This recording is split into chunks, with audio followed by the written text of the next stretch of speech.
Hey gang, Chonky here. Today's video will be a compilation of all the work I've done over the past year covering the story of Starcraft 1, as well as the prologues for each race. After this video releases, we will be complete with our work on Starcraft 1, and henceforth we'll be moving forward with the story of Starcraft Brood War. Enjoy.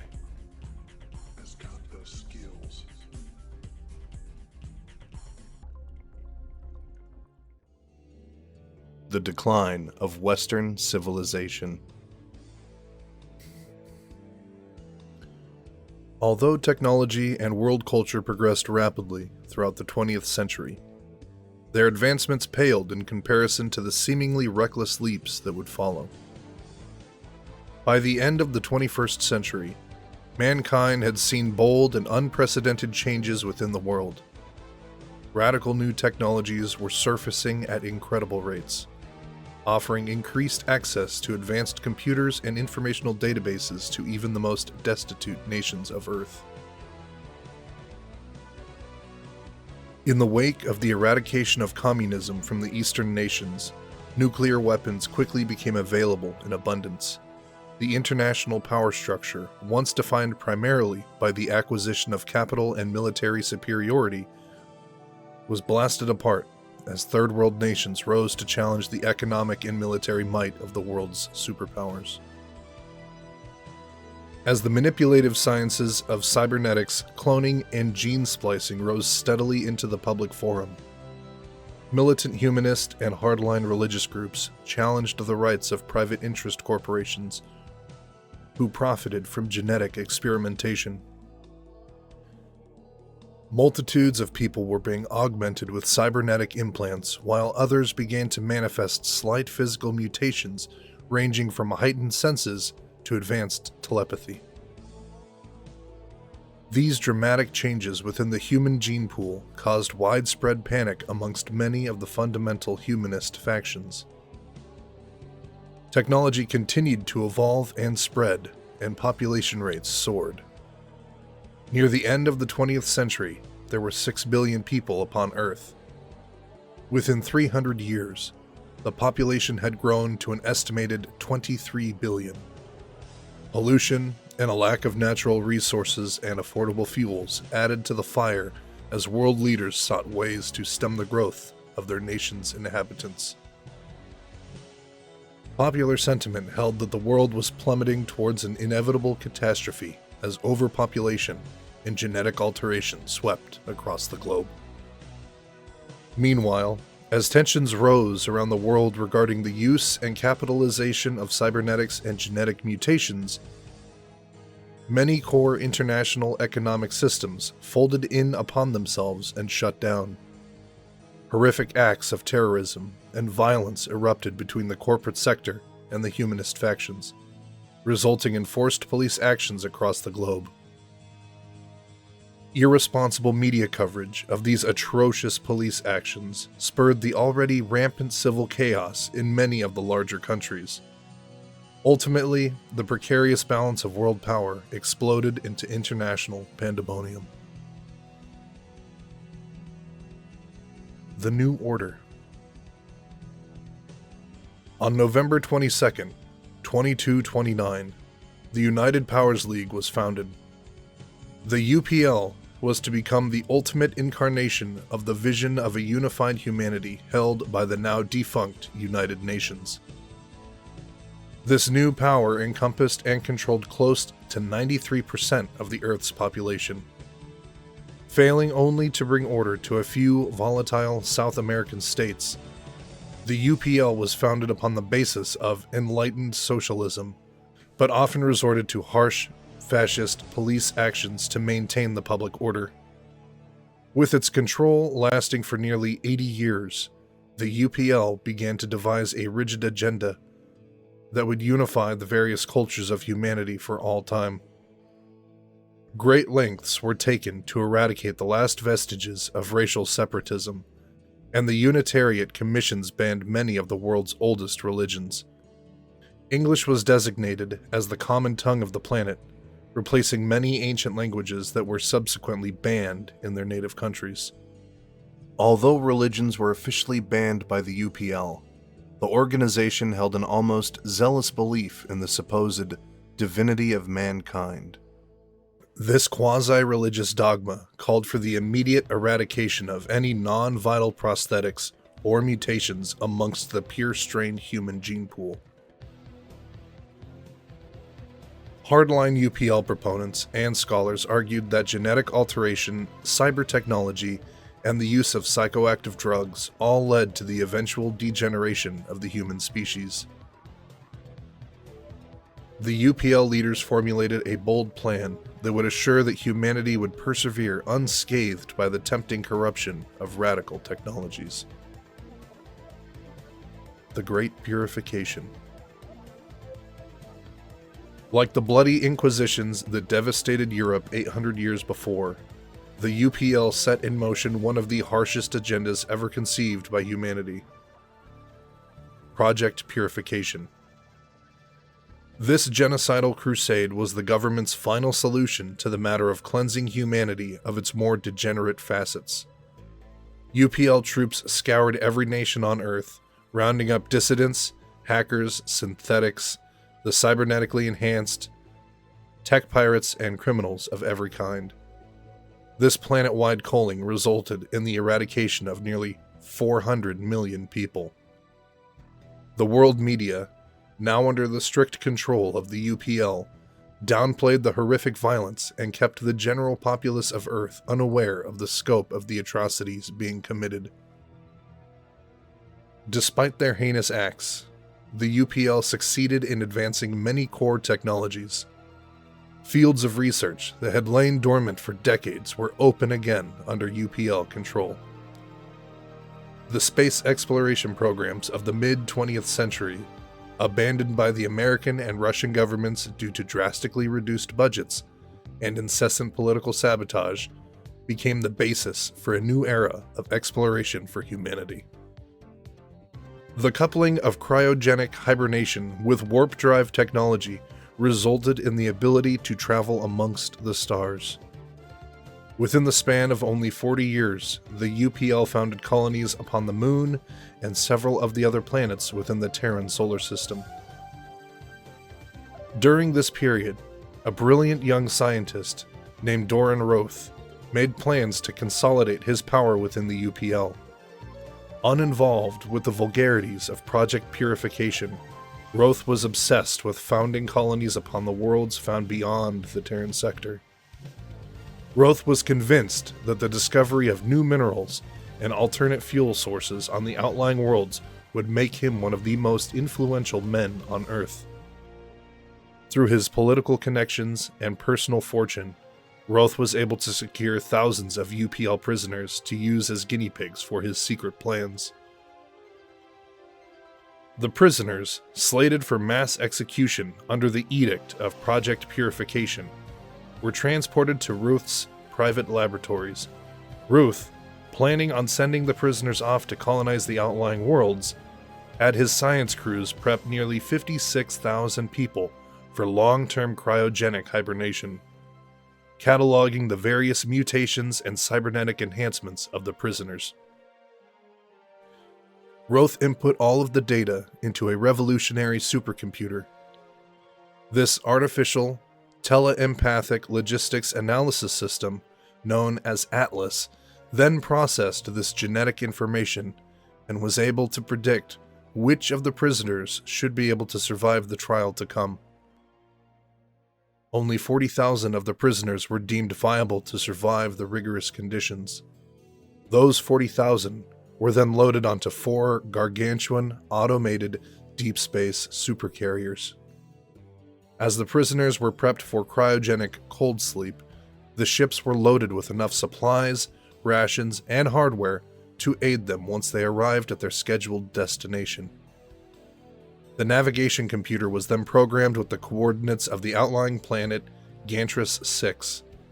All seemed in perfect preparation, but even Ruth could not have imagined that the prisoners would be launched to their almost certain deaths in the galactic rim. The Exiles and the Long Sleep. The Atlas was installed into the first of the supercarriers, the Naglfar. 3 other carriers, the Argo, the Serengo, and the Reagan, were programmed to follow the Naglfar as it was launched into the void of space towards Gantris 6.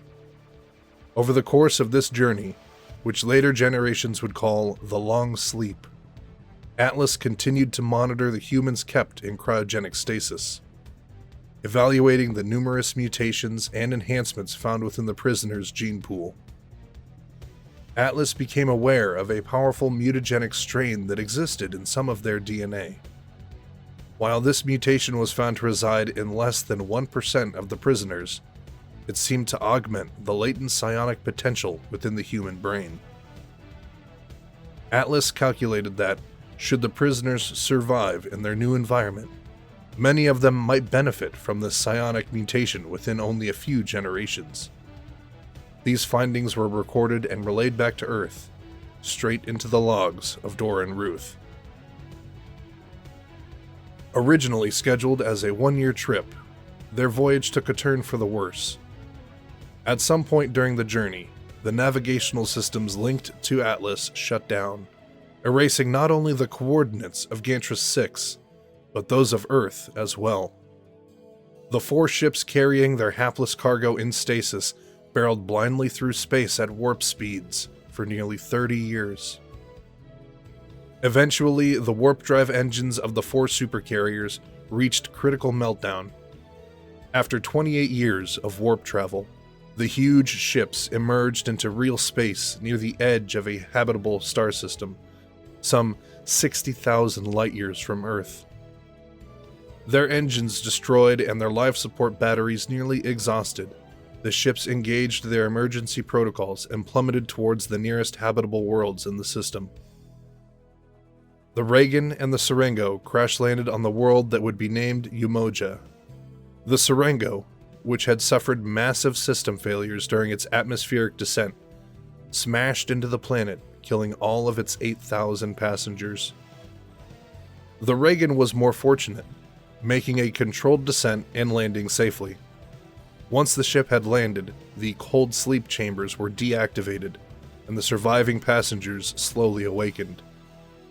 The passengers, attempting to discern where they were and how long they had slept, found that the Atlas system had somehow erased all knowledge of their journey from their computer banks. The Argo landed upon the red world of Moria. Its passengers met with the same fate as those of the Reagan, as all information regarding their current status was erased. Only the passengers of the Naglfar could access their ship's computers to discern their plight. They accessed Atlas directly and confirmed their growing suspicions that they would never see Earth again.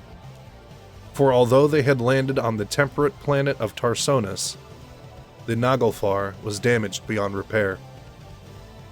The surviving exiles, now spread across 3 worlds, began to salvage their wrecked ships in an attempt to find refuge in their new surroundings.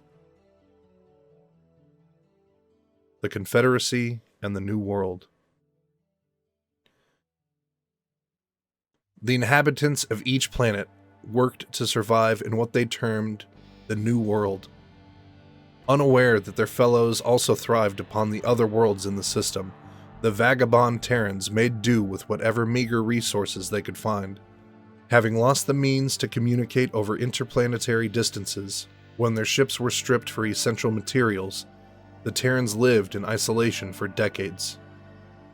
In a relatively short amount of time, the 3 isolated groups of Terrans founded sister colonies upon their respective worlds, and although it would be at least 60 years before the 3 colonies would be reunited by space travel, each of them grew into prosperous, self-contained communities.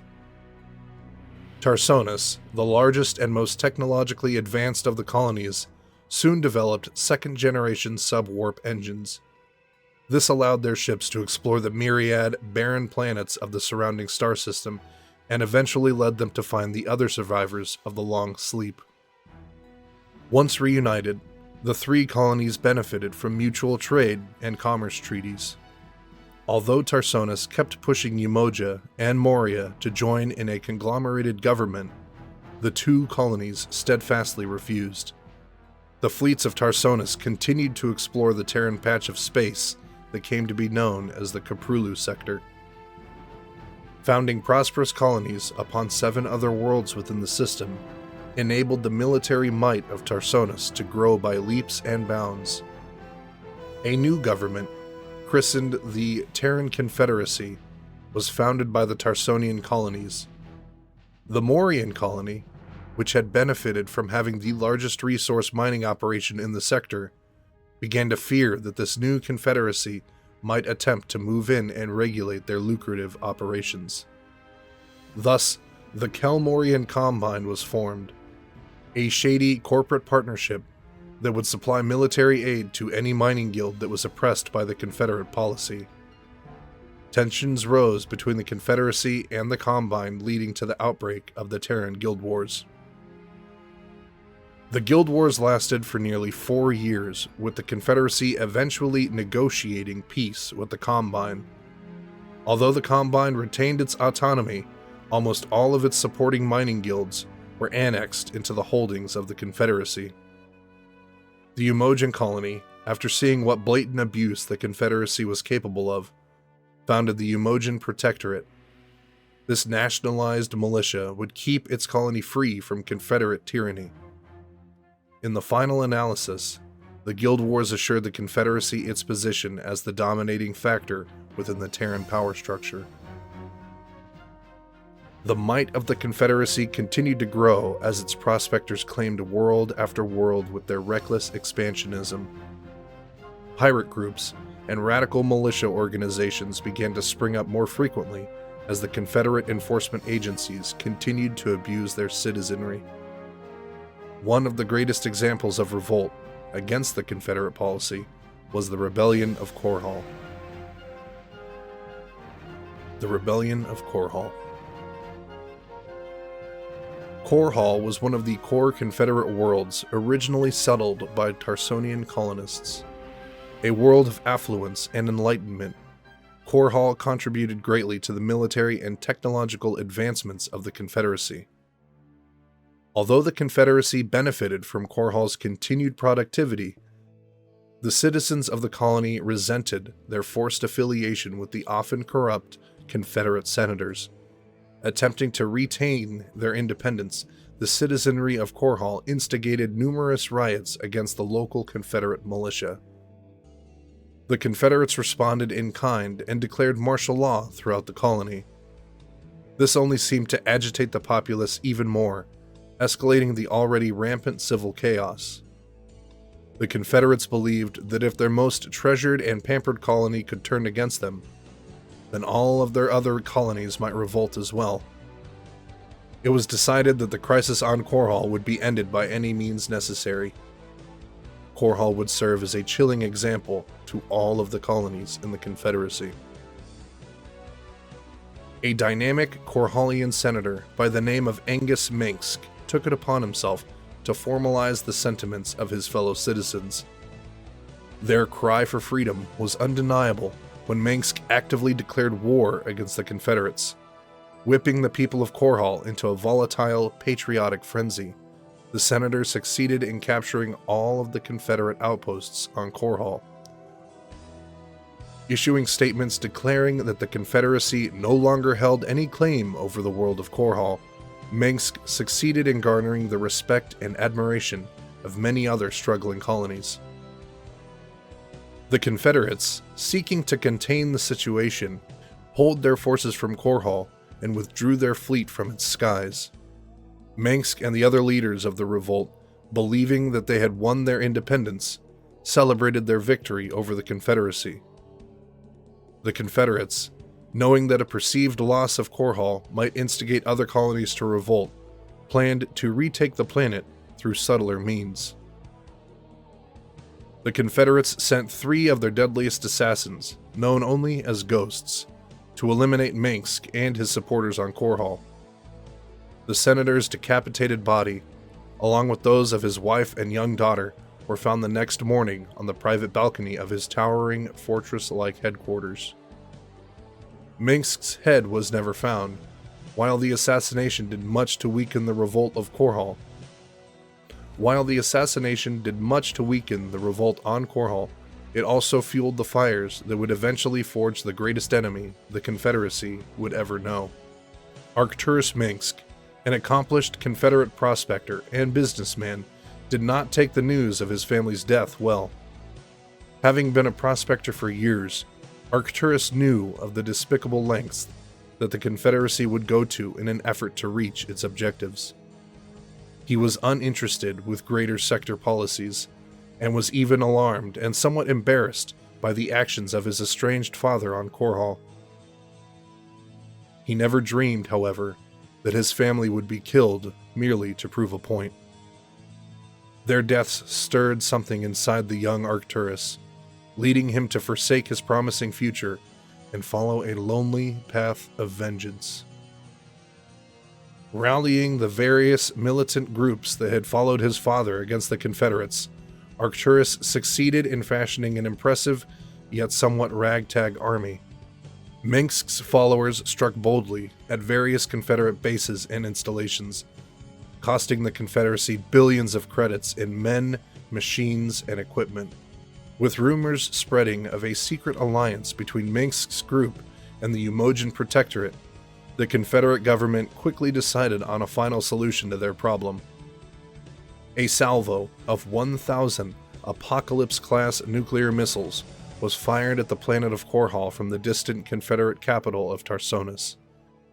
Over 4 million people were annihilated during the savage attack. In a single instant, the prosperous colony of Korhal was reduced to nothing more than a superheated sphere of blackened glass and stirring phantoms. The news of the Holocaust reached Minsk at a secret base located within the borders of the Umojan Protectorate. With nothing left save vengeance, Arcturus and those gathered with him on that sorrowful day pledged a sacred vow to bring down the Confederacy at all costs. Calling themselves the Sons of Korhal, Arcturus and his renegade team of volunteers quickly made names for themselves as the most wanted fugitives in the sector. Striking silently and swiftly, the Sons of Korhal won countless victories over the Confederacy. But with every battle won in the name of justice, Arcturus was portrayed as a madman and a terrorist by the Confederate-controlled media. Most colonies refused to house or provide services to anyone affiliated with the outlaw group. Yet, despite seemingly overwhelming odds and scandalous public opinion, Minsk never gave up the fight against the Confederates. To this day, the Sons of Korhal continue to confound Confederate enforcement agencies as they work to bring about their mission of liberation for the sector. War. The various colonial powers and pirate militias continued to spar with the Confederate forces. Although many of the groups were constantly at odds with one another, the overall Terran presence within the Koprulu sector continued to strengthen and expand. These petty squabbles would end soon enough, as the Terran colonies found themselves caught in the midst of a struggle of epic proportions. Without warning, a fleet of 50 alien warships descended from the skies over the outlying Confederate colony of Chowsara. The massive ships opened fire upon the unsuspecting colony, continuing to decimate every inhabited settlement on the planet. This unprecedented attack caught the Confederate forces by surprise, sending the shocked Terran fleets into disarray. Although they had never encountered alien species of any kind, they rushed quickly to defend themselves against this new mysterious enemy. The Confederacy launched a clumsy counterattack against the alien fleet as it made its way towards the second Terran planet of Marsara. The alien fleet, identifying itself as the Protoss, mysteriously withdrew its forces and spared the colony. Soon afterwards, a second terrifying alien presence was discovered on the outskirts of Marsara. These new insect-like invaders were very different from the Protoss that had attacked the colony just a short time before. No Terran agency could account for the disturbing presence of not one, but two strange alien races within their colonies. Overcome by a collective paranoid terror and encumbered by their own political infighting, the hapless Terran factions could only watch as an ever-increasing tide of alien invaders made their way towards the heart of the war-torn Terran sector.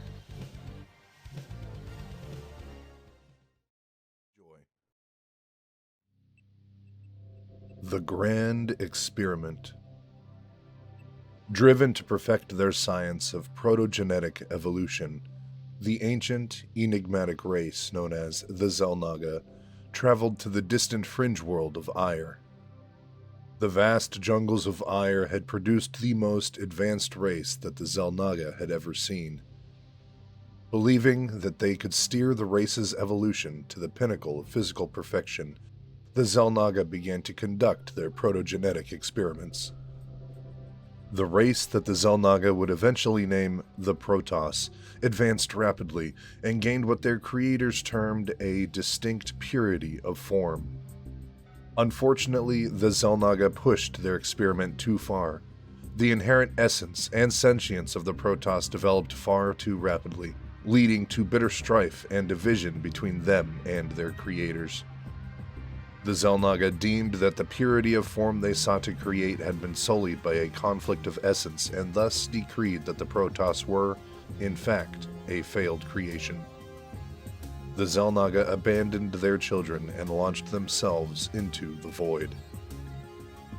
The birth of the Zerg.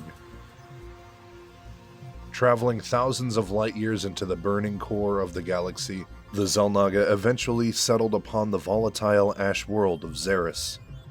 The Xel'Naga planned to continue their grand experiment of evolution, only this time they dismissed their tenets of physical form and focused chiefly on the pursuit of a distinct purity of essence.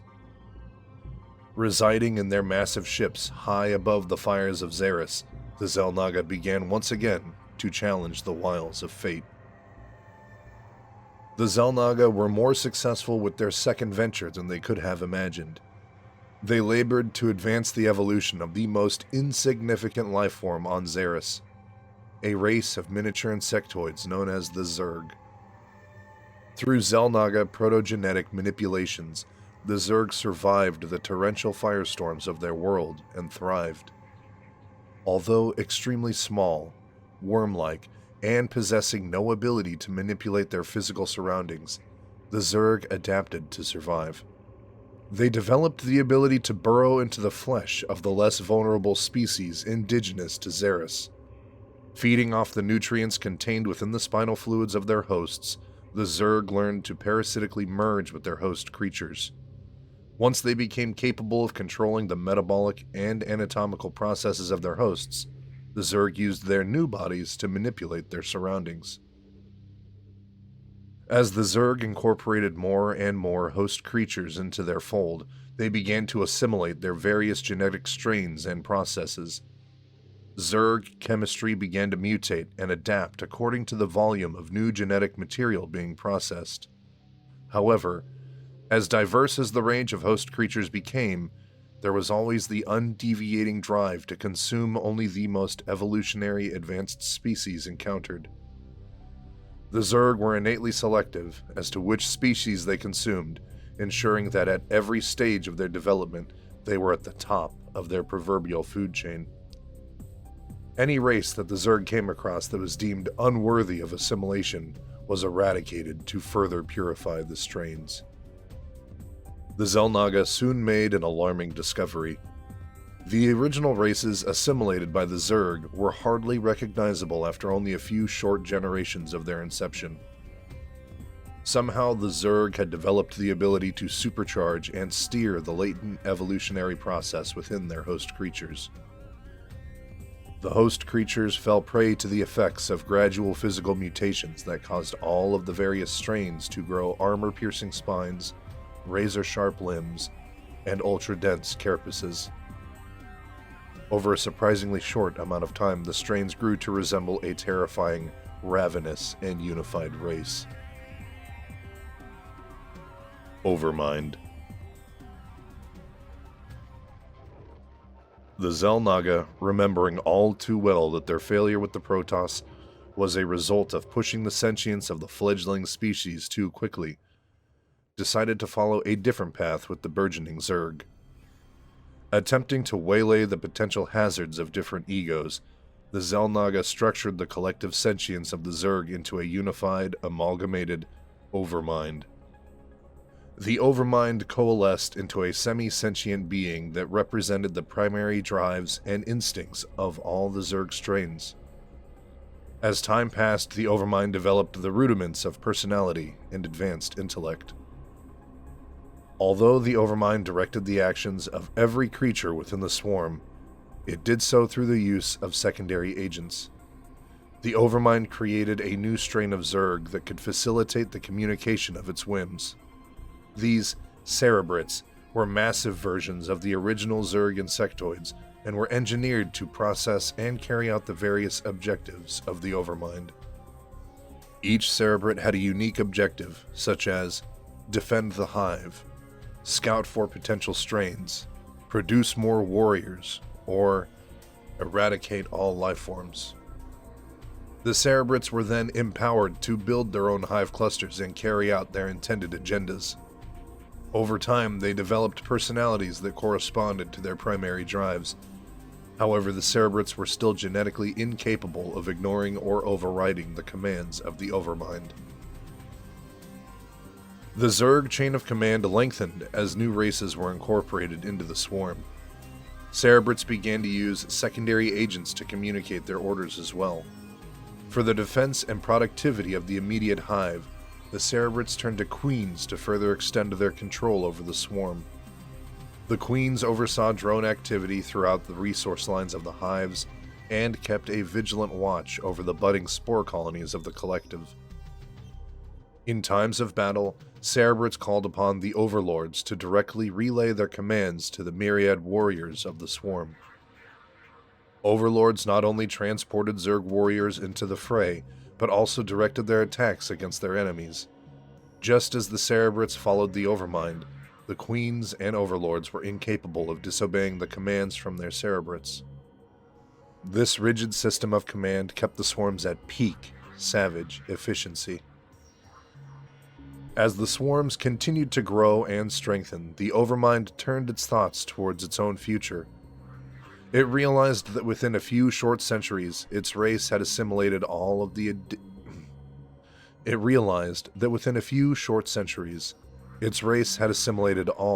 indigenous life upon Xeris. It knew that to further evolve the swarm, the Zerg would need to leave Xeris. The overmind began to reach out with its senses, looking for something, anything, which would provide them with transport from this world. That opportunity soon arrived. A race of gargantuan, space-faring lifeforms passed through the Xeris system, and the overmind called to them. Drawn to the barren world by this beacon, they were quickly assimilated by the swarm. The inclusion of super-dense hides and the ability to exist in a vacuum bolstered the genetic pool of the swarm. Soon the Zerg warriors were conditioned to survive the harshness of space. This pivotal moment in the development of the Zerg was not lost to the Xel'Naga. The Zerg, despite having an extreme physical handicap, had succeeded in not only surviving, but in retaining the purity of their terrible overriding essence.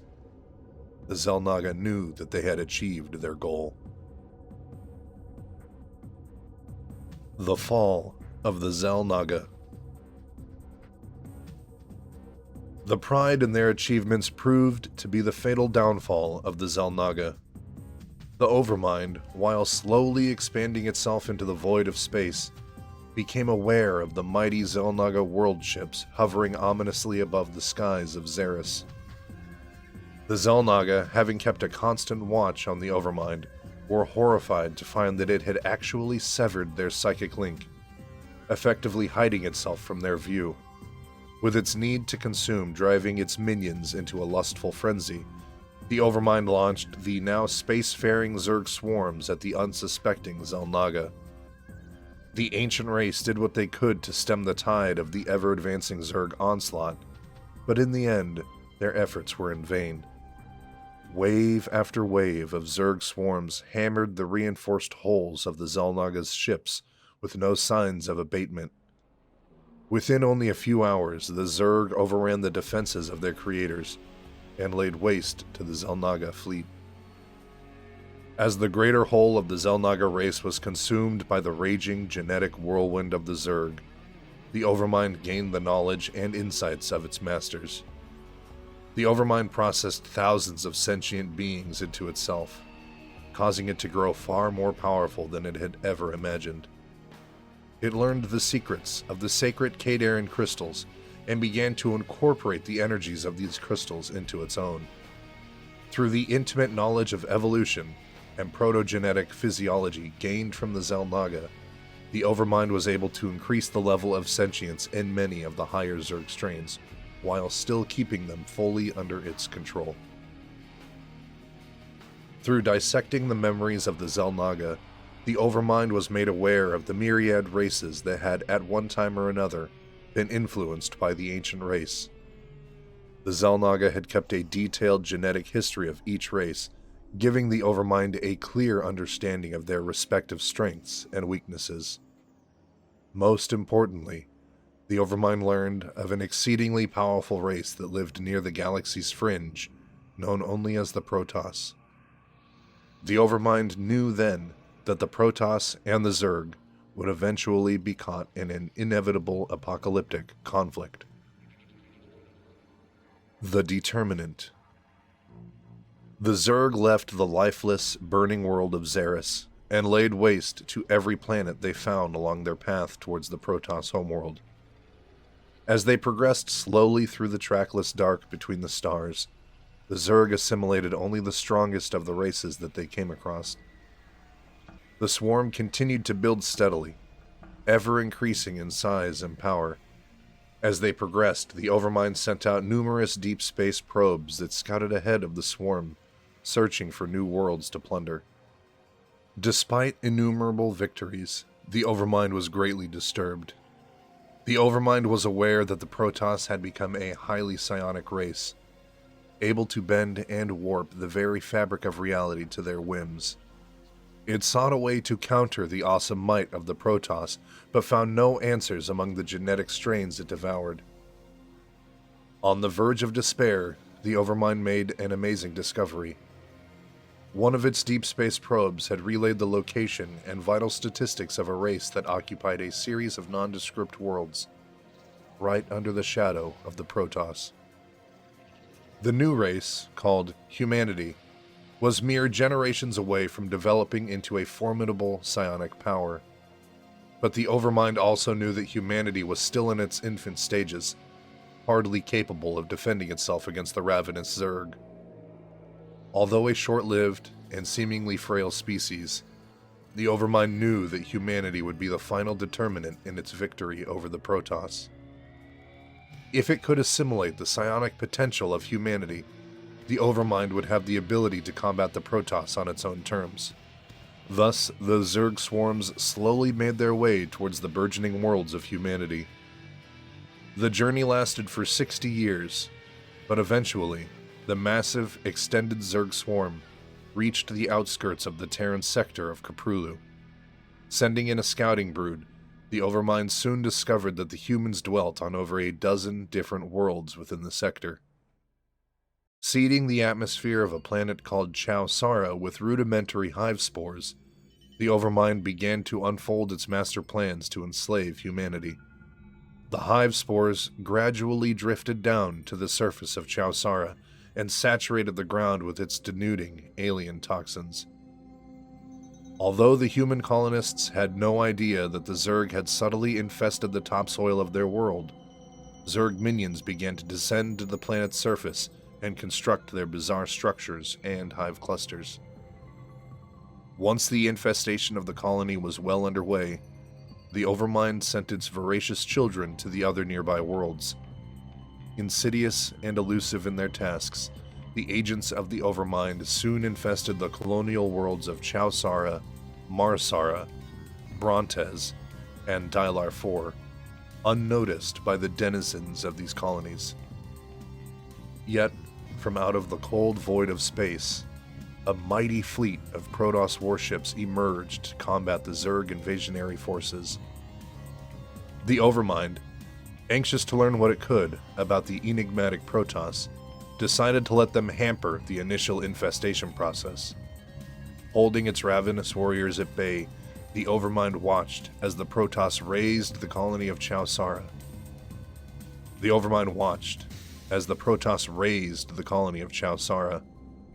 Apparently, the Protoss were aware that the hive spores had already despoiled the planet, and seeking to prevent further infestation, incinerated the planet. Such decisive action pleased the Overmind, who could only marvel at how the Protoss wrought absolute devastation with such grace and power. Knowing that the coming conflict would be the greatest challenge of its existence, the Overmind pulled its forces back to observe how the Protoss and humanity would react next. The Xel'Naga and the Firstborn. Although only fragmented documentation remains, ancient Protoss texts speak of a highly advanced race that ruled over thousands of worlds in the galaxy tens of millions of years ago. This enigmatic race, often called the Xel'Naga, or Wanderers from Afar, was rumored to have seeded and cultivated thousands of various species on the cold and barren worlds within their domain. Protoss traditions hold that the Xel'Naga were a peaceful and benevolent race, utterly consumed with the study and propagation of sentient evolution within the universe. Nothing is known of the origin of the Xel'Naga, save that they were not native to the galaxy over which they held sway. Obsessed with fashioning the perfect life form, the Xel'Naga labored to create a creature that would be defined by a distinct purity of form. For thousands of years, they carefully steered the delicate evolutionary process of their budding species. Although their protracted experiments produced many intriguing deviants and mutations, the races that the Xel'Naga cultivated always fell short of their enormous expectations. Despairing at last, the Xel'Naga focused their frustrated efforts on the most promising of their engineered worlds, Aiur. A massive jungle world on the galaxy's fringe had born a race of highly advanced beings. These beings were incredibly adaptable to harsh natural conditions and climates. Their strength and speed were unparalleled amongst the other races known to the Xel'Naga. The race had even developed a rudimentary tribal society based upon group hunting and warrior rule. However, their most distinct aspect was that they communicated with each other through a very complex method of instinctive telepathy, allowing them to operate communally with striking efficiency. The Xel'Naga were pleased with the progress of their latest creation, and conceded that the new race was the first of all their experiments to evolve beyond the feral constraints of baser life forms. To signify their ascension in the galactic order, the Xel'Naga gave the new race the name of Protoss, or the Firstborn. The early Protoss lived in harmony and seclusion upon the world of Aiur for hundreds of generations, never knowing of the Xel'Naga who watched over them from afar. Although the Protoss were the most advanced species to arise, the Xel'Naga were still unsatisfied with their slow progress, and saw fit to drive the Protoss' evolution even further. The Xel'Naga spent yet another millennium, subtly guiding the steps of their children, eventually succeeding in leading the Protoss to the state of total sentience and awareness. The Firstborn gradually became highly intellectual and introspective, achieving great heights in not only their cultural advancements, but personal, individualistic advancements as well. Exhilarated by their seeming success, the Xel'Naga finally made themselves known to the Protoss, never suspecting the chaos that was to come. The Departure and the Aeon of Strife. The Protoss civilization spread across the face of Aiur within only a few thousand years, eventually culminating with the warring tribes settling under a centralized rule. In an attempt to discern the full extent of their creation's evolution, the Xel'Naga had come down from the heavens and integrated themselves into the Protoss culture. The arrival of the Xel'Naga seemed to bring the scattered tribes even closer together, as the overjoyed Protoss looked to their wizened creators for new truths and insights. The Xel'Naga marveled at how driven the Protoss were to plumb the mysteries of the universe around them. The Protoss harbored an insatiable lust for knowledge that led them to develop radical, progressive strains of scientific and meta-neural study. As their understanding and personal awareness grew, the Protoss became exceedingly proud and began to see more value in personal achievements than communal advancement. The more successful tribes began to isolate themselves from one another, each seeking to define their own roles, not only within their own immediate society, but within the greater universe as well. As the tribes grew further and further apart, the Xel'Naga reeled in frustration. They speculated that perhaps they had pushed the evolution of the Protoss too far, marring the purity of their creation. Many Xel'Naga believed that the Protoss had lost their greatest strengths as individual egos arose to overpower the once primary communal link. The tribes, driven by individualistic pursuits, rekindled their own ancient principles and rites in order to set themselves even further apart from their brethren. Where once there was only awe and reverence for their creators, suspicions began to brew amongst the tribes regarding the interests of the Xel'Naga in their affairs. As months passed on Aiur, the Protoss began to shy away from their Xel'Naga teachers, and each tribe cultivated wild and unsubstantiated rumors of their creators' supposed treachery. Attempting to completely sever themselves from the rest of their race, the tribes began to lose the connection to their primal psychic link.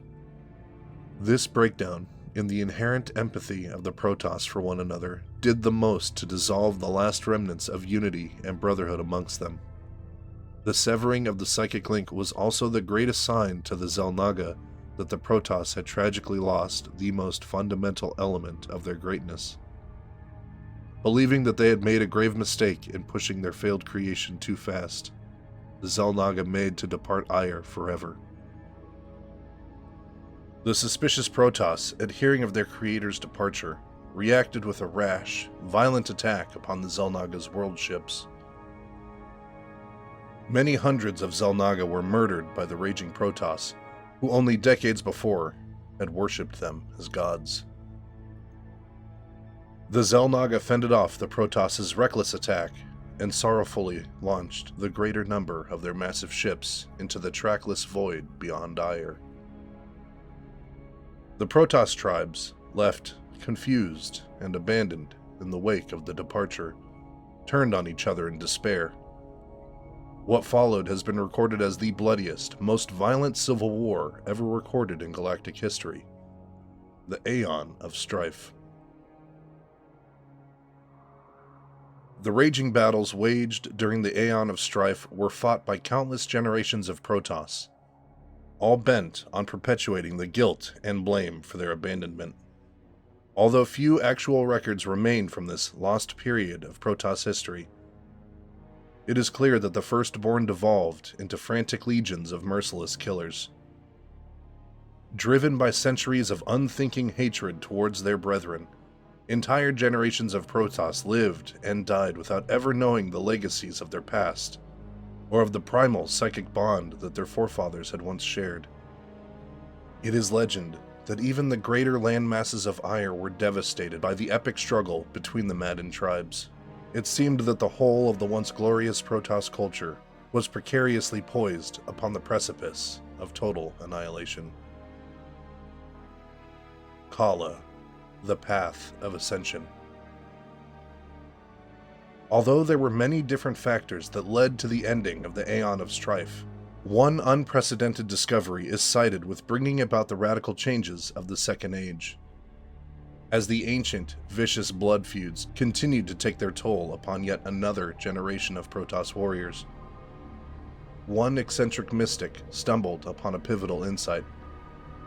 The mystic, whose true name has been forgotten in the annals of history, was eventually named Kos, or He Who Brings Order.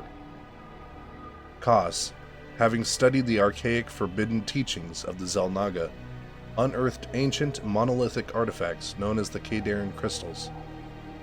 The crystals, left behind by the Xel'Naga, were fundamental in facilitating their protogenetic experiments. Kos was able to channel the primal energies of the crystals through himself, allowing him to access the primordial psychic bond of his race. For the first time, in thousands of years, the primal chord of the Protoss was tapped.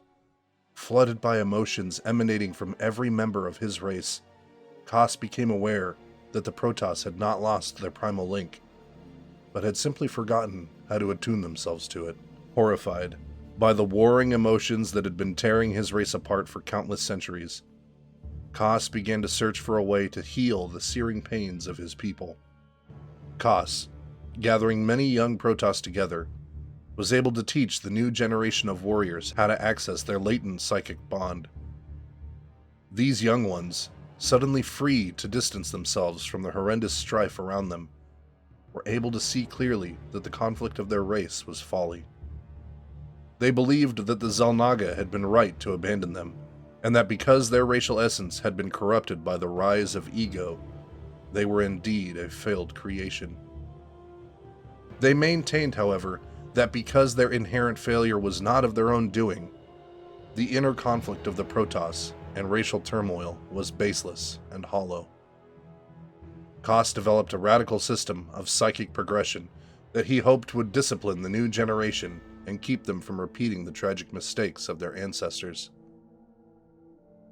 His theory, known as the Kala, or Path of Ascension, called all Protoss to forsake their own whims and strive to reunify their once mighty communal race. The greatest hope of Kos was that the Kala would instill a new sense of essence and vitality within the Protoss race. Slowly, many Protoss gave up their age-old feuds and rallied behind the ever-growing legions of the Kali. This marked the true turning point in the Aeon of Strife, and led to the rise of the Second Age. As terrible wars subsided, and the tribes once more began to heal and bond, the premise of the Kala began to permeate even the deepest, most fundamental roots of Protoss society. Daiul, the Stewardship. The Kala, primarily meant to define a rigid system of behavior, also called for a shift from tribal society to a caste system.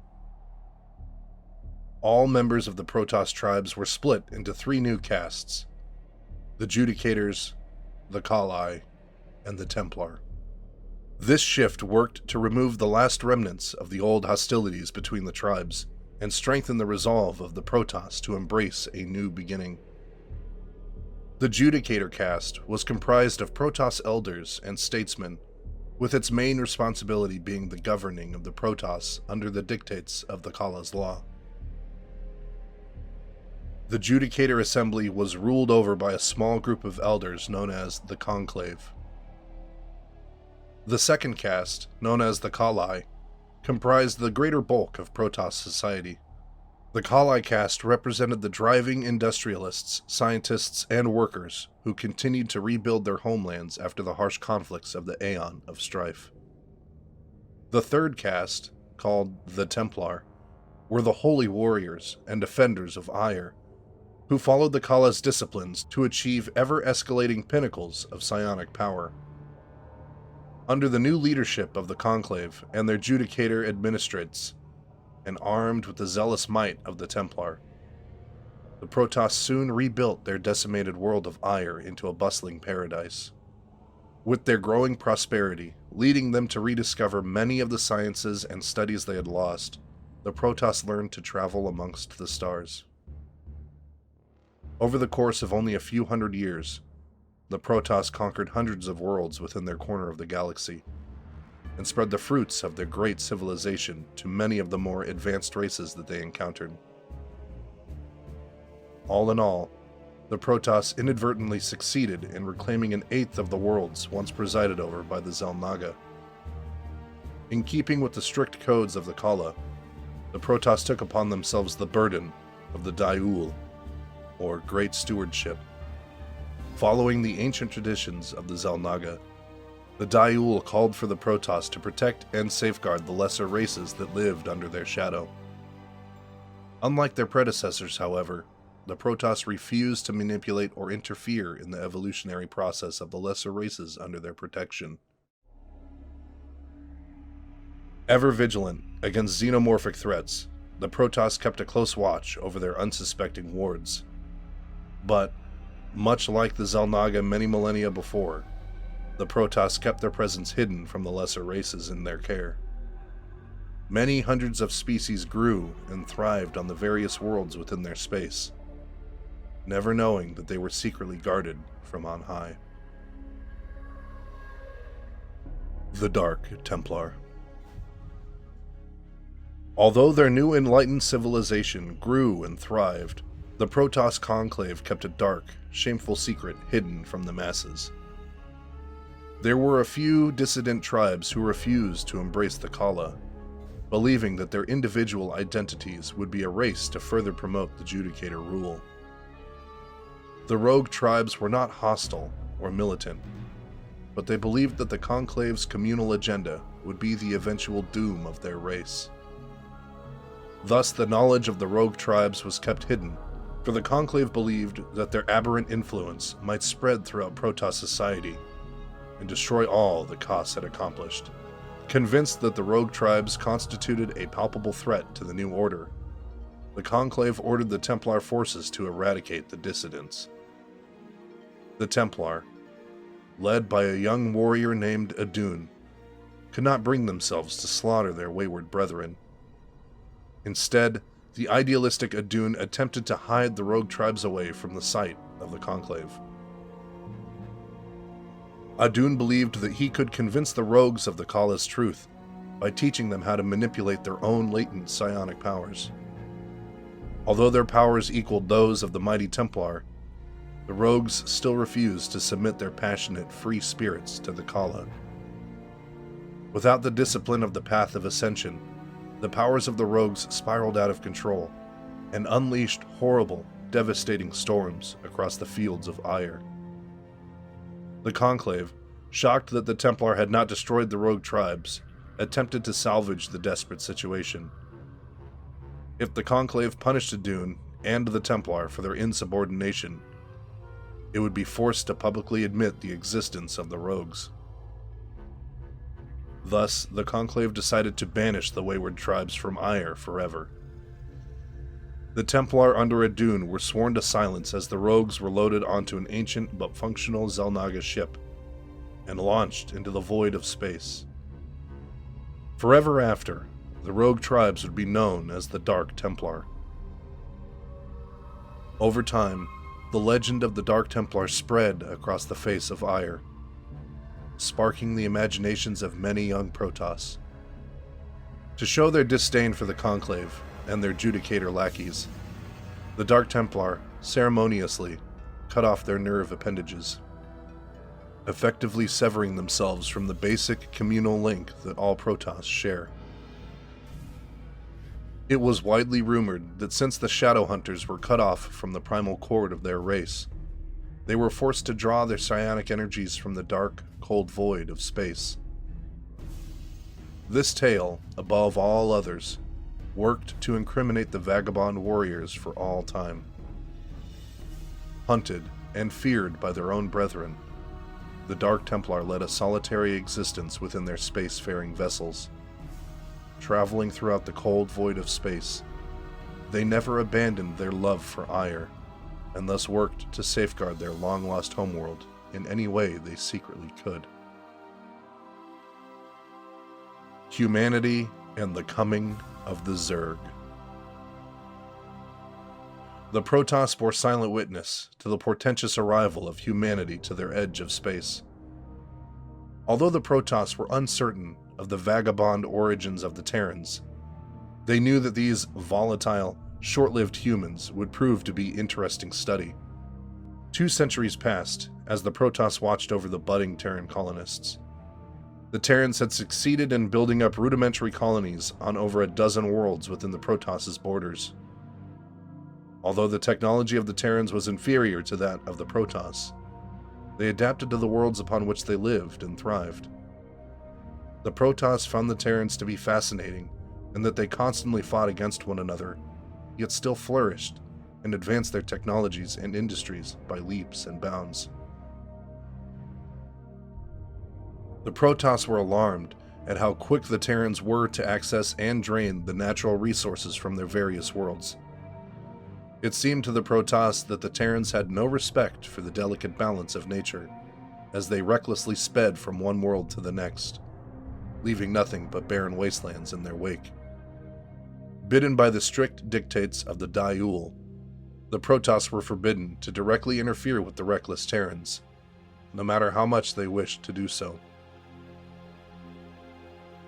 This disjointed relationship lasted for many years between the two races. Yet, a routine Protoss scouting mission found evidence that spelled certain doom for the hapless Terrans. The High Templar Tassadar, accompanied by his renowned Templar expeditionary force, found a number of small biological constructs floating near the borders of Protoss space. Upon close inspection, Tassadar deduced that the rather nondescript alien organisms were in fact deep space probes. Although Tassadar could not discern their point of origin, it was clear that they were heading towards the Caprulu sector of Terran colonies. Tassadar brought the living probes back to Aiur for immediate study. The strange aliens were unlike anything that the Protoss had ever seen before.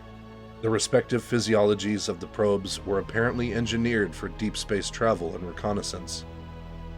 In an attempt to discern their primary quarry, the Protoss focused the energies of the Kadaran crystals through the tiny minds of the probes. The Protoss were shocked to discover that the alien probes responded quickly and naturally to the powerful energies of the crystals. Their shock was garnered from the fact that only creatures born of the Xel'Naga's protogenetics could properly process the energies of the great crystals. More alarming was the vague thought stream that kept repeating over and over through the tiny brains of the probes. Find humanity. Eradicate. Learn. Evolve. The Protoss speculated that the probes were the harbingers of a bold new threat to their section of the galaxy. If the creatures were engineered with Xel'Naga technologies, they would be very advanced and extremely powerful. It seemed clear to the Protoss that this new race constituted a palpable danger to all living beings, and that wherever the greater bulk of the race was, it must still be searching for the unsuspecting colonists. The Protoss began to send out advanced scouts to scour the surrounding spaceways for any sign of the alien invaders. Tassadar claimed that under the dictates of the Daiul, it was the chosen responsibility of the Protoss to protect the races under their watch. The Conclave, however, argued that if the worthless race of Terrans had already been infested by some new threat, they must be put to the flame and eradicated. A great debate began between the Judicators and the Templar as to how they should involve themselves in the Terrans' imminent plight. The one fact that both castes agreed upon was that the creatures were undeniably engineered through Xel'Naga sciences, and that if they were indeed created by the Ancient Ones, the Protoss had best be on their guard. It was agreed to send Tassadar and his expeditionary force to monitor the Terran worlds and attempt to discern the severity of their impending danger. To this end, Tassadar led his command ship, the Gantrathor, and an escort of massive Protoss warships towards the Terran sector of Caprulu. The beginning of the end. Upon arriving in the Terran sector, Tassadar's scouts found evidence that the mysterious alien threat had already begun to take its toll upon the Terran colonies. Upon closer inspection, Tassadar found that the fringe colony of Chowsara had indeed been infested by alien organisms. The entire surface of the colony had been covered with a thick, toxic substance that continued to erode the planet's crust. To make matters worse, the aliens themselves had either infested or slaughtered most of the human colonists. Tassadar, horrified by the colony's devastation, could only wonder why the Terrans had not already rushed to aid their besieged world. The Conclave, hearing of the colony's fate, immediately ordered Tassadar to burn the entire world of its infestation. Knowing that the burning would eradicate all life on the planet, Tassadar sorrowfully obeyed his masters. The lumbering Protoss warships powered up their weapons and opened fire upon the unsuspecting colony. This costly ploy was successful in destroying the alien infestation, but there were still a few neighboring worlds that had no doubt been infested as well. Tassadar was ordered to burn those worlds and any other Terran settlement that had even the slightest possibility of infestation. While moving his fleet to the second infested colony of Marsara, Tassadar began to doubt the morality of his orders. The Terran warriors, caught completely by surprise by the initial attack of the Protoss upon Chowsara, launched a fleet of starships to intercept Tassadar's fleet. The Terran fleet prepared to defend the colony from the Protoss, just as Tassadar commanded his ships to pull away and withdraw. Tassadar, struggling with his inner doubts, could not bring himself to destroy Marsara or the fleet that had come to protect it. He sought a way to defeat the aliens without arbitrarily wiping out humanity in the process. Thus engaged, Tassadar refused to follow the genocidal orders of his masters. Remaining with his fleet far outside the range of Terran sensors, Tassadar waited and watched as the alien presence continued to encroach across the Terran wastelands.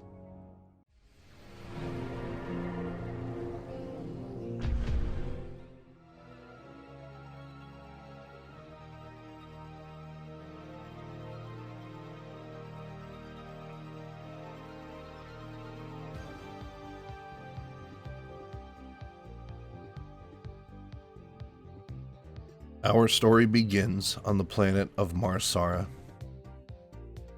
On December 12th, 2499, days after the Protoss purged all life from Chowsara, the Confederacy appointed a new magistrate to the neighboring fringe world Marsara.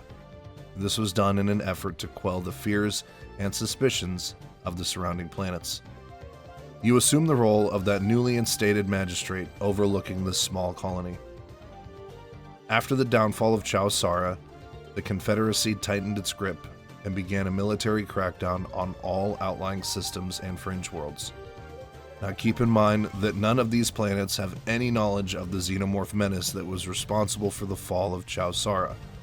All they heard was the propaganda about the Confederates' mighty victory over the Sons of Korhal. So this galactic quarantine came unexpected and was very unwelcomed.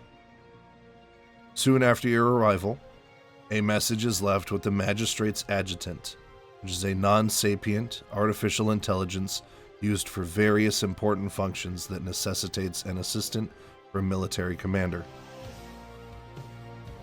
This message was from the recently promoted General Edmund Duke.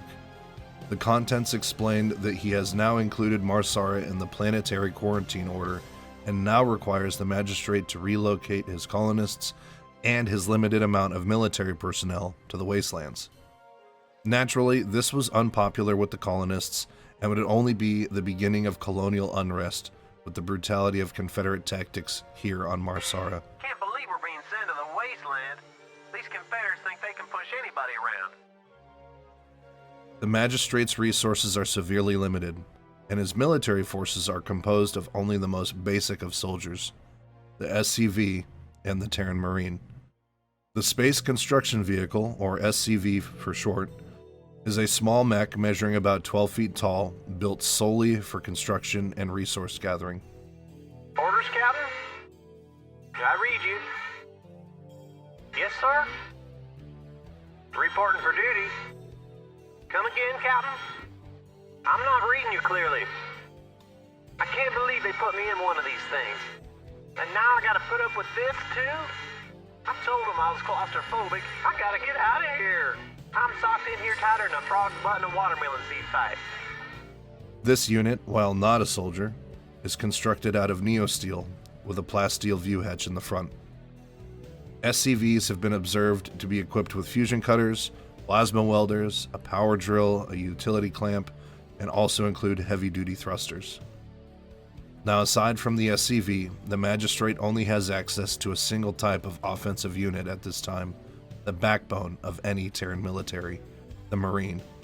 Give me something to shoot. Jacked up and good to go. Are you gonna give me orders? Oh my god, he's whacked. I vote we frag this commander. How do I get out of this chicken shit outfit? This hardy infantry unit, wearing a powered exoskeleton and wielding a Gauss rifle, alone is fairly weak. But when united as a large group, they can strike fear into even the most terrifying of foes. A local marshal going by the name of Jim Raynor has agreed to assist in the colonists' relocation and will meet the Magistrate's forces en route to the new Wasteland quarantine site. Raynor here. Anytime you're ready. This is Jimmy. Hey, quit it. What's your problem, man? Look, Commander, do you mind? I knew I should have stayed in bed this morning. There is a vast change in the environment, where the colonists were accustomed to their homes and neighborhoods and various businesses. Now they're all met with desolate stretches of dirt and craggy plateaus. Even animal wildlife seems to be sparse in this new place they would call home. Howdy, boys. I'm Jim Raynor, Marshal of these parts. As the Magistrates group meets up with the Marshal and begins to strengthen their new territory, they run into an unknown class of unnaturally vicious aliens, which also seem to be devoid of communicative intelligence. But thanks to the stifling propaganda of the Confederacy, they were none the wiser that these vicious aliens were the ones responsible for the fall of Chowsara, and that their presence can only mean that Mars-Sara is now in the same apocalyptic predicament. Thankfully, the enemy numbers are few on the wastelands, and with the heroic efforts of the colonists bolstering the ranks of Marines, the aliens are defeated with only minimal casualties. The Magistrate and his people are safe for now.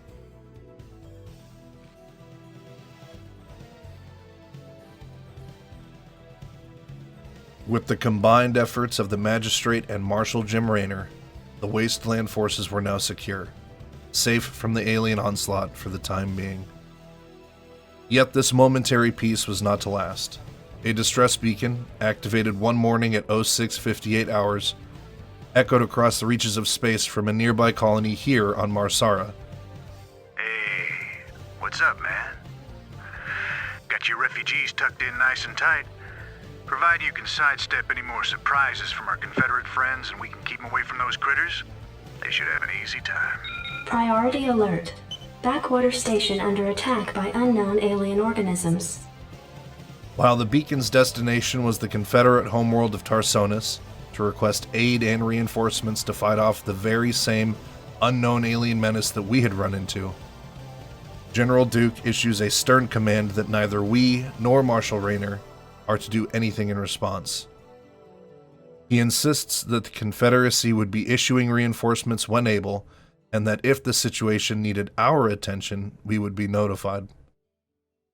Knowing that this decision would doom Backwater Station and the many innocents dwelling there, Raynor decides to take matters into his own hands and enact a daring rescue mission. Damn.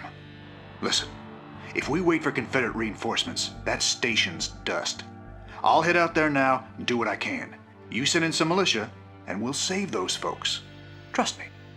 He would not be going alone, as we would be offering a contingent of Marines to support the Marshal in his brave rescue. Glad to see you, boys. Time to kick some serious butt.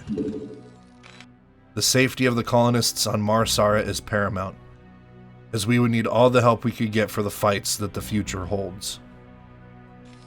Right away, sir. After establishing a small forward base, Raynor makes a peculiar find as he advances on Backwater Station. Let's move. Go, go, go. This is Jimmy. What the hell is that? Looks like the ground there is alive. A bizarre, flesh-rot structure protruding from the ground, infecting the surrounding soil with a violet, bile-strewn ichor. Pulsing and throbbing, it's as if the ground itself was alive. And what's worse, it seemed to sustain and nourish the hordes of xenomorphs creeping across its surface. Without hesitation, Jim Raynor annihilated the structure and continued into Backwater's city limits.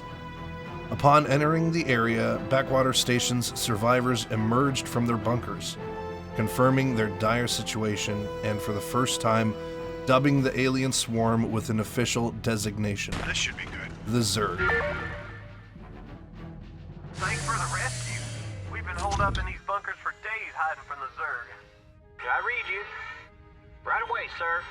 Anytime you're ready. Orders, Captain? These things have been out here a while, but they could be pretty useful. Orders received. Raynor here. While scavenging the remaining defenses of Backwater Station, Raynor gets his hands on schematics for the Engineering Bay and the Terran Academy, allowing major upgrades for the Terran Marines and unlocking the ability to enlist a new type of soldier, the Firebat. Let's burn. Want to turn up the heat? Yes. Fire it up. Is something burning? That's what I thought. I love the smell of napalm. Nothing like a good smoke. Are you trying to get invited to my next barbecue? Got any questions about propane? Or propane accessories? Hot and heavy shock troopers, these blazing badasses boasted more armor than standard Marines while wielding twin flamethrowers, capable of roasting, deep frying, and charbroiling any Zerg forces to a crisp at melee range. Yes. This is Jimmy.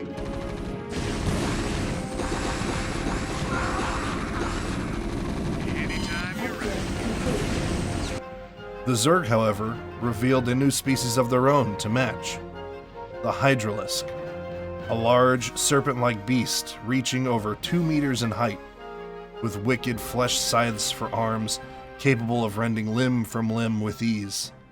Yet their true terror lay in their ability to fire long-range, armor-piercing spines from sockets embedded in their top carapace plate. Right on.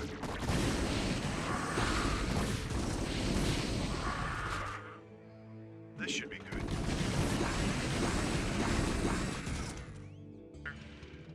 Right on. Oh, yeah. Let's burn. Go ahead, Commander. Yes. This is Jimmy. Got my attention. Let's burn. After heroically blasting through these Zerg forces, Raynor was rewarded with a disturbing sight. What the hell did they do to that command center?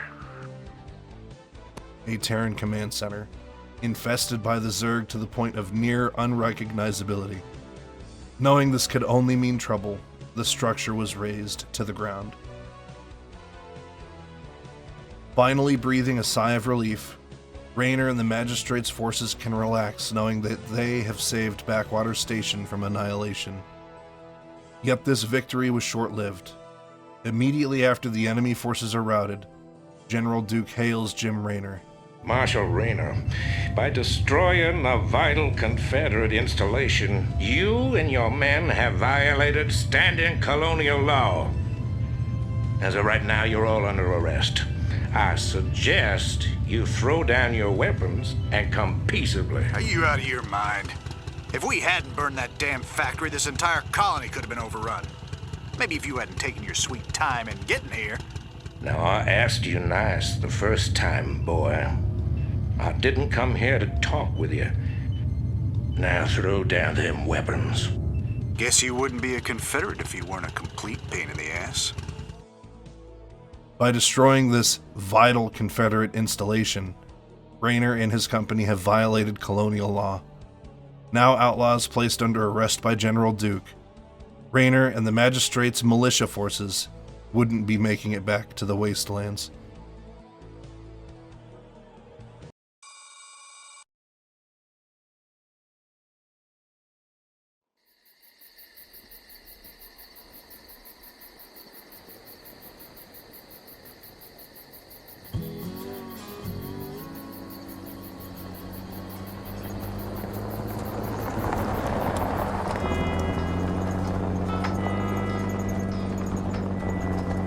Hey, Sarge, why we always gotta listen to this shit for anyway? 'Cause I'm in charge, that's why. Oh, it don't seem like no good kind of reason to me. Possibly anyway. Hey, what's that? Hold on a second. Steamroller!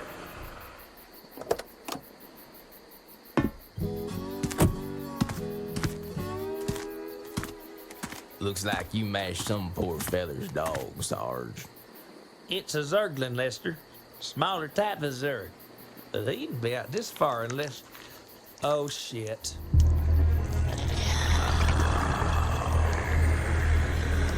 I love you, Sarge.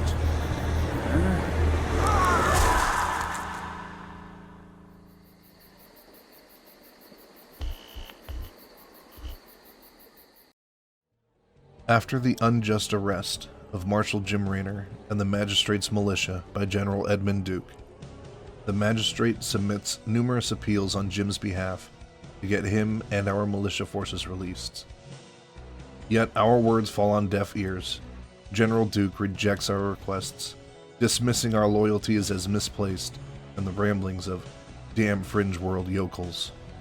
I got your message, Magistrate, and frankly, I don't care what you have to say about Confederate regulations.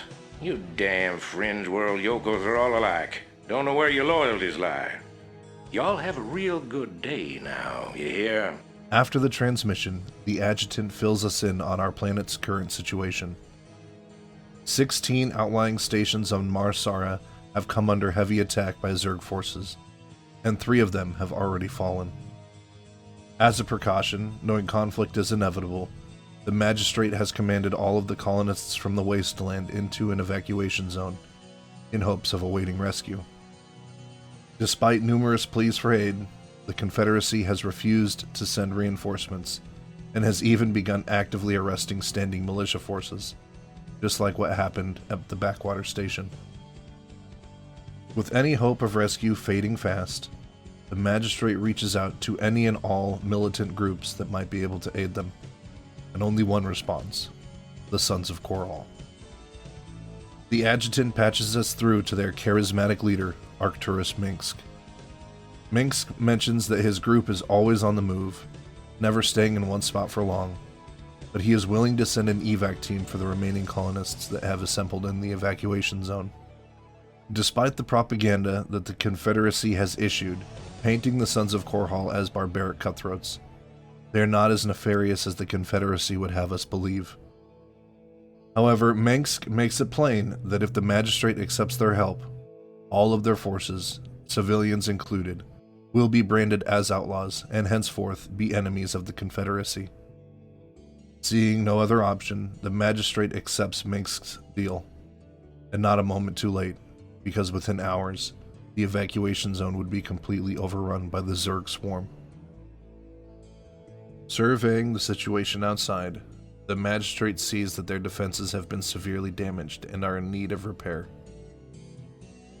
Hey, this thing's on fire! You ought to send an SCV out here to repair it. He can fix my bike up too while he's at it. But it's not all bad news, as the Magistrate has also acquired access to a new structure after moving to the evacuation zone, the factory, allowing the creation of various military vehicles and upgrades. While most of its creations are unavailable to us now, there is one vehicle revved up and ready to go: the Vulture. I read you, sir. Something on your mind? What do you want? Something you wanted? I don't have time to f*** around. You keep pushing me, boy.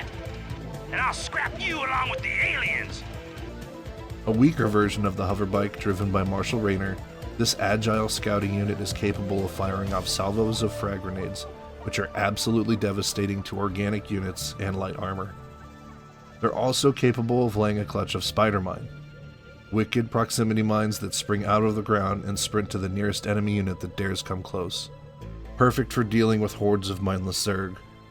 Not to mention the sound they give off is so satisfying if you're not on the receiving end.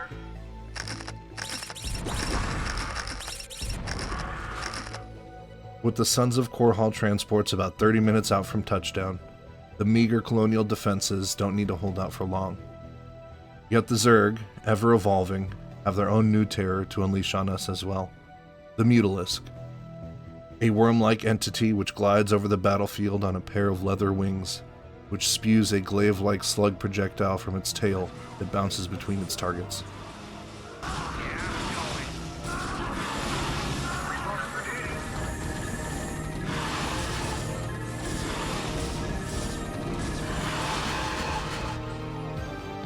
Against them, our Marines would be shredded like newspaper, but luckily we have acquired building plans for missile turret defense systems, more than capable of bringing down our new flying friends.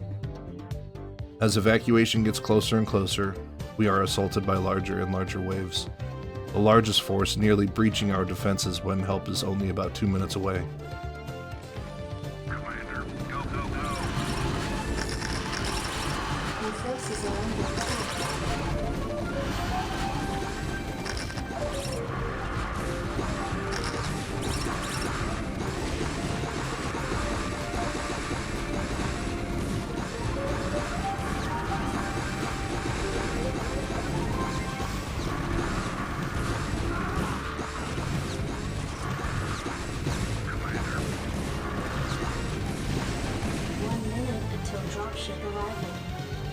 But at long last, after what seems like thousands of Zerg have been slain, the roar of dropship engines echo through the clouds. Sons of Korhal dropships approaching. Strap yourselves in, boys. Our rescue has arrived, and now thanks to the Sons of Korhal, our colonists are safe for now. With our surviving colonists and remaining troops safely off-world, we return to headquarters to tie up the last loose ends on Mars Sara. Our adjutant confirms that we have lost our title of colonial magistrate, pending investigation of our dealings with the extremist group the Sons of Korhal by Confederate authorities. So from this point forward, we are now referred to as Commander, as we use our tactical prowess to help lead the Sons of Korhal in their fight. As we let the events of the last few missions sink in, we receive contact from our good friend, Jim Rayner. Just like with us, Arcturus Minsk came to the rescue of the tenacious Marshal by sending a strike force to spring him and our militia forces from the Confederate prison ship that they were held on. Rayner mentions that Minsk and his men seem on the level, a potentially powerful ally worthy of our trust and support. It's not long before that promise of support is put to the test, however. Minsk delivers the bitter truth that the end of Mars Sara is at hand. Commander, Mars Sara is almost completely overrun by the Zerg.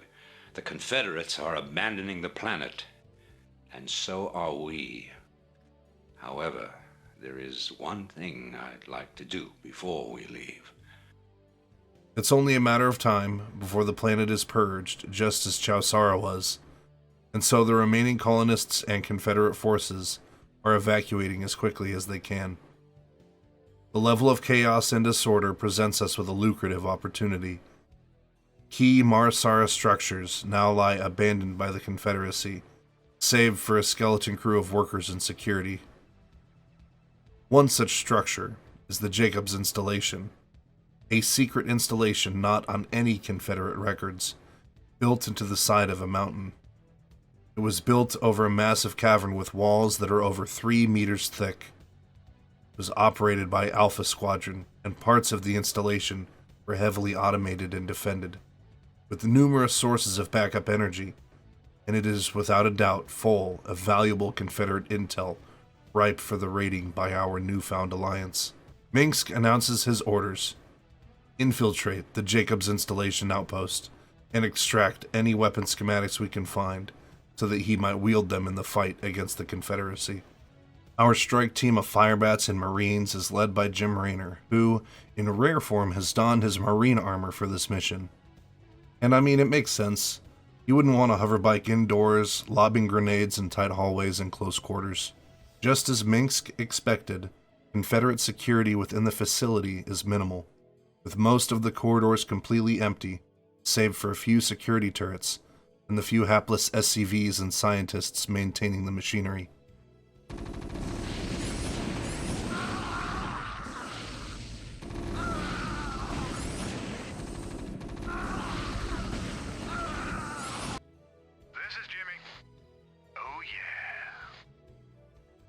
Teleportation field activated.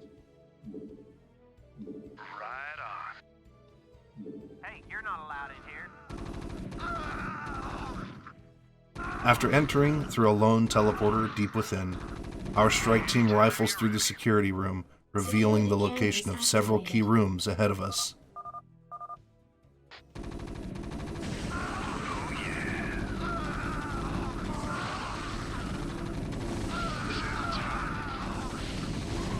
The strike team advances to the newly revealed rooms. Sounds fun. Right on. Neutralizing a portion of the remaining security by turning off an opportune security switch in that first room. Right on. This should be Delving deeper into the facility, the team comes across a troubling discovery. Zerg. You rebel scum. Locked within a holding cell across from other indigenous life forms found on Mars Sara. Zerg! I don't believe this! Believe it. I saw Zerg within Confederate holding pens myself, and that was over a year ago. It's clear the Confederates have known of these creatures for some time. For all we know, they could be breeding the things.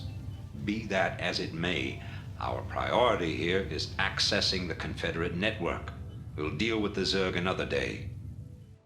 Minsk reveals to us that both he and the Confederacy have known of the Zerg for some time, having seen them in the Confederate holding cells years ago. But why? Minsk doesn't know, but suspects it's possible that the Confederacy wants to breed them and use them as weapons. Regardless, the truth of this matter has to wait until we make it out of the facility in one piece. Right on. This should be good. Right on. Sounds fun. Oh, sounds fun. Teleportation field activated. You gotta pay attention. Unauthorized entry detected. It's them. Blast them. This should be good. Stepping through one final teleporter, the strike team enters the main control room, guarded by a squad of infantry, led by an elite Confederate operative, a Ghost. Psychically gifted, brutally trained, and wielding a long-range C-10 canister rifle, these Spec Ops units are feared throughout the sector, and rightly so. Whatever shadowy corner the eerie green light of their visors glows, death is sure to follow. Nuclear launch detected. This should be good. Fortunately, the Ghost falls to Raynor's combat prowess, and our surviving forces are able to get out of there undefeated, plans in hand. Sounds fun. Oh yeah. Sounds fun.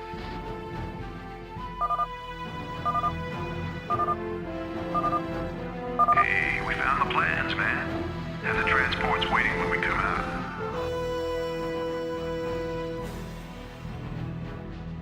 Just in time, because only 13 hours after getting off-world, a large Protoss fleet under command of High Templar Tassadar descends and unleashes a terrifying planetary bombardment. Just like Chowsara, Mars Sara's grim fate is sealed. All life on the planet is extinguished.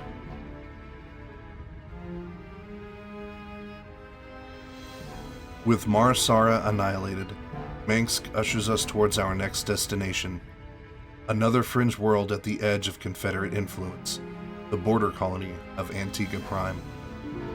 Once we arrive planetside, Captain Raynor confirms that the Sons of Korhal headquarters have begun decoding the data disks secured from the Jacobs installation mission, and that it will hopefully be decrypted soon. Raynor anxiously awaits to see what lies within the data, lamenting that he hopes the lives he lost to secure this information were worth it. Minsk begins his briefing. He informs us that our objective on Antigua Prime is to secure more allies against the Confederacy. The Confederacy, weakened by our alliance and the raid on the Jacobs installation, is losing its grip on the fringe worlds. Now other parties are standing up to Confederate tyranny, and we must aid their efforts so that our strength can grow.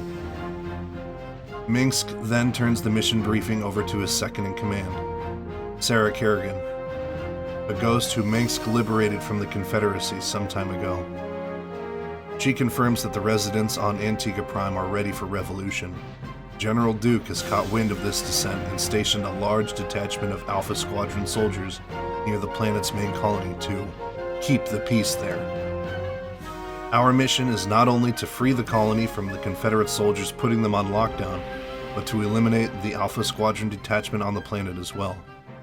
If we can do that, the Antiguan colonists will see the courage of our convictions and join our great struggle.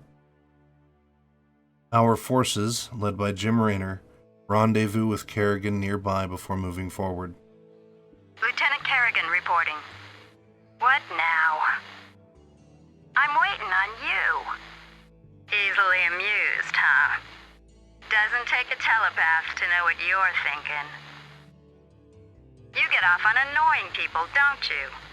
You may have time to play games, but I've got a job to do. Upon meeting the beautiful, deadly Sarah Kerrigan, Jim's mind betrays the lewd thoughts that come across his mind upon seeing her. Raynor here. Captain Raynor, I finished scouting out the area and... You pig! What? I haven't even said anything to you yet. Yeah, but you were thinking it. Oh, yeah. You're a telepath. Look, let's just get on with this, okay? Right. As a ghost, Kerrigan is a powerful telepath who has no problem reading Jim's mind like an open book. What's more, her ghost training gives her access to tactical camouflage and a powerful lockdown ability, which is capable of disabling vehicles where they stand. As our forces advance to meet the Antiguan rebels, Kerrigan reveals that the nearby missile turrets can see through her camouflage. I hate these things. They can sense me even when I'm cloaked. We should take these out. And will need to be destroyed, lest she be discovered before the revolution even begins. Soon, our forces arrive at the rebel outpost. Kerrigan, stealthing into the Antigua Prime Command Center, assassinates the Confederate officers with deadly efficiency. In doing so, she causes disarray in the Confederate chain of command, allowing the Antiguan rebels to immediately begin firing on the Confederate troops stationed around the base. I've taken care of business on this end, Commander. I think the Antigans are ready to back us up, too. That's right. We've tolerated these Confederate goons long enough. Base is under attack. This is Jimmy. Go ahead, Commander. Oh, yeah. Give me something to shoot. Raynor Base here. is under attack. With the forces of Antigua Prime at our side, we gain access to a new structure with powerful new military units, the Starport, which produces aerial vehicles. We received build schematics for dropships when we joined up with the Sons of Korhal. I'm listening. Destination? Go ahead, HQ. When removing your overhead luggage, please be careful. In case of a water landing, you may be used as a flotation device. To hurl chunks, please use the vomit bag in front of you.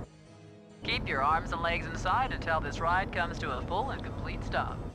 And with the Antiguan rebels, we acquire the Wraith. Reporting in. Transmit coordinates. Go ahead, Commander. Last transmission breaking up. Come back. I'm just curious, why am I so good? I gotta get me one of these. You know who the best starfighter in the fleet is. Yours truly. Everybody's gotta die sometime, Red. I am invincible. That's right.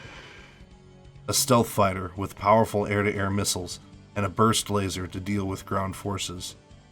With Wraiths and dropships now at our disposal, Captain Rayner and Lieutenant Kerrigan have full air support to take on the Alpha Squadron forces stationed across the river. Go ahead, HQ. Standing by. Attack formation. Roger. Coordinates received. I copy that. Go ahead, Commander. Attack formation. Input coordinates. In transit, HQ.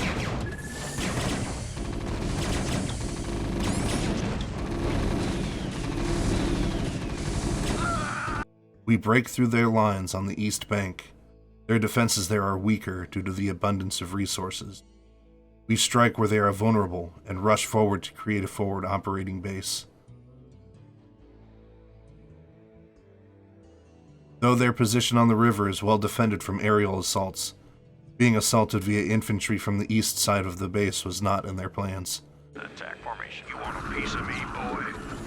Your forces are under attack. Captain? Right away, sir. Transmit coordinates. Attack formation. Roger. Attack formation.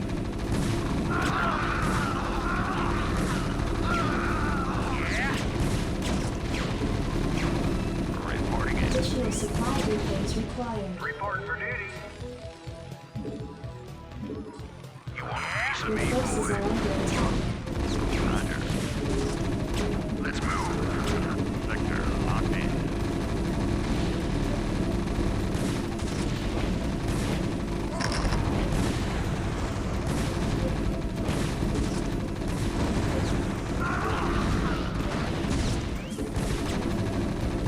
Yeah, I'm going. Jacked up and good to go.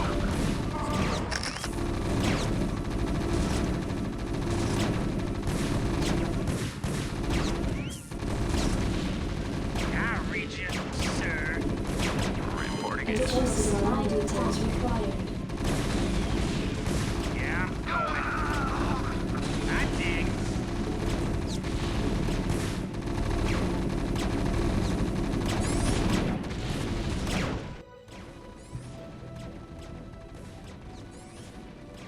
Once again, we have bested General Duke, who sounds the retreat for his remaining forces. Antigua Prime is ours.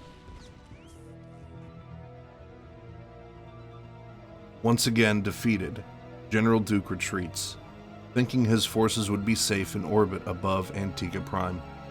But upon escaping the planet's surface, his battlecruiser, the NORAD II, was ambushed by the Zerg swarm within the planet's atmosphere and forced back to the ground.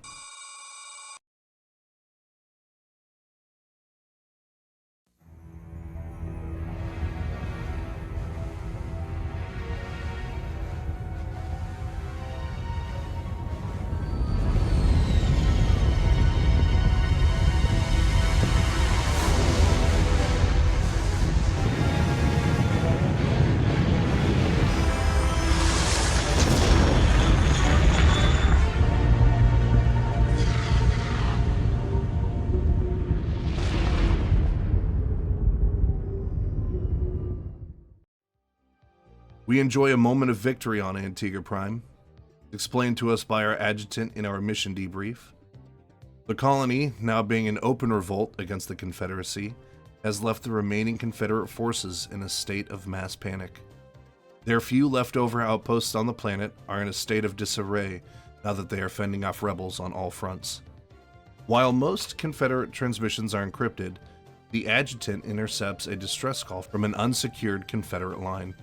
General Duke calling from Alpha Squadron flagship NORAD 2. We've crash-landed and are being hit hard by the Zerg. Request immediate backup from anyone receiving this signal. Repeat, this is a Priority 1 distress call. It's none other than General Duke. He and his men are desperately trying to fight off the Zerg trying to overrun the crashed remains of the NORAD II.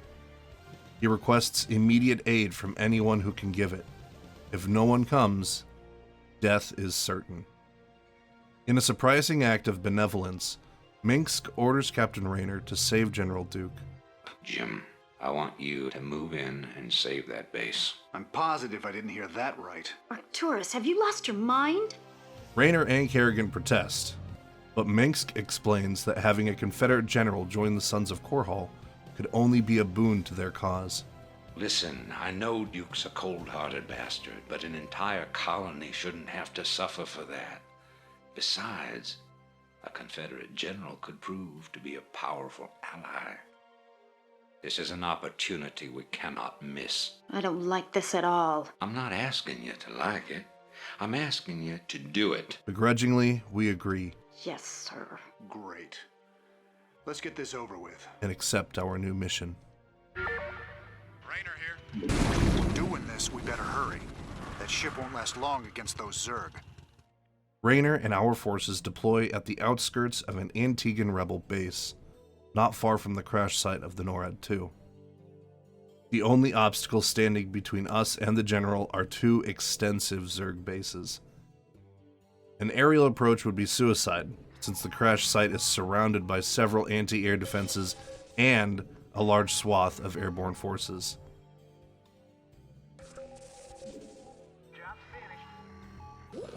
Our best option, then, is to approach on foot and crush the enemy bases from the ground. Your forces are under attack. The Antiguan rebels offer us just the structure for the job, the armory. This structure houses numerous vehicle and airship upgrades and provides schematics for a powerful new mech, the Goliath. Go ahead, TACOM. Systems functional. Channel open. Comlink online. Milspec E209 on. Checklist protocol initiating. Running level 1 diagnostic. USDA selected. FDIC approved.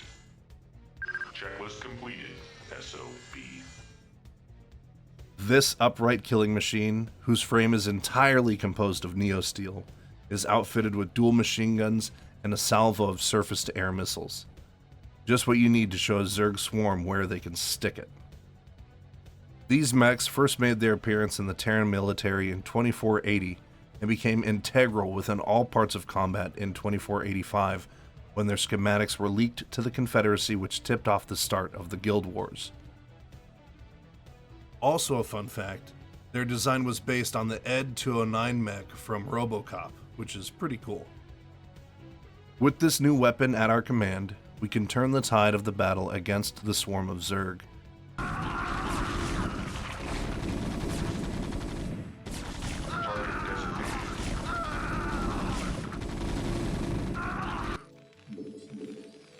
Your forces are under attack. Not enough minerals. We notice that the first entrance into enemy territory is a bit of a choke point, but there is a path on the west side that leads to additional resources and a way to attack the enemy from their flank.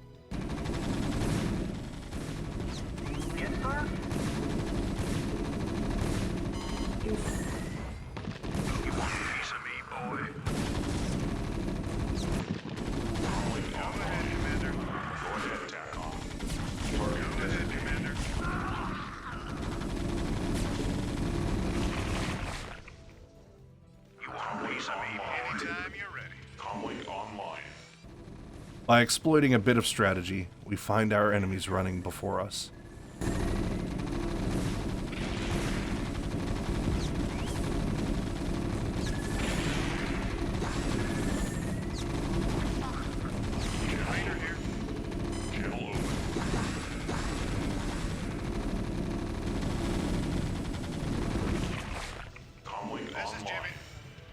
While we kill more and more Zerg, they also try to destroy the survivors of the NORAD II. Thankfully, there are a couple SCVs who are able to repair damages when the enemies are slain. Your forces are under attack. Our troops push on, prodding over countless lead-filled Zerg corpses, and turn their bases into piles of wet, sticky pulp.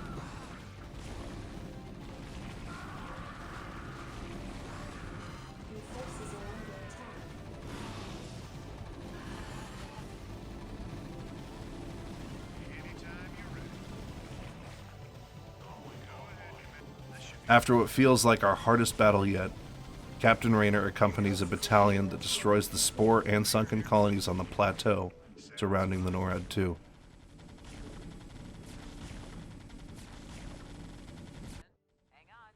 This allows Rayner and a fleet of dropships to make it to the crash site. General Duke, surprised to see us, of all people, as the only responders to his distress call, is given a choice by Minsk. Saddle up with the Sons of Korhal and ride this new wave of revolution, or perish along with the rest of the Confederacy who left him to die. Reluctantly, General Duke agrees. You're about the last folks I expected to show up. What's your angle here, Minsk? Our angle? I'll give you an angle, you slimy Confederate piece of Jim, enough. I'll handle this. The Confederacy is falling apart, Duke. Its colonies are in open revolt. The Zerg are rampaging unchecked. What would have happened here today if we hadn't shown up? Your point? I'm giving you a choice. You can return to the Confederacy and lose, or you can join us and help save our entire race from being overrun by the Zerg. I don't think it's a difficult decision. Join forces with you? I'm a general, for God's sake. A general without an army. I'm offering you a position in my cabinet, not just some backwater post. Don't test my patience, Edmund.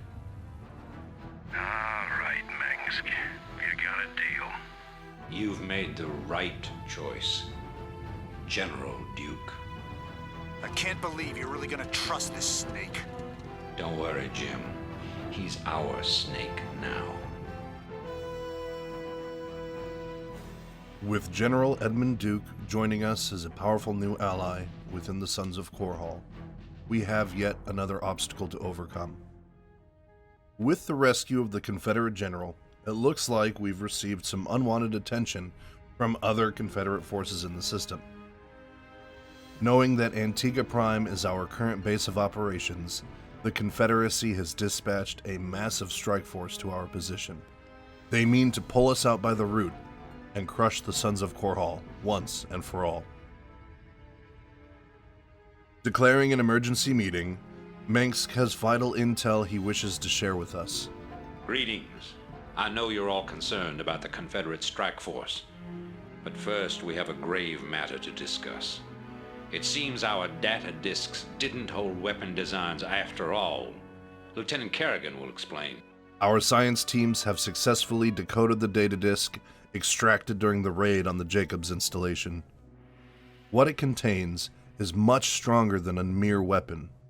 It contains information showing the Confederacy knew about and nurtured the rising Zerg menace. Kerrigan clues us into the classified Confederate programs for training those who are psychically gifted into ghosts, a program that she herself was a part of. And further research into the program reveals that ghosts and Zerg operate using similar psychic emanations. Rayner connects the dots that the Zerg would be drawn to a psychic energy of a ghost, especially if they're particularly powerful, like Kerrigan. So the Zerg are here for you, darling? This keeps getting better and better. Shut up. With this knowledge, the Confederacy began work on a transplanar psionic waveform emitter. A psi emitter, which would have the ability to emit a ghost's psionic signature, but on a much larger scale, being able to spread across entire worlds. The emitters broadcast the neural imprint of a ghost, but at a much greater magnitude. These things reach across worlds. The mysteries of Marsara and Chowsara now become clear. They were the testing grounds for this new Zerg weapon. The Confederacy used these psi emitters to lure the Zerg into isolated containment areas. Your colony, Mar Sara Commander, was one such location. What are you saying? I'm saying the Zerg are a secret weapon developed by the Confederacy. Minsk explains that long ago, the Confederacy obliterated Korhal, using nuclear weapons to establish their dominance. Now, with these psi emitters, they can use the Zerg as weapons of mass destruction instead. Just as they destroyed Korhal with nuclear weapons to establish dominance a generation ago, they would use the Zerg to put an end to their other rivals. Only this time there'd be no outrage. Who could suspect the aliens were their creation? No, they'd be lauded as heroes for coming in and destroying the Zerg. It's time the Confederacy paid for its crimes. No one would suspect the Confederacy behind the attacks, since they can come in and clean up the Zerg once they'd purged the planets of any undesirables. But now it's time to give the Confederacy a taste of their own medicine. With Kerrigan's assistance, our mission is to plant a psi emitter in the heart of the invading strike force. Once the emitter draws the Zerg to the planet, the Confederate blockade will be broken, giving us a chance to escape Antigua Prime. Heading onto the battlefield, we find that some of our structures are already under fire by Confederate forces. As we retreat back behind our defensive perimeter, Kerrigan expresses her doubts about our mission. While she believes in the cause of the Sons of Korhal, she expresses that no one actually deserves to be devoured by the Zerg. I'm having doubts about this, Arcturus. I just don't think anyone deserves to have the Zerg unleashed on them. I know you have personal feelings about this, but you can't let your past cloud your judgment. Carry out your orders, Lieutenant. Yes, sir. Minsk, knowing Kerrigan's traumatic past, states that now is not the time to dwell on what has happened, but insists that she focus on the task at hand. Orders are orders, so she reluctantly agrees. Once we take stock of our base, we find once again our fighting potential has increased. Now joined with General Duke's Alpha Squadron, we have considerable upgrades added to our disposal. Numerous infantry and vehicle upgrades further than what we could previously do, and they give us a unique structure as well as a couple of new units. Firstly, the Science Facility. The Science Facility has the option of 2 separate add-on structures, which we hope to see in future battles. It also personally increases our ability to upgrade all weapons and armor for our military units. And finally, it houses multiple upgrades for a new support unit that we have acquired, the Science Vessel. We have you on visual. Transmit orders. Receiving headquarters. I like the cut of your jib. E equals MC. Oh, let me get my notepad. Fusion, eh? I'll have to remember that. Who set all these lab monkeys free? I think we may have a gas leak. Do any of you fools know how to shut off this infernal contraption? The ship, out of danger? A floating laboratory capable of detecting invisible units and able to use powerful abilities like the defensive matrix. Transmit orders. Commencing. Yes, sir! Moving! Delighted to, sir! Which shields units for a threshold of 250 damage.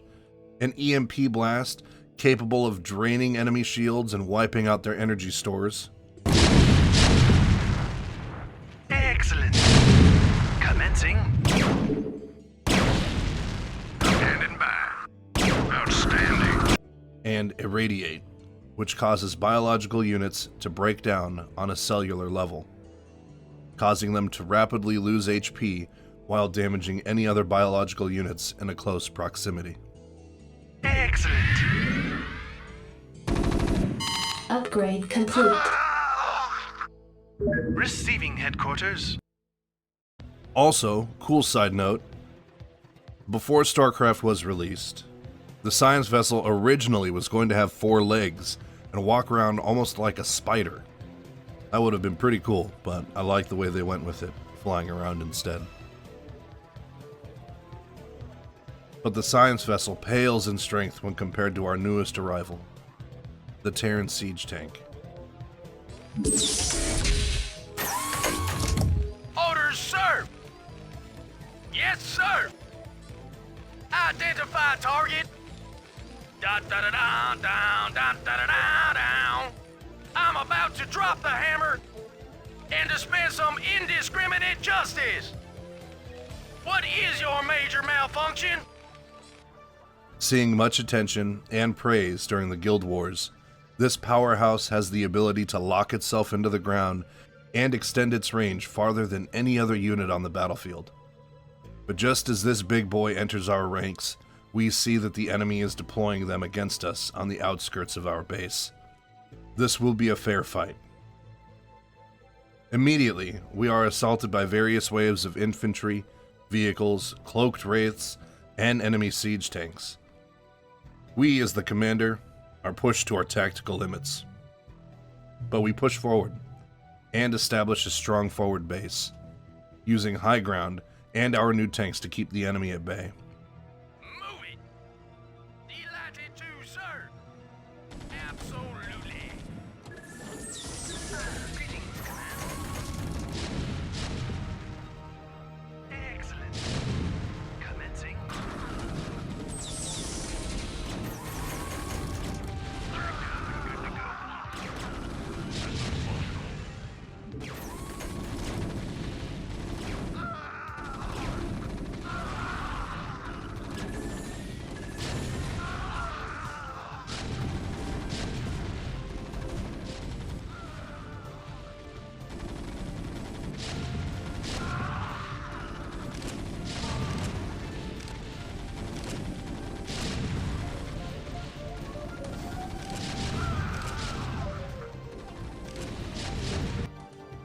As we dive forth into the heart of their base, we see that they've even deployed Terran battlecruisers into the fray.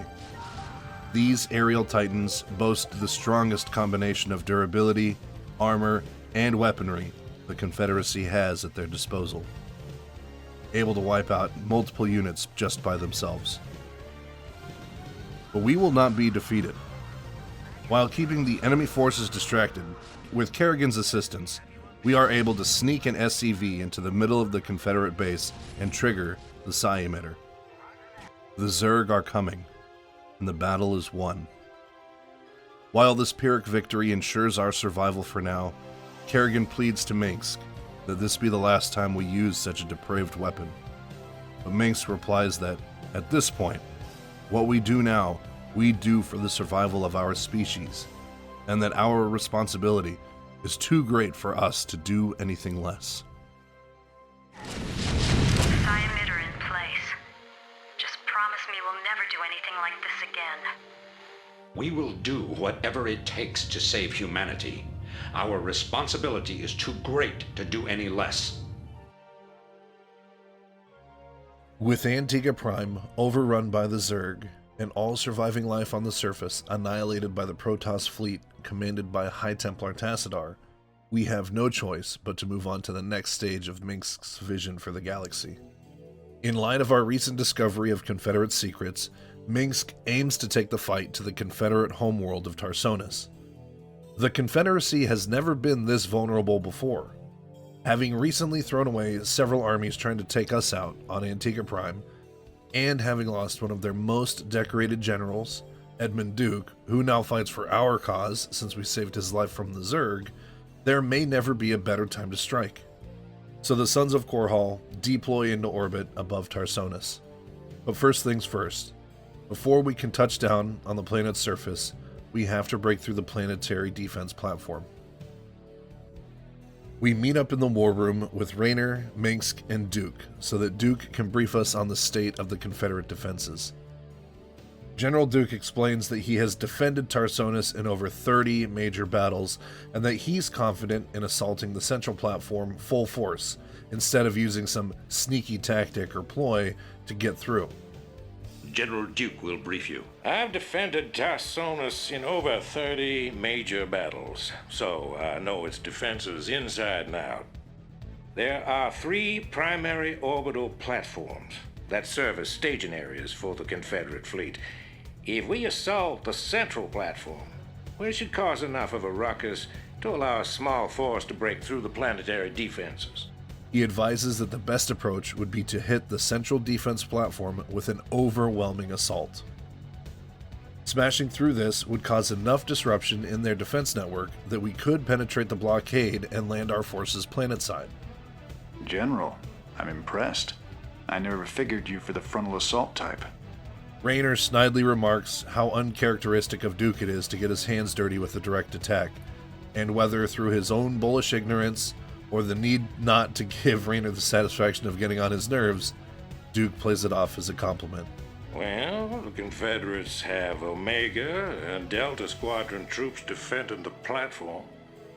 And they're nothing compared to my Alpha Squadron boys. Right. He boasts about how his Alpha Squadron troops would make short work of the lesser Omega and Delta Squadrons that are stationed on the central platform, also seeming to forget that every time we have gone up against the Alpha Squadron, we have sent them home with their tails between their legs. Duke leads the charge into this fight, at the helm of his Behemoth-class battlecruiser, the fearsome NORAD II that we helped save a few missions ago. I haven't got all day. Well? What? Make up your mind. Been a general for 15 years. Now I'm taking orders from a pup. This core hull outfit's a mess. Y'all need some good old-fashioned discipline. That's what you need. Duke also deploys a contingent of Confederate ghosts into the mission, opening up this type of infantry for our future endeavors. I'm here. Finally. Call the shot. Ghost reporting. You called down the thunder. Now reap the whirlwind. Keep it up, I dare ya. I'm about to overload my aggression inhibitors. These stealth units boast the same C-10 canister rifle as Kerrigan, albeit a weaker version due to less modifications, and possess the same personal camouflage and lockdown ability.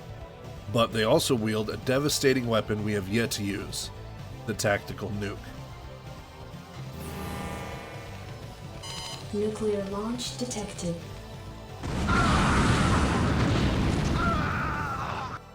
As our forces move forward onto the central platform, Duke finds several abandoned structure attachments. I can't believe this. Alpha Squadron never would have left this equipment behind. That's what I call sloppy. Putting these to good use, we establish our perimeter and ready our offensive. SCV good to go, sir. Job finished. Our first opponents are the aforementioned Omega Squadron and their heavily fortified front line. Bunker turret systems and siege tanks surround their base perimeter. Their defenses mean little, however, as our ghosts can simply vaporize their defenders with the deployment of a long-range nuclear blast. Piece of me, boy. You want a piece of me, boy? I'm all over it. I'm here. Nuclear Never know launch what hit detected. 'em. Nuclear launch detected.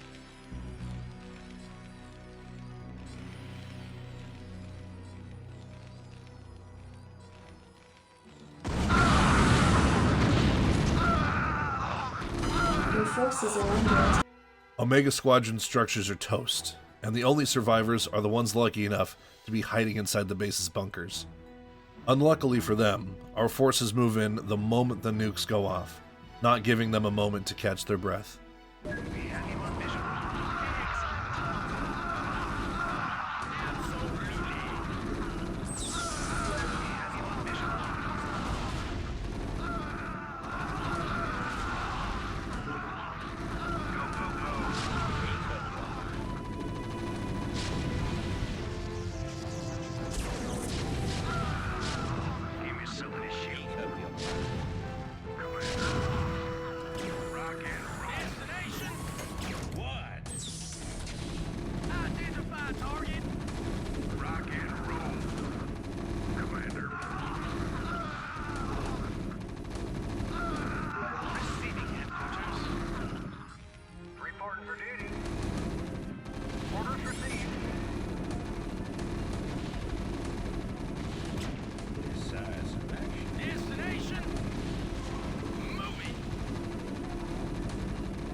Soon enough, Omega Squadron is no more. With Omega gone, we are free to take over their resource cache and begin creating troops to move against Delta Squadron. While Omega Squadron consolidated its forces right around its resource cache, we find that Delta Squadron has done the opposite. They have spread out on their side of the orbital platform, creating several defensive outposts with several troop patrols. It will take more than just a couple well-placed nukes to take down this enemy.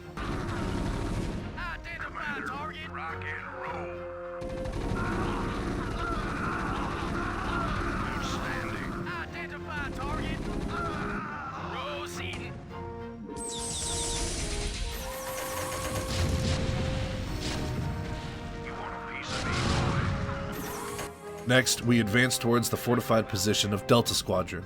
What they lack in defenses and fortified lines, they make up for with tactical troop deployment.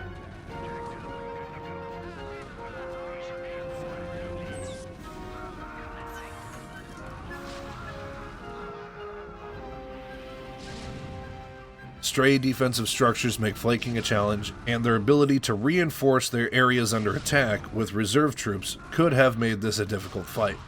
But while they have a defensive advantage, you can see that they have grown comfortable on their defensive platform.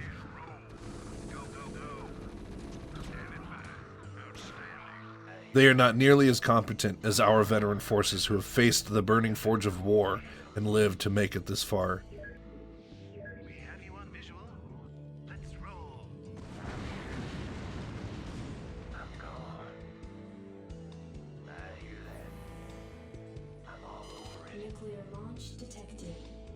By using their choke points to our advantage, we are able to eliminate them without much issue. Your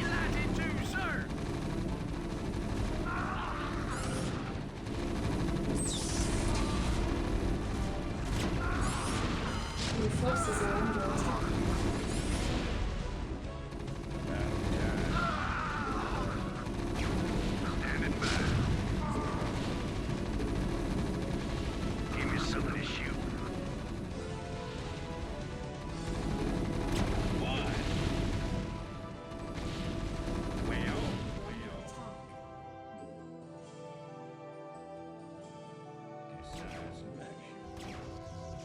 After the central platform is cleared of the Confederate forces, Duke sends a message to command stating that his mission is complete. This is Duke. The emitters are secured and online. Kerrigan and Rayner, both having been left in the dark about the use of psi emitters, are not pleased. Who authorized the use of psi emitters? I did, Lieutenant. What? The Confederates on Antigua were bad enough, but now you're going to use the Zerg against an entire planet? This is insane. She's right, man. Think this through. Mengsk explains that he has considered the moral implications of this tactic and insists we carry out our orders. I have thought it through. Believe me. You all have your orders. Carry them out. The moral landscape of this war is shifting now that the Sons of Korhal are establishing their power. Have we helped liberate Terran space from Confederate tyranny? Or have we merely installed a new dictator to pull the levers of Confederate power? Someone even more willing to rule by fear? We don't know, but for now, we have no choice but to keep fighting. After Duke positions the psi emitters on the central orbital platform above Tarsonis, the Zerg waste no time in overrunning the planet. Billions of them enter Confederate space, overwhelming any city or defensive outpost on Tarsonis within hours. Most of the planet's population is wiped out in only a couple of days. All industrial areas, residential zones, and even the capital, Tarsonis City. That's right, the capital of Tarsonis is Tarsonis, the place so nice they named it twice. All these places are infested by the Zerg menace, but where the Zerg go, the Protoss follow. And soon a fleet of Protoss warships, presumably a scouting party for the massive fleet on the hunt for the Zerg, appear in space near the planet and set a course for the primary hive cluster on one of the orbital platforms. Mengsk fears that if the Zerg are harmed, then there is a chance that the Confederacy could survive. If they engage the Zerg, the Confederates may escape. Mengsk believes he cannot let this happen. He demands nothing less than absolute victory over the Confederacy. He tasks Kerrigan with 2 objectives for this mission: defeat the Protoss scouting party, and ensure that absolutely no Zerg structures are destroyed by the Protoss forces. Commander, send Lieutenant Kerrigan with a strike force to engage the Protoss. Captain Rayner and General Duke will stay behind with the command ship. First, you sell out every person on this world to the Zerg. Then you ask us to go up against the Protoss. And you're gonna send Kerrigan down there with no backup? I have absolute confidence in Kerrigan's ability to hold off the Protoss. Rayner is furious. He's appalled that Mengsk is using the Zerg as a weapon, just as the Confederates did, and that now we're fighting the Protoss to protect the Zerg, of all things. Furthermore, Mengsk is sending Kerrigan in alone on this suicide mission with no backup. This is bullshit. Kerrigan, are you reading this? I heard. I'm going down there. Arcturus knows what he's doing. Kerrigan tries to calm Rayner down. She still believes in Mengsk and has faith in his ideals. She will carry out this mission dutifully, as she has all others. Defeat is not an option. I can't back out on him now. Funny. I never thought of you as anyone's martyr. As her strike force descends to the orbital platform and begins setting up a base, Rayner hails Kerrigan again. Why are you doing this, Kerrigan? Look, I know about your past. I've heard the rumors. I know you were part of those experiments with the Zerg, that Mengsk came and saved you. But you don't owe him this. Hell, I saved your butt plenty of times. He knows enough about her past to know that she feels indebted to Mengsk, but not at the cost of her own life. Rayner explains that he's saved her a few times himself, but would never dream of asking this of her. Kerrigan asks him to relax and reassures him that she's doing this for more than just Mengsk. Jimmy, drop the knight in shining armor routine. That suits you sometimes. Just not now. I don't need to be rescued. I know what I'm doing. The Protoss are coming to destroy the entire planet, not just the Zerg. I know that because, well, I just know it. I am a ghost, remember? Once we've dealt with the Protoss, we can do something about the Zerg. Arcturus will come around. I know he will. The Protoss are coming to destroy the entire planet, not just the Zerg. If she can use her psychic abilities to connect with and understand both the Zerg and the Protoss, she could save the planet, and understand them both on a level we never have before. Reluctantly, Rayner gives her his blessing, and she begins her mission. I hope you're right, darling. Good hunting. This mission is fought on 2 fronts. To ensure the Zerg's survival, Kerrigan has placed her encampment directly between both of the alien forces. On one side of her base, the Zerg steam forth, as vicious as ever. Your forces are under attack. Stay cool, Commander. Remember the plan. The Zerg are to remain unharmed. Our best option there is to maintain the defensive line, while on the other side we deal with the Protoss. In our first ever encounter with the species, a mystical, otherworldly alien race. Their technology is sufficiently advanced so as to be magic to us. What's more, their strength is undeniable, with just one of their zealots being a match for several Marines.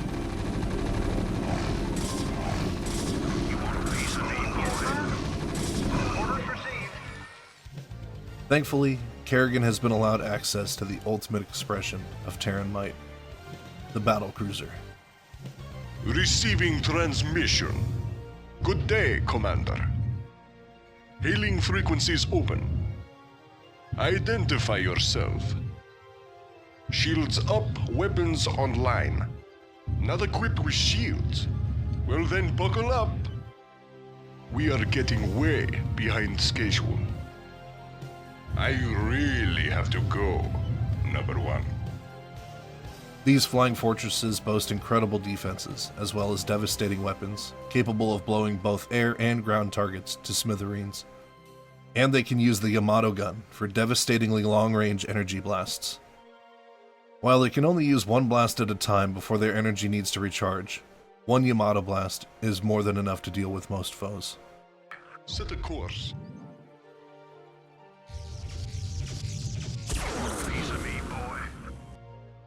This battle is unlike any we have ever faced before. There's not even a moment's peace, as we constantly need to keep reinforcing our defensive front while offensively marching forward with the other. Give me something to shoot. You want a piece of me, boy? The Protoss are fascinating. Their structures seem to be based on some sort of warp technology. Where the Zerg structures pulsate and bleed, and our own structures catch fire and explode, their structures seem to hum with energy and mystical tech.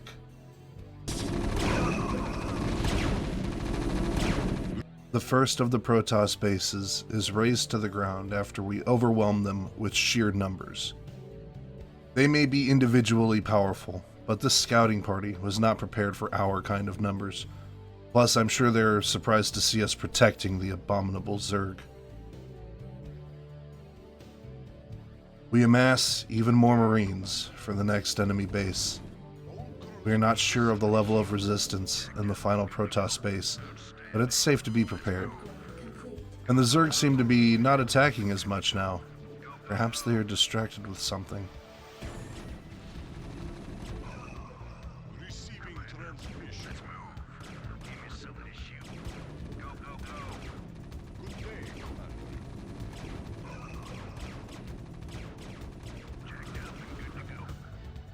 We begin our march into the second enemy base, and strangely the resistance is minimal. The base's defenses consisting mostly of photon cannons.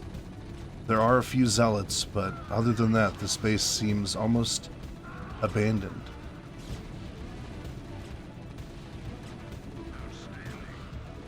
And without much effort, we raise the second Protoss encampment to the ground and evict them from the orbital platform.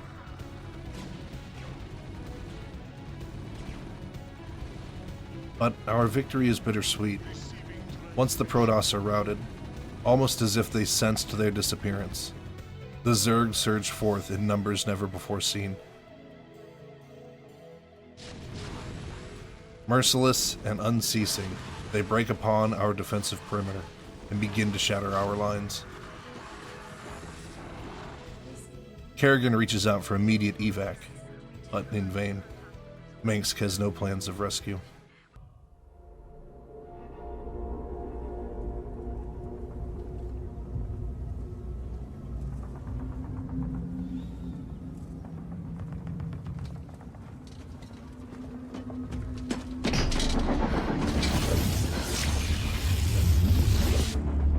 Kerrigan, we've neutralized the Protoss, but there's a wave of Zerg advancing on this position. We need immediate evac. Belay that order. We're moving out. What? You're not just gonna leave us? All ships prepare to move away from Tarsonis on my mark.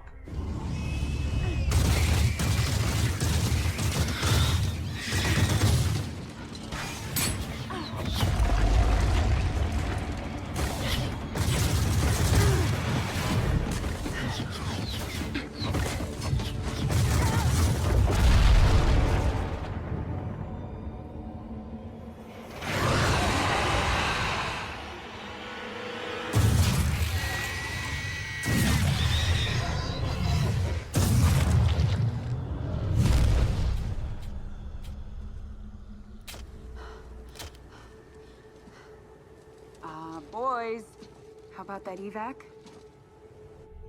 Damn you, Arcturus.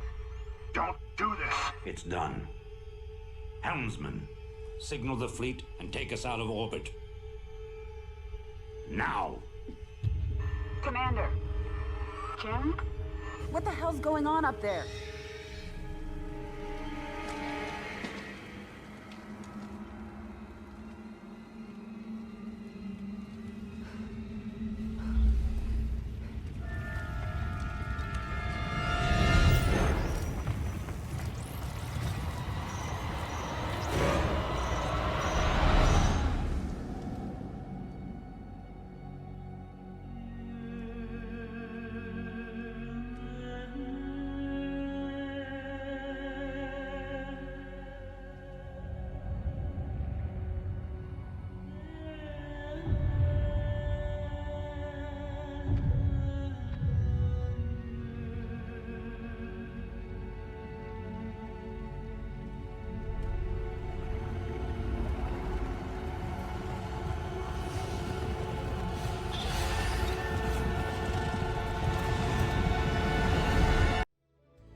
The road we walked to get here has been long, and in walking it, we are no longer the person we were before.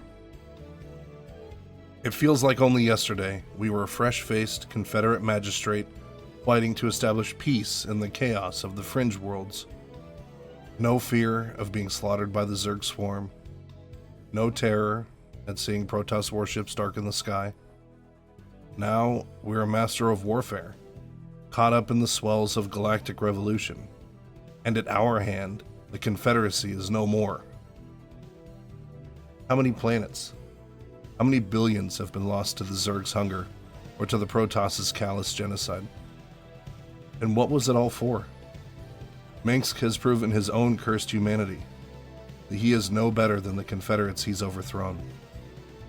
Another tyrant, making the people who trust him mere cogs in the machine of his grand design. But a man always has a choice, and just because he believes himself our superior, that doesn't mean we have to be complicit in his tyranny. Innumerable souls he has sacrificed in his name, including his most faithful lieutenant, Sarah Kerrigan. For Raynor, enough is enough.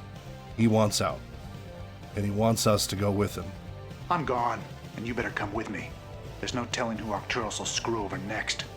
Any one of us could be Mengsk's next necessary sacrifice. As the Sons of Korhal convene in the Hyperion, the adjutant confirms that all contact with Kerrigan's forces in New Gettysburg has been lost. The fleet has lost contact with the ground forces at New Gettysburg. General Mengsk has ordered the immediate disengagement of the Korhal fleet from the Tarsonian system. As the Korhal fleet prepares to leave Confederate space, Mengsk sends his congratulations to us, his voice beaming with pride at what horrors we have wrought. Gentlemen, you've done very well.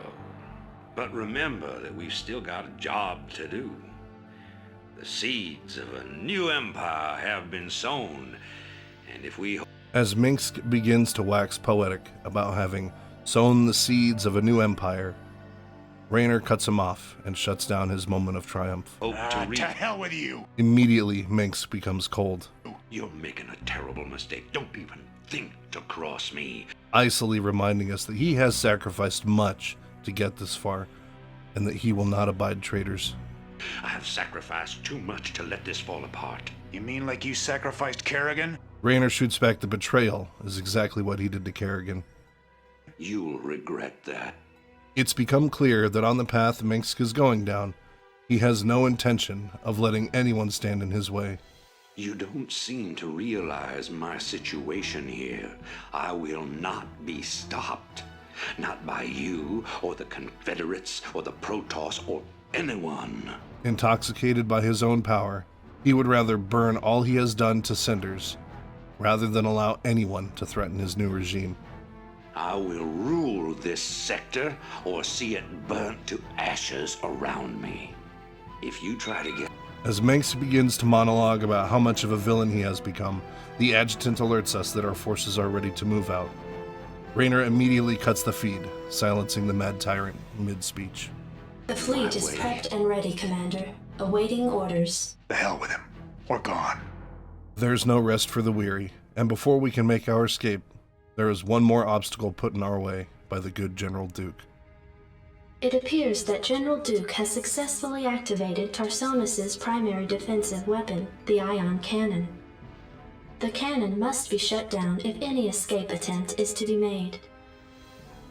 As we ready our ships to depart, the adjutant informs us that General Duke has reactivated a long, silent Confederate weapon, the ion cannon. This gargantuan planetary defense battery can drop any ship near Tarsonis out of orbit with its ionic blasts. Mengsk never had any intention of letting us leave alive. In an ironic twist, we must now fight through the Sons of Korhal's forces, those soldiers we once fought beside. Well, Commander, looks like we're on our own. It's funny. Seems like yesterday Arcturus was the idealistic rebel crusader. Now he's the law and we're the criminals. Kills me to know that we helped him achieve his goals of conquest. Raynor reflects that it feels like only yesterday that Mengsk was a symbol of rebellion, a new justice to rally behind. We, in our naivete, helped him realize his goals, and will never be able to undo that cold reality. Raynor's last words to himself before entering the battlefield are those of regret. Regret over the fate we sleepwalked Kerrigan into. Damn it. I shouldn't have let her go alone. Our vanguard is small, but ready to assess the crucible now in front of us. On one side, General Duke and his Alpha Squadron, and on the other, Mengsk's elite guard. While we could drive deep into their forces and try to wipe out their bases, we recognized that a more tactical approach would be an all-out blitz on the orbital platform where the ion cannon is housed. With the full array of the Terran military-industrial complex at our disposal, nothing is impossible. After all, Mengsk only got this far because of our rapid cunning and strategic dominance. Let's see how he likes it when we turn it against him.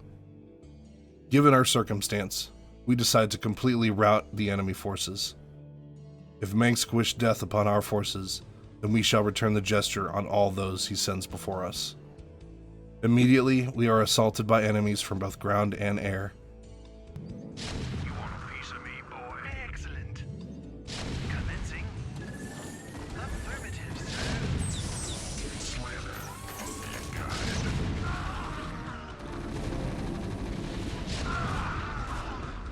You want a piece of me, boy?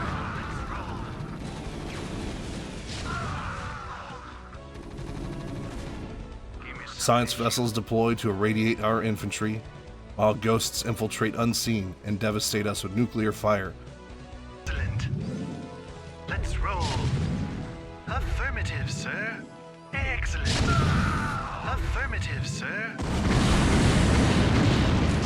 And lockdowns to immobilize our vehicles.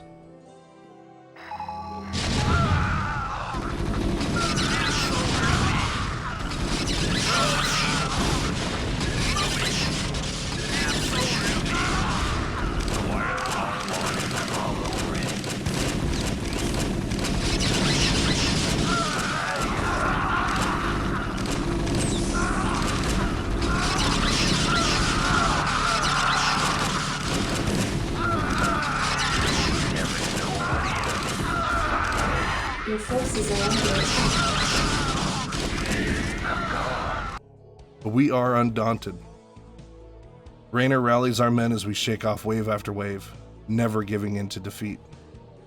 We move a small squad north to begin an expansion and get us close to dealing with General Duke. In an almost nostalgic sense, we decimate the Alpha Squadron. Duke has never been able to compete with our strategic guile, and once again, we wipe out his troops.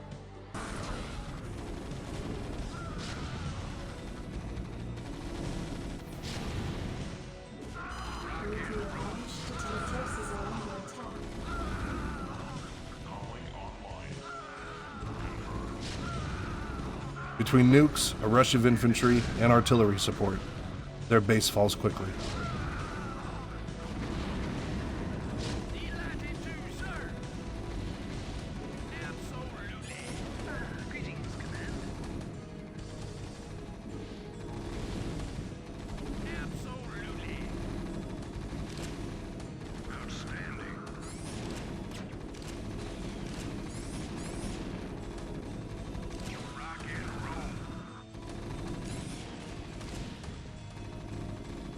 With his pet out of the way, Mengsk stands no chance. We bring a couple battle cruisers into the foray and see his so-called elite guard fall before us.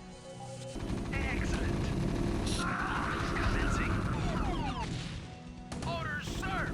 Destination, proceeding. Moving. Your forces are under attack.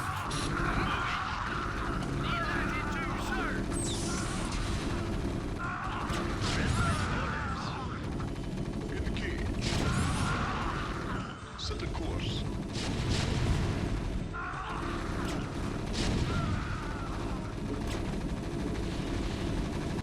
The ion cannon platform itself has a perimeter lined with missile defense systems, along with a few infantry units as a last bit of defense. Receiving transmission.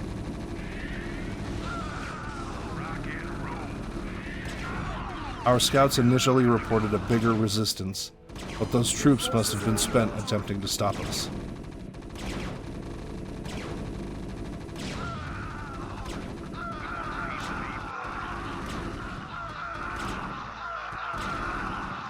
Our determination is not broken. We keep up the assault and finally level the ion cannon. With it out of commission and the skies clear, we break through the core hull blockade and jump away from the space around Tarsonis. The future uncertain. All we can do now is turn our backs on Minsk's newfound Terran dominion.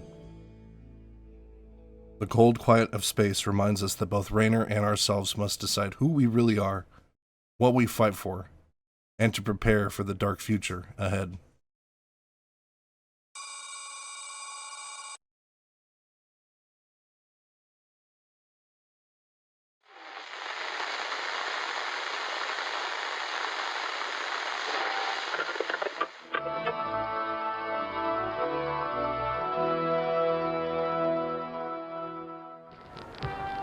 Fellow Terrans, I come to you in the wake of recent events to issue a call to reason.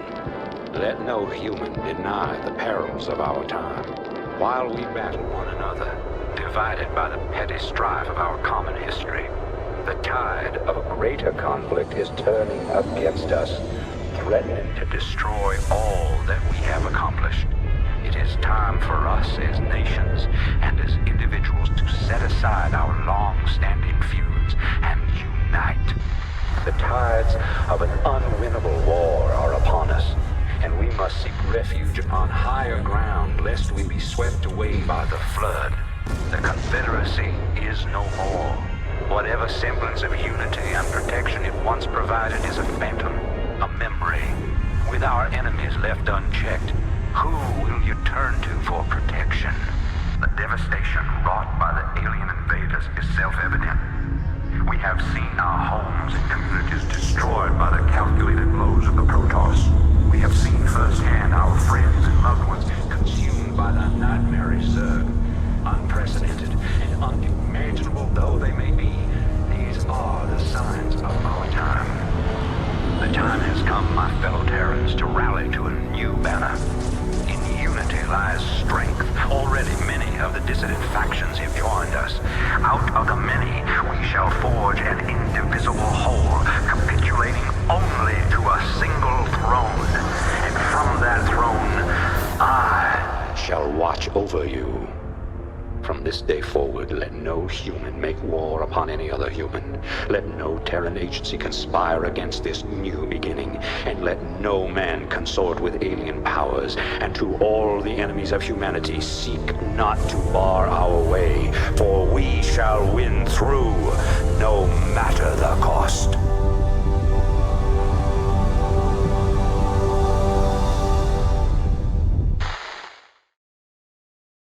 There is something in the dark, a whisper, swirling, coalescing into form like the nebula of a virgin star.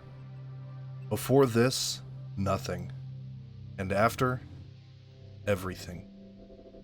In a singular moment, our consciousness opens, and we hear a voice, infinite, consuming, the entirety of our existence. Awaken, my child, and embrace the glory that is your birthright. Know that I am the Overmind, the eternal will of the Swarm, and that you have been created to serve me. We are a Cerebrid, an immortal extension of the Overmind, all-father of the innumerable hordes of the Zerg Swarm. Unlike other Cerebrids, we have been formed with a unique purpose. Behold that I shall set you amongst the greatest of my Cerebrids, that you might benefit from their wisdom and experience. Yet your purpose is unique. While they carry forth my will to the innumerable broods, you have but one charge entrusted to your care. For I have found a creature that may yet become the greatest of my agents. Even now, it resides within a protective chrysalis, awaiting its rebirth into the Swarm. Normally, a Cerebrid would be created merely to govern the various broods of the Zerg in the Overmind's name. but our role is more specific. We must protect a chrysalis, a cocoon housing a creature of great importance, and safeguard it from harm. Its contents are unknown to us, but the Overmind informs us of the creature's vast potential. It will, he says, be the undoing of our enemies. For now, we must learn, at the feet of the Overmind's most evolved of cerebrates, and in the womb of their wisdom, we will gain the knowledge to protect the chrysalis until it reaches maturity. We accept this calling with our whole being, for we must do what we were born to do. Danger may lie ahead that threatens the chrysalis, and it is our purpose to eliminate it.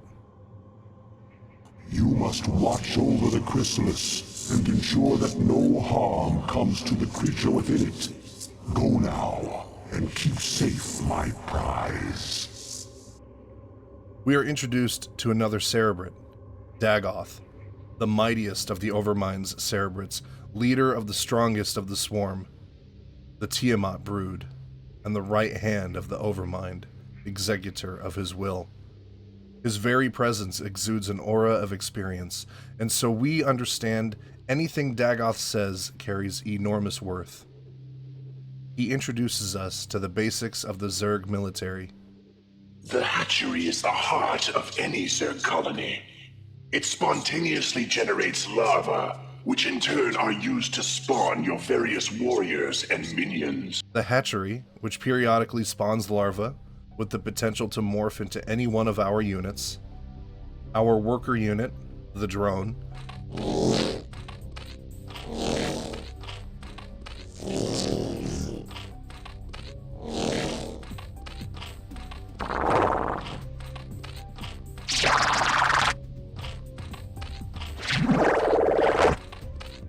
A living sacrifice which is able to evolve itself into any desired structure at the cost of its own life.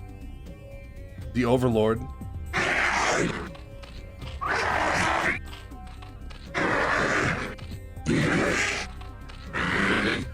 whose hovering presence grants us additional supply for our armies and detection of invisible units. The Creep Colony, harmless in its base form, but able to evolve into ground or air defenses. It also serves to expand the Creep, the living ground across the land, necessary to sustain all Zerg structures with its nourishing succor. The Extractor, necessary for the harvest of Vespene gas, and the Evolution Chamber, which provides weapon and armor upgrades for our units. We are given two structures that will allow us to spawn our ruthless forces, the first being the spawning pool, which gives access to and houses upgrades for the Zerglings,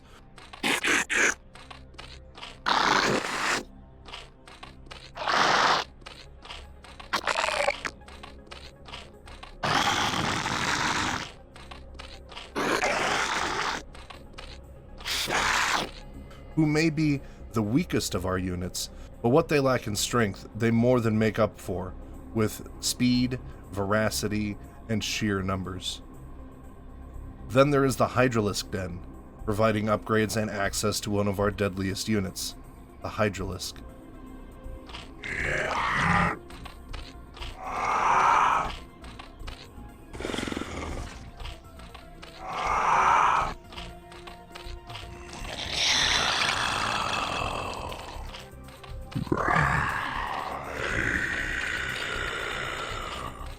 A tall, serpentine monstrosity who volleys armor-piercing spines from sockets in the plate of their upper carapace. They are fragile when taking hits from enemy units, but their deadly ranged attack allows them to devastate enemy units while they are being overrun by swarms of Zerglings. As we become familiar with the machinery of the Zerg base, we are introduced to another of the Overmind's cerebrates, Zaz, leader of the Garm brood. What Dagoth carries in strength, Zaz matches in cunning and precociousness on the battlefield. Fitting, since Zaz also serves as kind of a spy master for the Zerg. There are few sectors in the galaxy where his influence does not reach. Greetings, I am Zaz. I too am a cerebrate of the Overmind. I have located a small band of Terrans who could threaten the Chrysalis and the Hive Cluster. You must not allow them to leave here alive. He informs us that a detachment of Terran soldiers has been spotted across the nearby lake. Unknown to us, these are some of the last holdouts of the Terran Confederacy. They underestimate our fledgling brood, sending only a couple Marines at a time to venture into our territory. Our forces are under attack.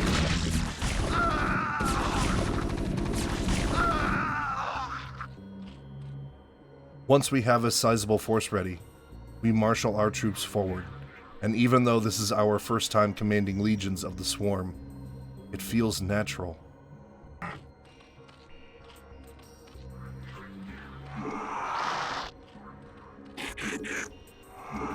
Our forces are under attack.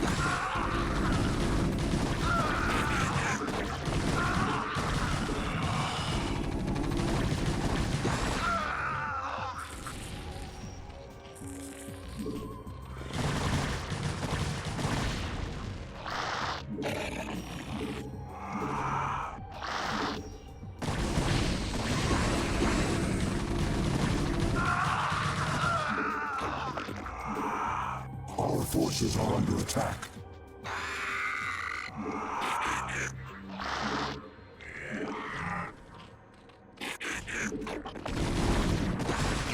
Our forces are under attack.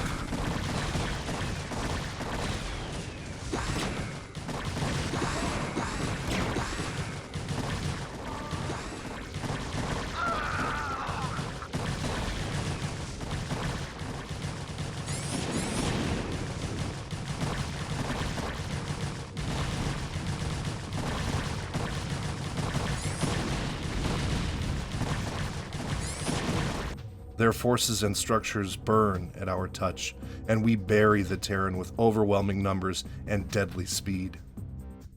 Their sluggishness betrays their instinct to survive, and soon they are soundly routed. No semblance of a threat will be allowed near our Chrysalis. We are the Swarm.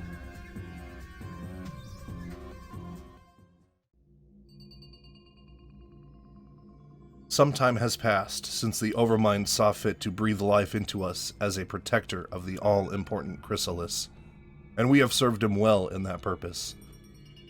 In his wisdom, he reassures us that as we continue to please him and strengthen the Chrysalis, so too will our strength grow in kind.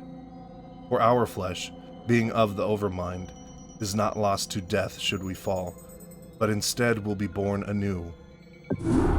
I am well pleased, young Cerebrate, and so long as my prize remains intact, I shall remain pleased.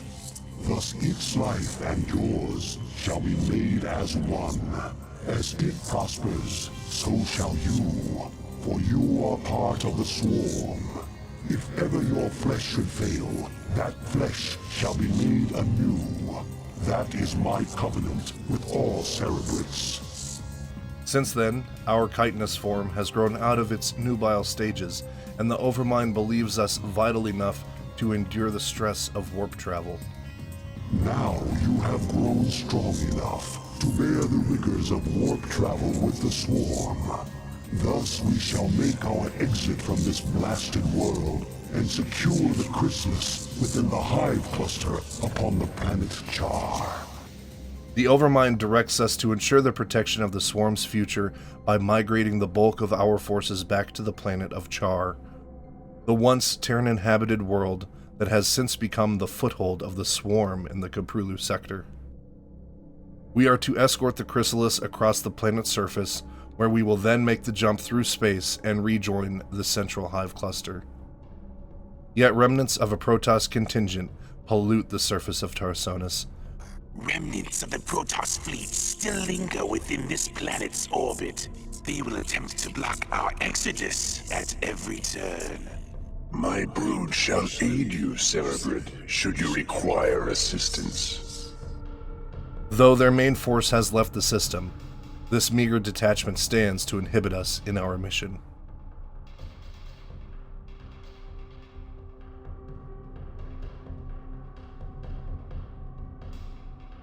We are not alone in our task, as Dagoth, being a real homie, has gifted us a handful of hunter-killers to assist us. These rare, lethal subspecies of Hydralisk will no doubt serve as a great boon in escorting the Chrysalis to the beacon. Do with my minions as you will, Cerebrate. They will serve you unquestioningly. Go now, and bring swift wrath to all who would oppose the swarm. What's more, our brood has matured enough to allow us to morph our hatcheries into layers, granting access to further structures. The first being the Spire. This flesh-coiled monolith provides our aerial units with weapon and armor upgrades, and unlocks the ability to evolve our larvae into two types of aerial units, the Mutalisk and the Scourge.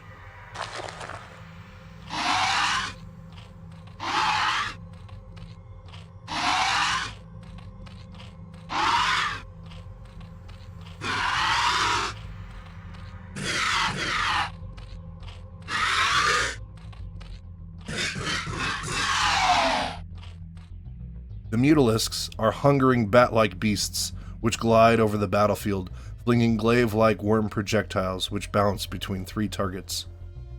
They can achieve incredible maximum speed, but take a moment to accelerate as they gain momentum.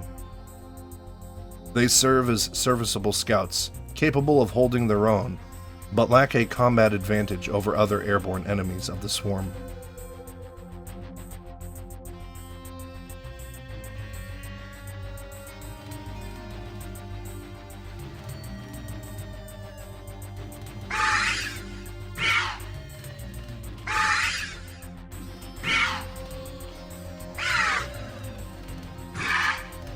The Scourge acts as an efficient, cost-effective flyer, which births 2 of its spawn from 1 larva, not unlike the Zergling.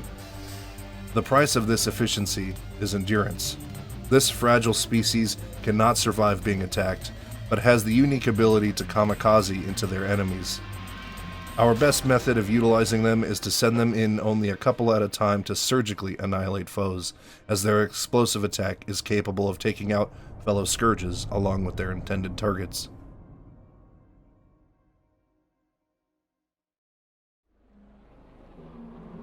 Luckily for the Protoss, our mission today is not to destroy them all, yet. While such a trivial extermination is no doubt within our power, we only need to escort the Chrysalis to the beacon.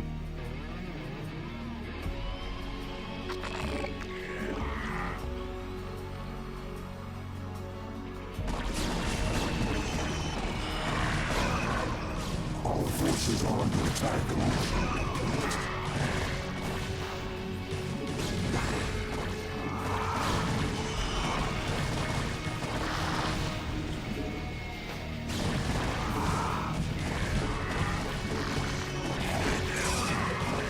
Forces are under attack.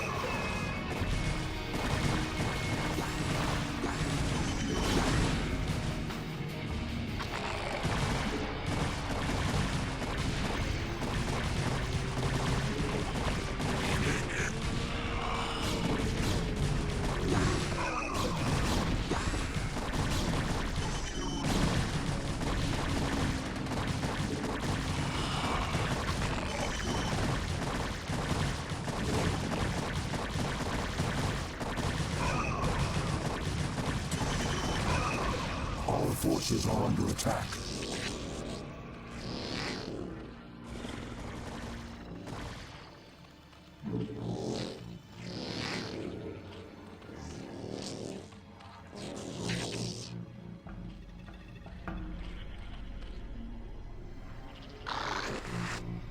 The Protoss have a sizable base to our southwest and have several outposts across the area, each one defended by a few spare soldiers. Scattered as they are, we should have no issue cutting a straight line to the beacon without needing to confront the totality of their forces. With Dagoth's hunter-killers at our disposal, this task is simplicity itself, requiring no more than a dozen or so Zerglings and a couple Hydralisks of our own. We make it to the beacon with only minor resistance.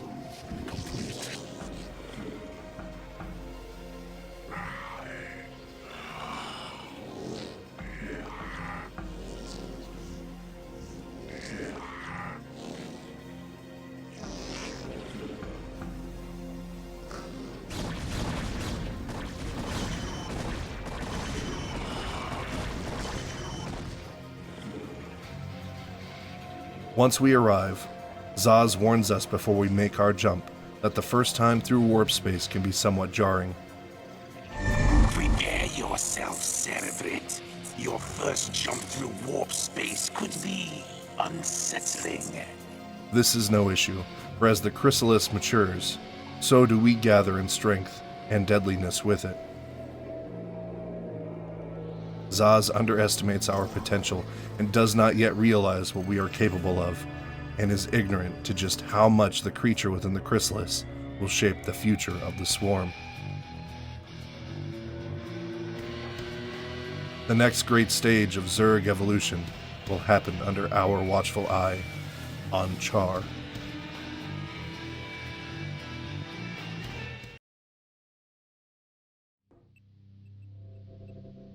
Our relocation to the primary hive cluster on Char is complete, and with our pilgrimage ended, we may now make safeguarding the chrysalis our sole focus until it finally hatches. Behold the power of that which is yet unborn, for the swirling images that flow forth from the chrysalis are only a shadow of the sleeper's true power. The Overmind beams with pride, seeing as his creation comes ever closer to emerging from its metamorphic slumber. However, as the chrysalis matures, it has begun emitting psychic resonances out into the galaxy. While the other Cerebrates know not what the emanations mean or what they are trying to communicate, Zaz has deduced that these emanations will no doubt draw our enemies to our location. The psionic emanations of the chrysalis have reached out into the depths of space and lured our enemies to us. Even now, we are aware of their plans. This estimation proves to be correct, for not long after the chrysalis begins emanating, Zaz intercepts a transmission from General Duke, now commanding troops in the name of the Terran Dominion. All squadrons close formation. Scan for hostiles. Emperor Arcturus believes that there's Zerg out here, so it's our job to flush them out. I don't want any slip-ups this time. We'll show these critters that they can't run from the Terran Dominion. We listened as he explains to his men that Emperor Arcturus has entrusted them to seek out and destroy the Zerg, which they suspect to be in this region. The fools vastly underestimate our innumerable numbers, but nonetheless, their existence threatens the chrysalis, now more vulnerable than ever. Engage the Terran forces with care. Your priority is to protect the chrysalis at all costs. The chrysalis must be defended, and this so-called Alpha Squadron must be removed. Their bodies will nourish the swarm.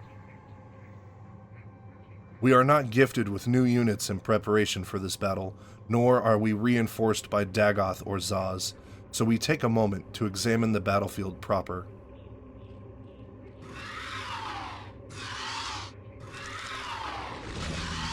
Char is far removed from the lush planet of our spawning. Fiery, sulfurous fumes belch into the sky amid mountainscapes of volcanoes choked with lava, leaving the land bleak and devoid of life. What a wonderful atmosphere for battle. The chrysalis is positioned central to our base, with only minimal protection. The Terran forces are amassed deep to the northwest, having entrenched themselves with bunkers and siege tanks perched on the high ground.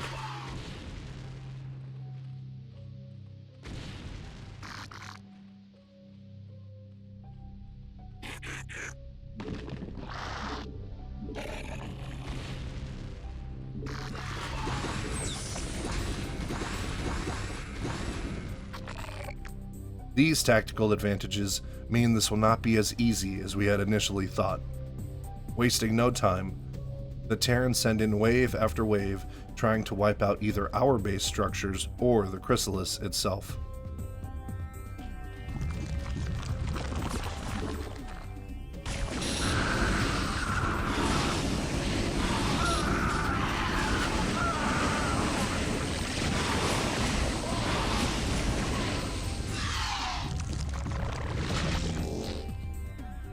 Creeping northward, we find a small outcropping of resources near our base.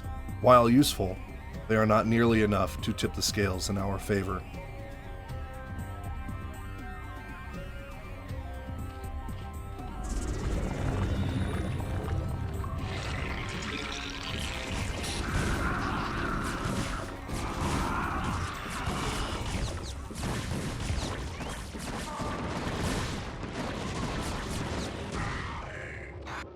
However, east of the Terran forces, our scouts locate a generous cache of resources, perfect for setting up a forward operating base.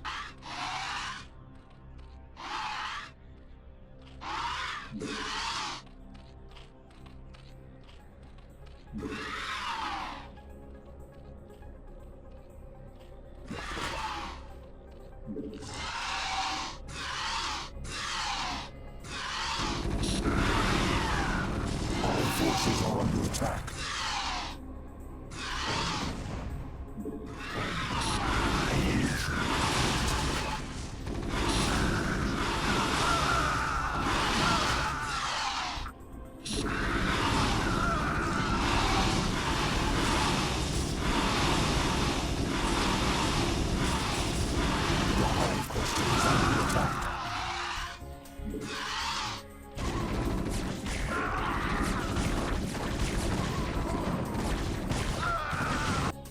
Hordes of mutalisks darken the skies of the resource depot, exterminating its defenders and allowing an overlord to safely transport our drones to construct this new outpost.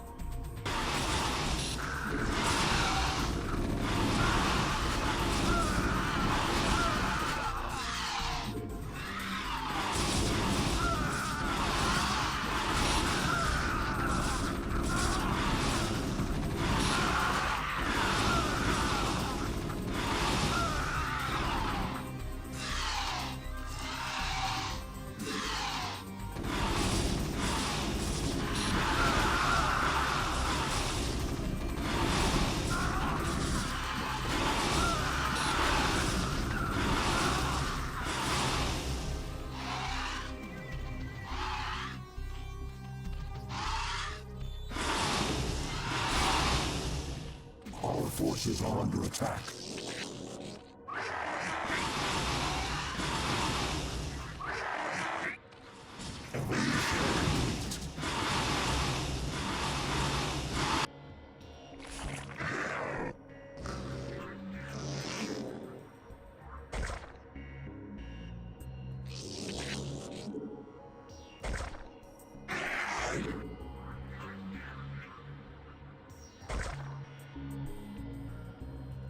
With only a few hatcheries spawned at this location, our forces are bolstered to an overwhelming number. With our new base secure, we begin orchestrating our siege of the new Dominion forces.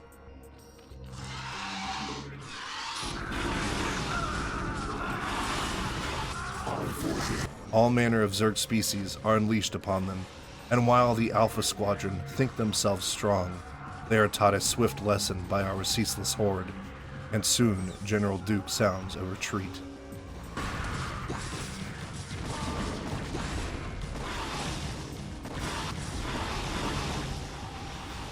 Our forces are under attack.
All right, you sorry bastards, fall back.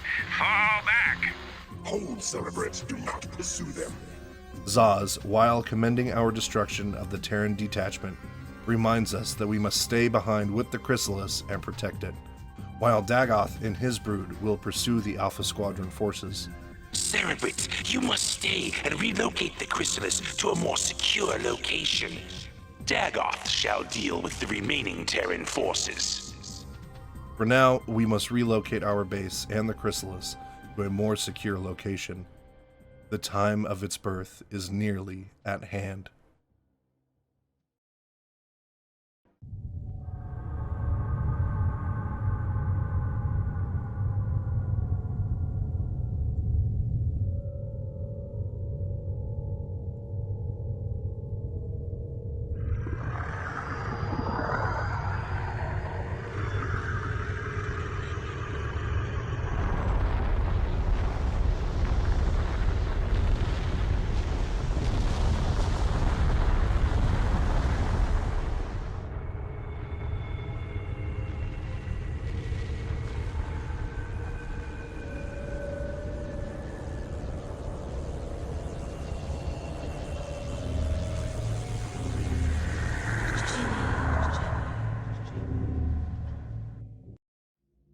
The Chrysalis nears the hour of its glorious rebirth.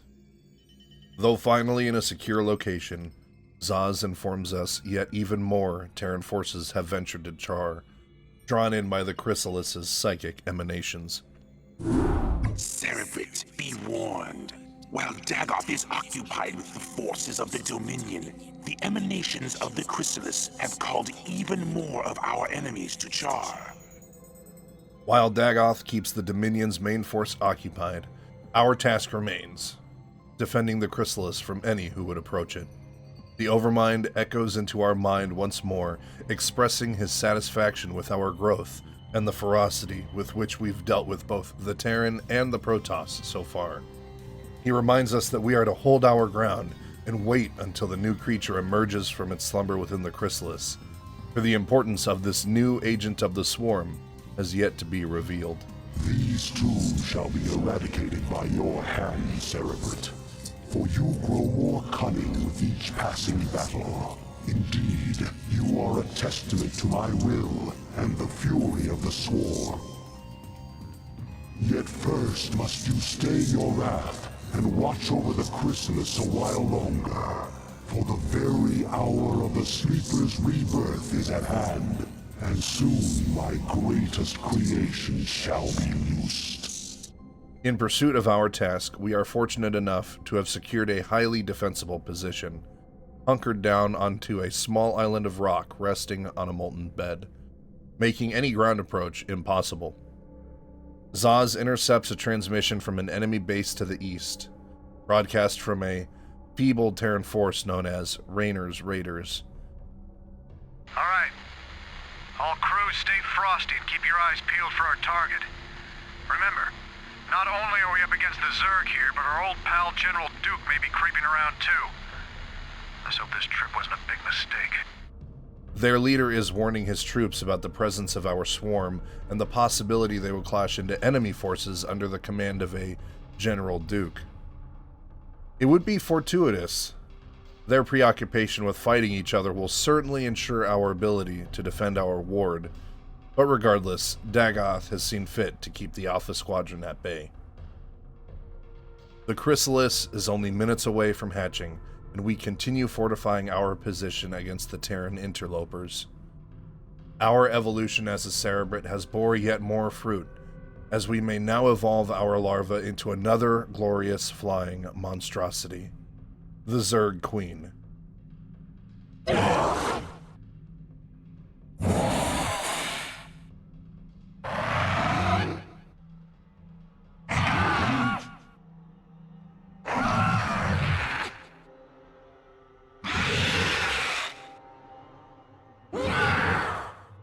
While not actually of royal privilege within the Swarm, this flying support unit possesses gifts fit for ruling over the battlefield.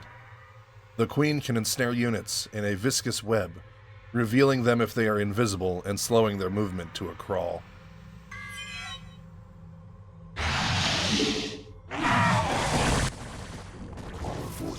under attack.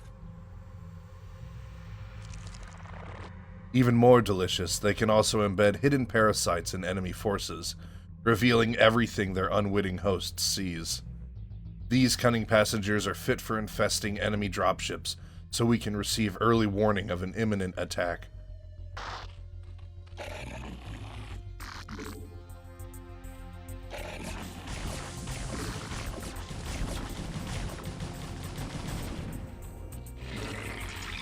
And what's more, they can also spawn broodlings from enemy flesh, a process which causes instant death of the victim and ushers forth a pair of broodlings from its corpse to attack any nearby aggressors.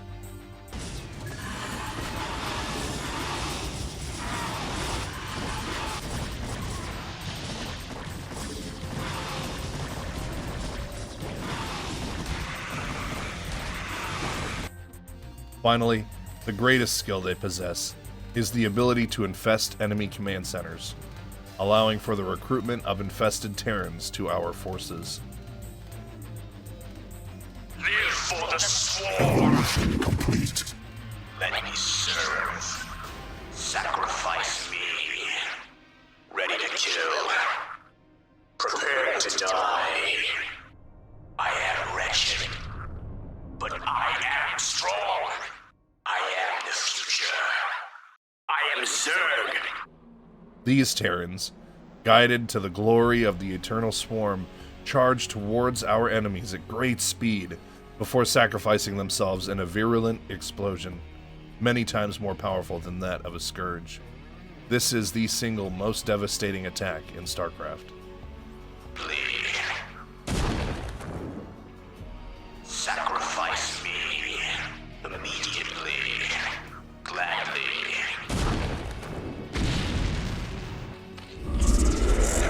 The chrysalis is opening. Do not allow any Terrans near it. At last, the chrysalis begins to hatch, and we bear glorious witness as the Overmind ushers forth his newborn scion. Arise, my daughter. Arise, Kerrigan. By your will, Father, I live to serve. Let all who oppose the Overmind feel the wrath of the Swarm. Well done, Cerebrit. What I have wrought this day shall be the undoing of my enemies. Let not a Terran survive. Mother of God. Kerrigan, what have they done to you? Now, with Kerrigan ready to prove herself as one of the swarm, we are finally unleashed on our enemies to eliminate the command center belonging to Raynor's Raiders. I'm listening. Yes, Cerebrit? I'm listening. You begin to annoy me, Cerebrit. But don't think that I need you. Should you become a nuisance, I'll kill you myself. After seizing a small, resource-laden island central to the battlefield, we build up a sizable force of Mutalisks and Overlords stuffed to the brim with Zergling and Hydralisks, and commence our siege of the enemy base.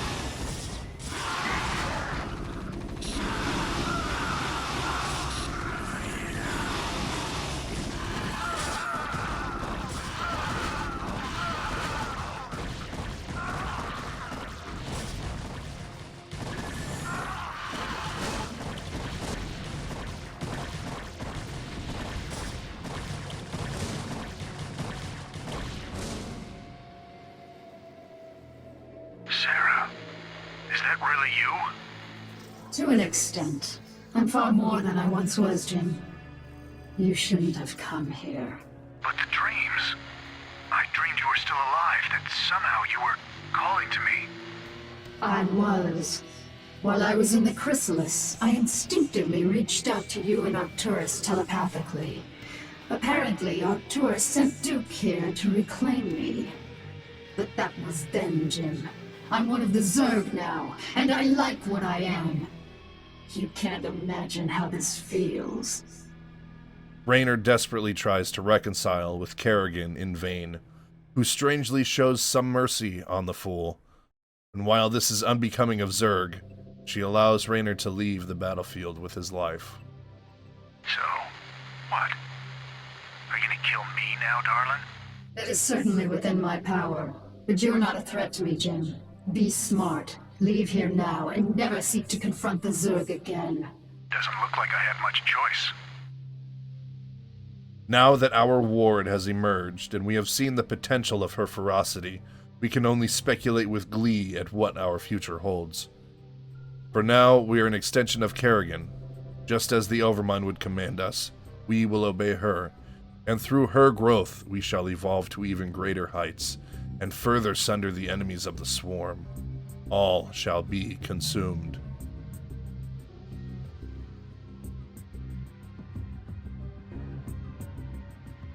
While Kerrigan has been reborn into the Swarm's embrace as the Queen of Blades, her latent psychic powers are still being hampered by the Confederacy's mental conditioning from her previous Terran life. Nonetheless, she is grateful to us for having kept her safe during her incubation.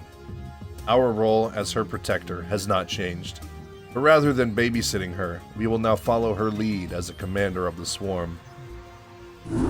Cerebrate, you watched over me during my incubation, and I am grateful to you. It is my wish that you continue your vigil, so that I might strengthen my powers to better aid the Swarm. I have been unable to access the totality of my latent powers, and as such, I would like to infiltrate a Terran science vessel and uncover the secrets of their abandoned ghost projects. If I can learn more about their mental conditioning, I can undo the damage their tinkering scientists have done to my mind. Her first wish is to attack a Dominion science vessel known as the Amerigo, in the hopes that she might undo the Confederate tinkering on her mind. Though you be the favored servant of the Overmind, you would do well to remember that you are just a servant. You know of our grand mission, Kerrigan. Would you put your personal whims before the will of the Overmind? Zaz is displeased, seething that Kerrigan puts her own agency above that of the Swarm's. Nonetheless, Kerrigan departs for her target, unconcerned with Zaz's misgivings. Do not cross me, Zaz. I will do as I see fit, and not you or any other Cerebrate shall stand in my way. The Overmind consoles Zaz, explaining that he has purposely left Kerrigan with her free will, knowing that her fiery passion will serve the Swarm in the battles to come. Let her go, Zaz. The greatness of her spirit has been left to her, that the Swarms might benefit from her fierce example. Fear not her designs, for she is bound to me as intimately as any Cerebrate. Truly no Zerg can stray from my will, for all that you are lies wholly within me. Kerrigan is free to do as she desires. By your will, Overmind. Trusting in Big Daddy Overmind, Zaz is soothed and affirms that we are to protect Kerrigan at all costs. Cerebrate, you must see that she comes to no harm. The Amerigo was a science vessel that was sent into orbit above Char roughly 4 months ago, at the start of the year 2500, under the command of Duke's Alpha Squadron. During the Terran Campaign, Alpha Squadron also manned the Jacobs installation, which housed plans for the Psi emitter and several records pertaining to the Confederacy's Ghost program, among other nefarious endeavors. Without a doubt, the Amerigo will have records of the Ghost program which Kerrigan requires. Cerebrate, take these, the deadliest of my minions. They shall aid you in your search. She boards the vessel, escorted by 2 hunter-killers from Dagoth's brood and a swarm of Zergling. The ship's initial resistance is feeble, as we encounter only a flamethrower trap, a singular ghost, and a few Marines wasting time near the security cameras. Now. We got company. On my way. A bold move. Security cameras activated. We use the security camera to our advantage to find our target's location deep within the facility. Some of the Alpha Squadron scientists try to signal for help, but are swiftly cut down by our forces. Call for help.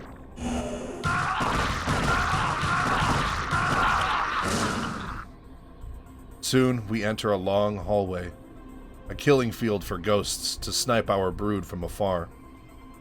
We rush through the hall as swift as we're able, only to be greeted by a host of Alpha Squadron Goliaths in the next hallway. All right. On my way. Yes, Cerebrate? All right. Thankfully, Kerrigan still has her ability to use her personal camouflage, and is able to stealthily take out the Goliaths before they gun down the weaker Zerg forces.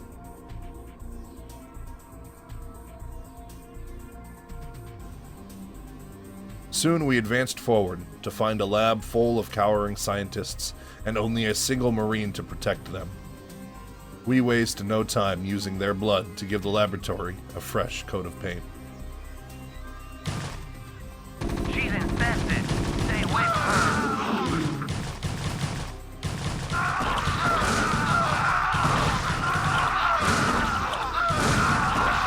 On my way.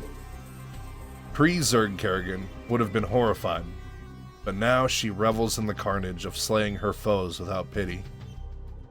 We press on, cutting down more infantry before finding another lone scientist in a long hallway. Foolishly, we pursue him as he baits our troops into a hallway lined with sentry turrets, a cunning ploy. On my way. All right.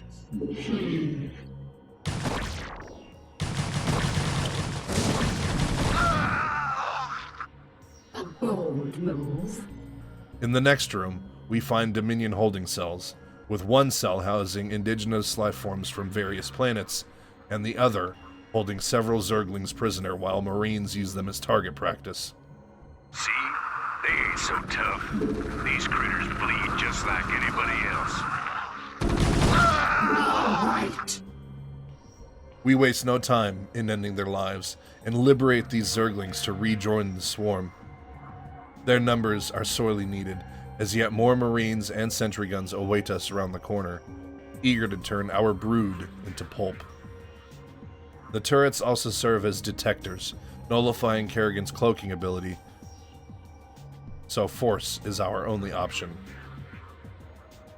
Yes, Cerebrate? All right, let's wax these critters.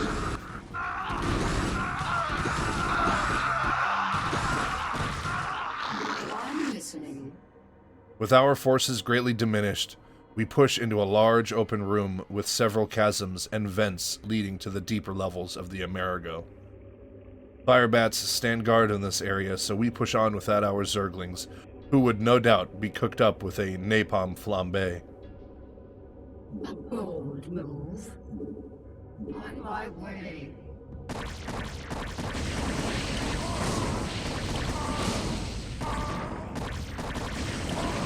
All right. Soon after, Kerrigan falls into another Dominion trap when she is locked behind automatic doors, with the switch to her release protected by turrets and more Marines on the high ground.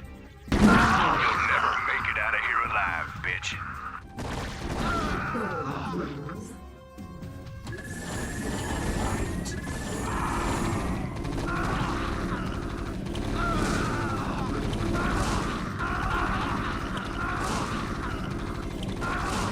The Queen of Blades, however, will not be stopped, and she soon frees herself while also opening the security doors leading to the next area. A bold move. A bold move. I'm listening. All right.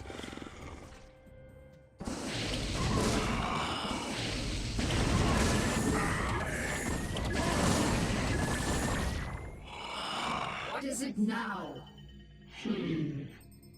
Teleportation field activated.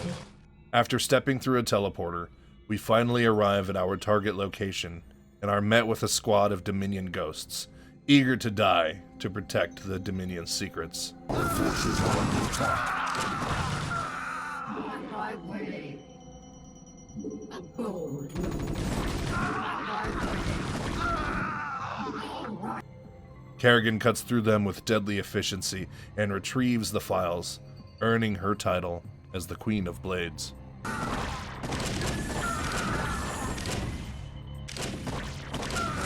Yes, Cerebrate?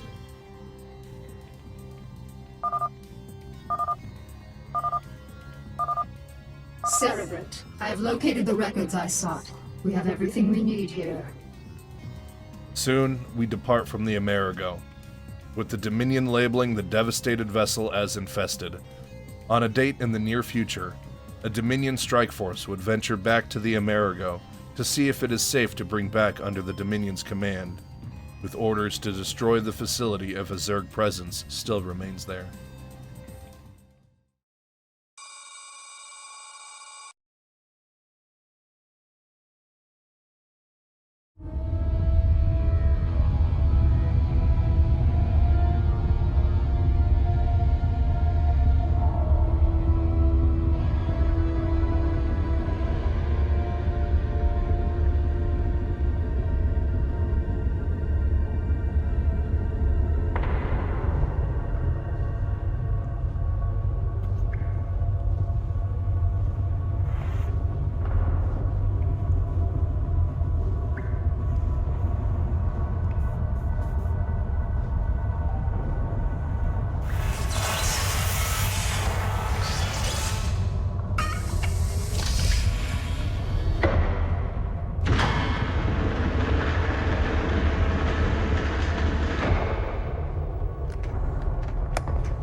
For cold fusion.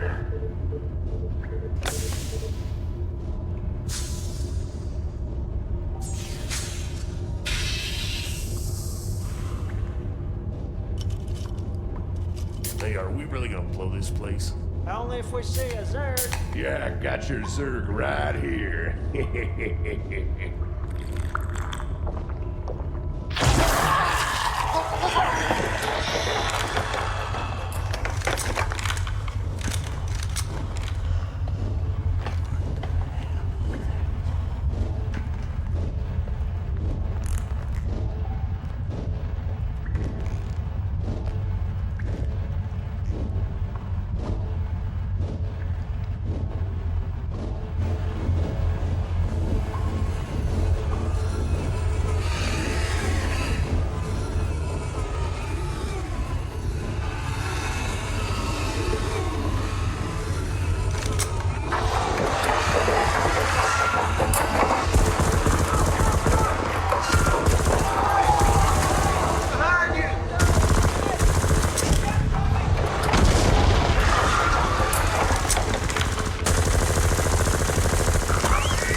Now that she has expunged the Confederacy's psychic meddling from her mind, Kerrigan has awakened to a new level of power. Do you feel that, Cerebrate? The Protoss are here, on Char. They have been for some time, hiding. Now able to sense the presence of Protoss hiding on Char, she reaches out and discovers that it is High Templar Tassadar who commands them. Protoss Commander, it was folly of you to come here, for I am Kerrigan, and I am Queen of the Zerg. I know of you well, O Queen of the Zerg, for we have met before. I am Tassadar of the Templar. I remember your selfless exploits, defending humanity from the Zerg. Unfortunate it is to see that one who was once so honorable and full of life would succumb to the twisted wiles of the Overmind. Tassadar offers his pity, since when they last met, she had not yet been transformed into an agent of the Swarm, and was in fact resisting the Zerg menace at every turn. This only feeds Kerrigan's fury, as she boasts that with her newfound Zerg strength, she is far stronger than the High Templar ever was. Do not presume to judge me, Templar. You'll find my powers to be more than a match for yours. In fact, I sense that your vaunted power has diminished since last we met. Stoically, Tassadar assures her that he has no need to demonstrate the limit of his powers, which only sends Kerrigan into an even greater rage. Mayhap, O Queen. Or is it only that I need not flaunt my power in such an infantile test of will? Foolish Templar, prepare your defenses. I will come for you soon. The hunt is now on, and she makes it clear that Tassadar's days are numbered. As she ends communication, Zaz warns Kerrigan of an unsettling presence about Tassadar. He is no normal Protoss, and there is something foreboding about the High Templar. And this indication that he is more than just mere Protoss, and initiating such a reckless attack on his forces could spell disaster for the Swarm. Kerrigan, I sense something strange about this Templar. Perhaps you should reconsider your attack. Kerrigan disregards his coddling, threatening Zaz by saying he risks his own life by voicing his dissent against her orders. For the last time, Zaz, you question my motives and authority at your own peril. Zaz, offended by Kerrigan's arrogance, leaves, grumbling that Kerrigan will be the doom of the Zerg Swarm. You dare threaten a Cerebrate? You'll be the doom of us all. The battle begins with our forces in a defensive position stationed on high ground with ample resources at our disposal. Kerrigan has unlocked a new ability, Psionic Storm, which blasts psychically charged streaks of lightning across the battlefield, ripping apart any souls unfortunate enough to be caught in its radius, be they friend or foe. As Kerrigan has evolved, so too has our Swarm. Our hatcheries can now morph into their final form, the Hive, the apex of Zerg base construction. The Hive grants access to all the structures available to a Cerebrate, and opens the path to evolving the Spire into a Greater Spire, allowing us to evolve our Mutalisks into powerful Guardians.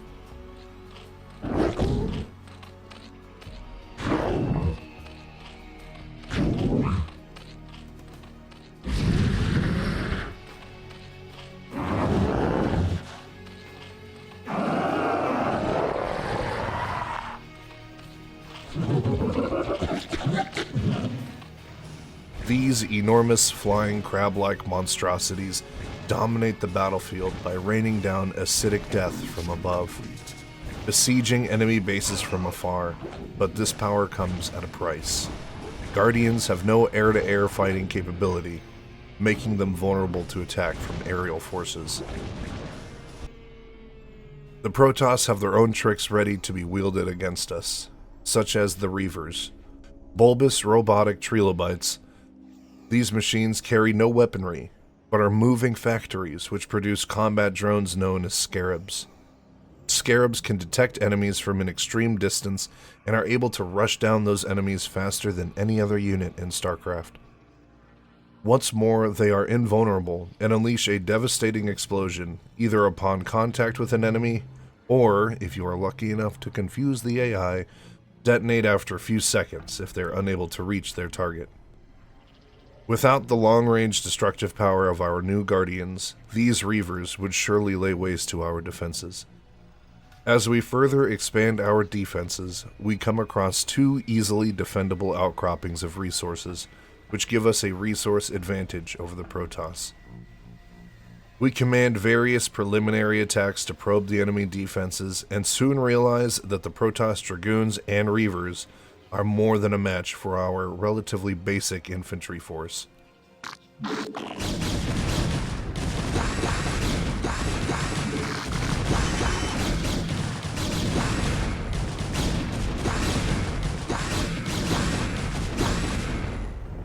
A Reaver's single Scarab, for example, can take out as many as half a dozen Zerglings in a single blast.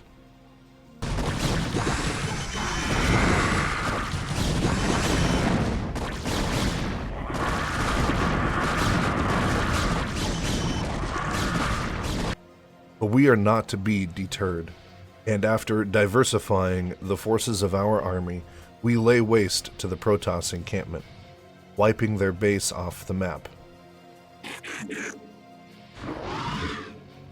All forces are under attack.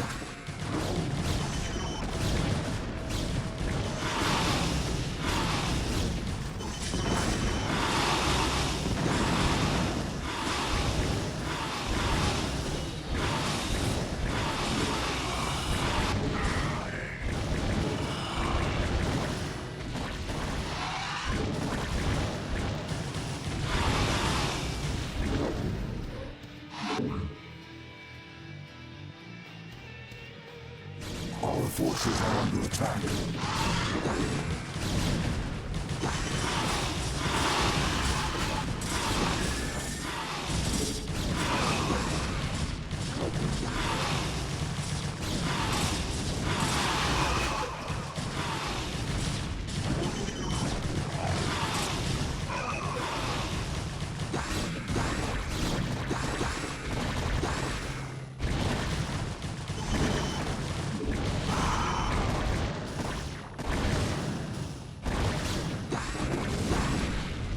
Forces are under attack.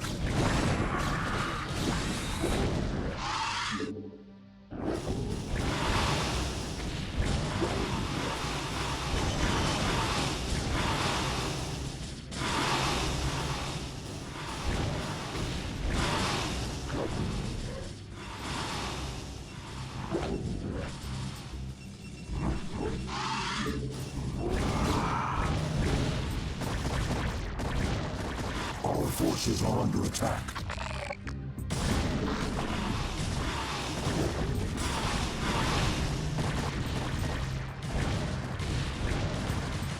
Our forces are under attack.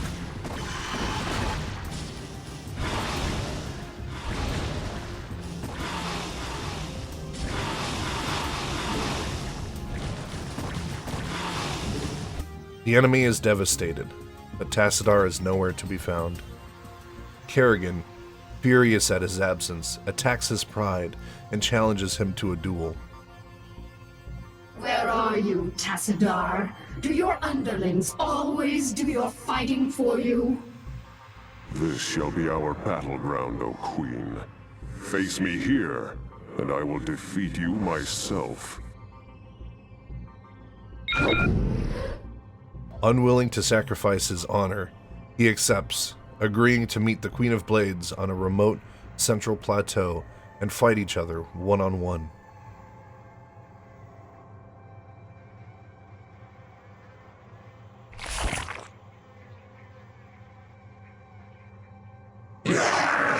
I'm listening. The duel soon begins, but Kerrigan is surprised to find her enemy merely a hallucination, which dissipates a few moments after the start of combat. An illusion? Are you afraid to face me, Templar? So long as you continue to be so predictable, O Queen, I need not face you at all. You are your own worst enemy. Kerrigan seethes at having been played so easily, as Tassadar remarks that she is her own worst enemy, and that, as foolish as she is now, he will never need to face her in open combat. Humiliated and seething with anger after having been tricked by Tassadar in their prior battle, Kerrigan returns with our forces back to the main hive cluster. She fantasizes about the wicked vengeance she plans to bring down on Tassadar with tantalizing delight, but is interrupted by Dagoth with urgent news. Insufferable Protoss coward. Tassadar cannot evade my wrath forever. I shall find him and cut it. Kerrigan, Zaz is dead. Zaz is dead. Kerrigan feels no grief at the loss, only amusement at this, as she knows that all Cerebrits are promised rebirth via their connection to the Overmind. Oh, it is a pity that Cerebrits cannot truly be killed. I expect that the Overmind will reincarnate him soon. No, he will not. However, Dagoth explains this is not the case. Zaz cannot be revived, having been killed by a new Protoss weapon, which has the power to both sever the immortal lifeline of the Cerebrits and simultaneously cause catastrophic damage to the Overmind, who, after Zaz's murder, is now comatose. The Protoss have devised some new attack, an attack powerful enough to nullify our reincarnation and give pause to the Overmind itself. So, Tassadar's plan was merely a diversion. I should not have underestimated him so. Kerrigan, in a moment of wisdom, realizes that Tassadar was manipulating her from the start, with his real target being the Overmind. It's possible, she admits, that she may have underestimated him, for the Protoss on Char have been hiding in secret for who knows how long, waiting for their chance to strike at the swarm. Without its master, Zas's brood has run amok, and even now threatens the hive cluster.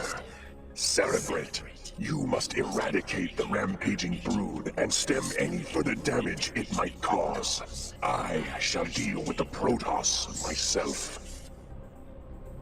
Dagoth goes on, explaining that without a master, Zaz's brood has gone feral, running amok and causing chaos within the hive cluster. As the Overmind's Major Domo, or second in command, Dagoth issues us an order: eradicate Zaz's Garm brood, while he takes care of the Protoss, which leaves only Kerrigan to ponder her next moves. Our mission begins with us in command of a contingent of Mutalisks and Hydralisks as we begin wiping out the Garm brood. Moving northward through their southern territory, we wipe out a small outpost of the brood to clear the way to begin building our own base in force. We have progressed in our evolution yet further after our battles with the Protoss. We now have access to the Defiler.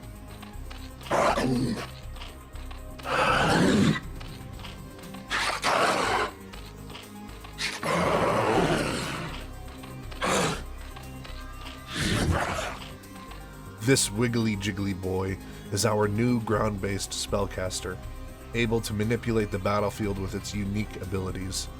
It has no weapons, but can consume fellow Zerg to replenish its energy.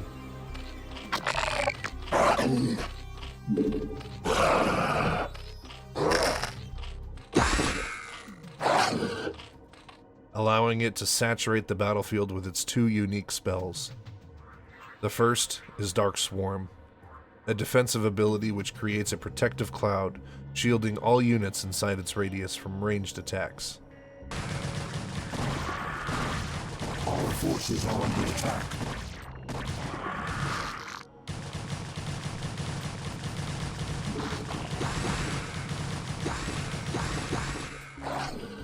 The second ability is Plague, which summons a sanguine clutch of spores in a wide area of effect.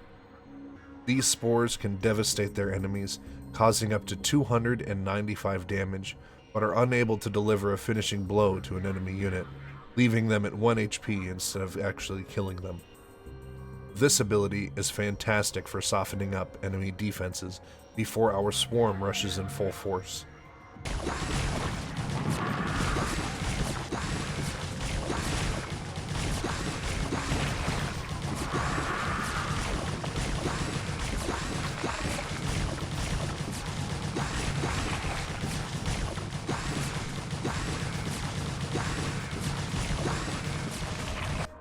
Unfortunately though, Zaz, who is more evolved than we are, has had access to much stronger Zerg minions, like the towering Ultralisk, the apex predator of the swarm.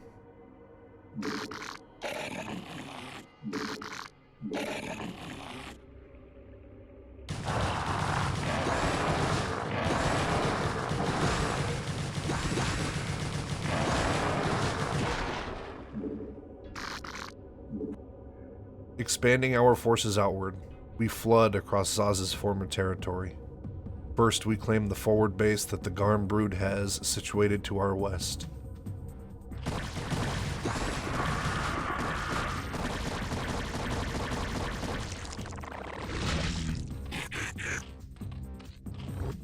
Once we bring this base to heel and claim its resources, we move to another outpost to the northeast.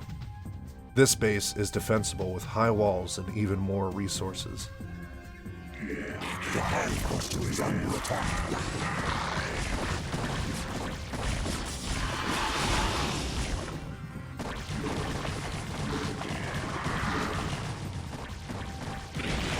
Our forces are under attack.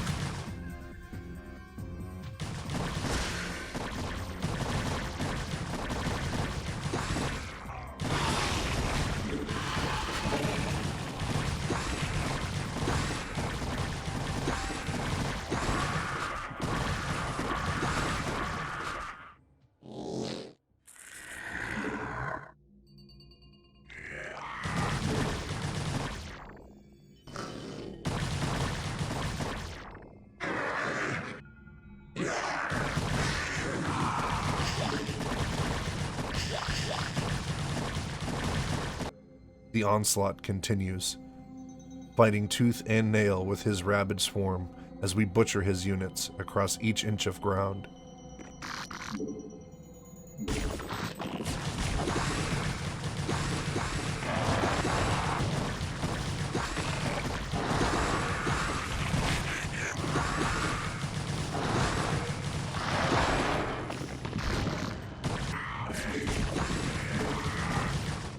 Forces are under attack.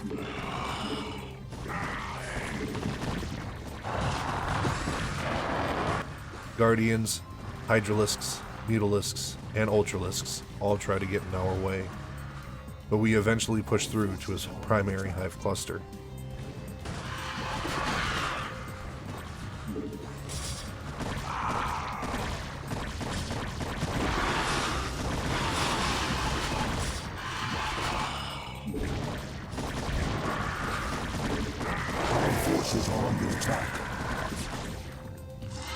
Without a master to command the brood, his unorganized, careless swarm falls before our superior tactics. Our forces are under attack.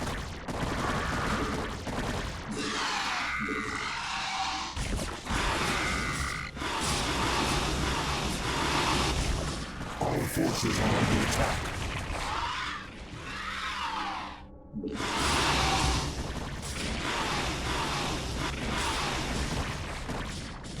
Forces are under attack.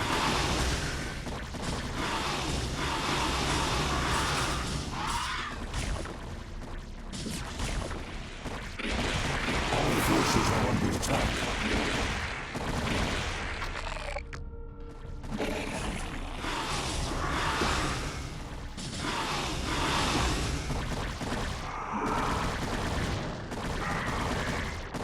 We raze the tech structures located in his northern territory to the ground, and even eliminate the side base he had situated upon a nearby plateau. When we are finished in our butchery, all that's left of the Garm Brood are lifeless hunks of fleshy viscera strewn across the battlefield, rotting in the sunlight. With this threat put to rest, we move to rejoin Kerrigan and find out what her plan is to deal with the Protoss that has the audacity to murder an immortal Cerebrate. An enemy with this kind of weapon can be shown no mercy, for this is potentially the greatest threat to the future of the Swarm and the Overmind. Upon our return to the primary hive cluster, a familiar voice enters our mind. The Overmind has awoken from his comatose state, and he has news of utmost importance to share. Behold, my long silence is now broken, and I am made whole once more. He confirms that the Dark Templar wield the same unique energies which empower the Overmind, hence why their weapons are able to threaten the Cerebrates at all. The cunning Protoss have dared strike down that which was immortal. For the Protoss who murdered Zaz are unlike anything we have faced before. These Dark Templar radiate energies that are much like my own, and it is by these energies that they have caused me harm. When Zeratul, the Dark Templar, cut Zaz down with his blade, his mind briefly intersected with that of the Overmind. That psychic intrusion is what triggered the Overmind's collapse into a coma. While an unfortunate interruption to the stability of the Swarm, the Overmind was able to glimpse a vital piece of secret Protoss information while peering into the Dark Templar's mind. Yet shall their overweening pride be their downfall. For when the assassin Zeratul murdered Zaz, his mind touched with mine, and all his secrets were made known to me. I have taken from his mind the secret location of Ire, the Protoss homeworld. The location of the Protoss homeworld, Ire.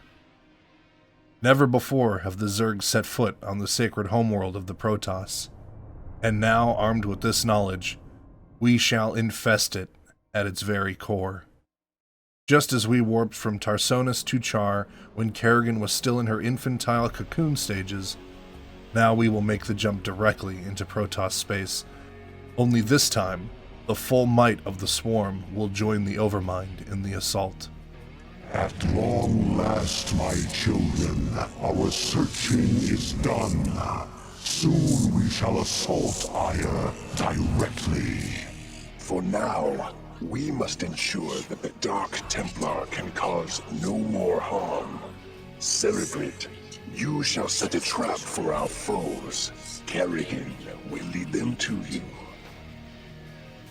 While the Overmind prepares the Swarm for warp travel, Dagoth entrusts us with eliminating the remaining Dark Templar on Char, and Kerrigan has been tasked with leading them to us.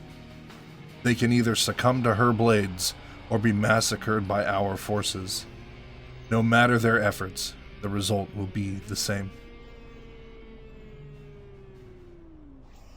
The battle begins with Kerrigan having cornered the Protoss in a nearby canyon with only 3 escape routes.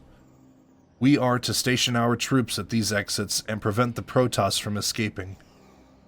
Not an easy task, even with the extent of our might, as the Dark Templar can remain permanently cloaked if they will it. With our recent victory eradicating the Garm Brood, we have finally reached the peak of our evolution. We may now evolve our larvae into nidus canals, grand worms which tunnel deep into the ground, whose enfleshed bodies serve as two-way transport tunnels.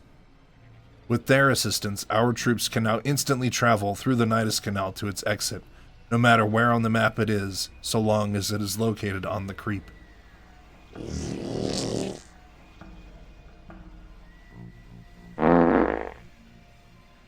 This allows us to reinforce our choke points with ease. In addition, at long last, we have been finally granted access to the mighty Ultralisk.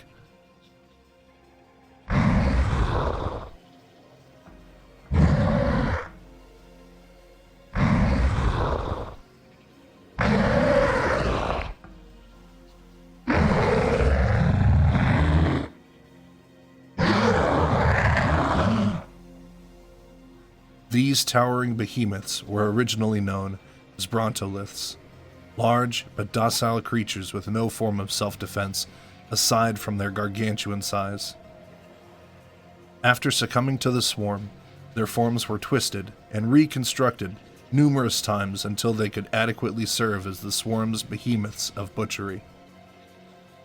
Crashing through enemy defenses with their massive bodies and cleaving enemies in twain with a deadly pair of gigantic scythe tusks. They are the pinnacle of Zerg evolutionary might. Our mission is now extermination. The Dark Templar have been hiding on our planet for far too long, and the price they pay for destroying one of our most powerful cerebrates and harming the Overmind is their complete and utter destruction. Kerrigan is stationed within our main encampment upon a defensible plateau. In addition, we have a hatchery at both of the choke points far away from our base, which will allow us to rapidly build up our forces. While preparing to lay siege to the enemy lines, we find two separate outcroppings of resources not far from the canyon's choke points.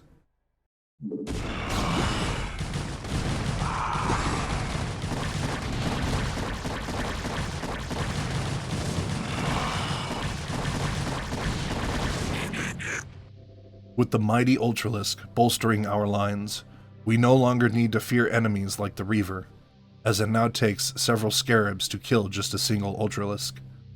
And with our ability to send out Defilers to soften up defenses with Plague, we now have nothing to fear at all. The Protoss utilize psionic storms from their Templar units, while we maneuver around their spellcraft and AoE attacks to take down their first base.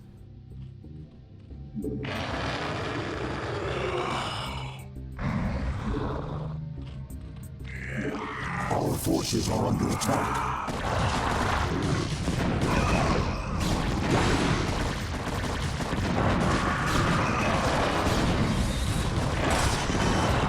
Our forces are under attack.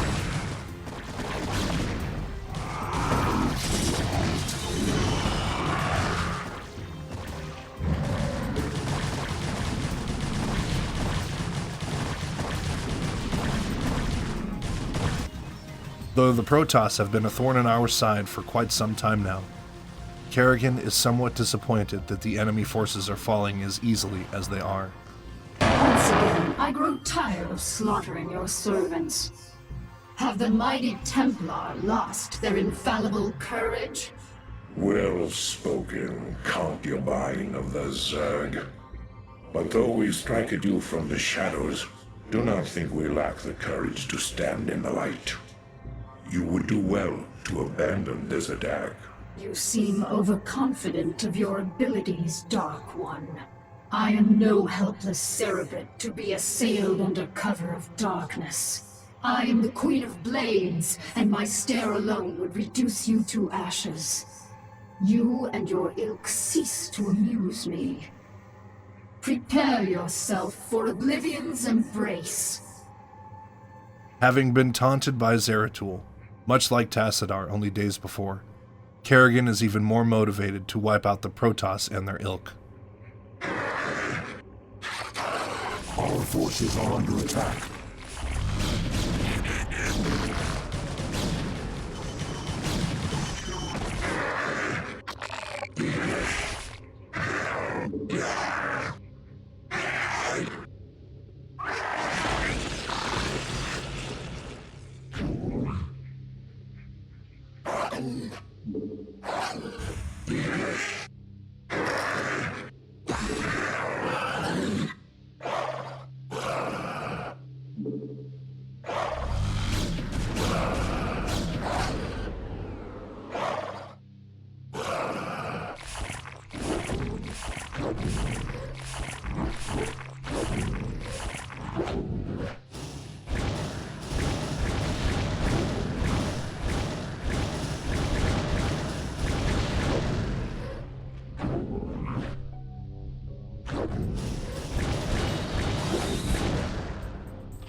Our vast swaths of larvae let us evolve a massive swarm to press forward into the main Protoss encampment.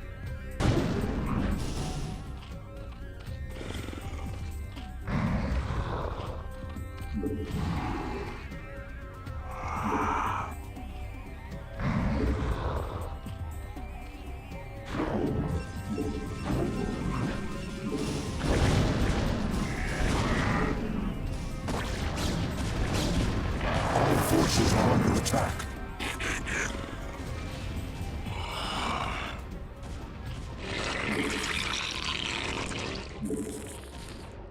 Our forces are under attack.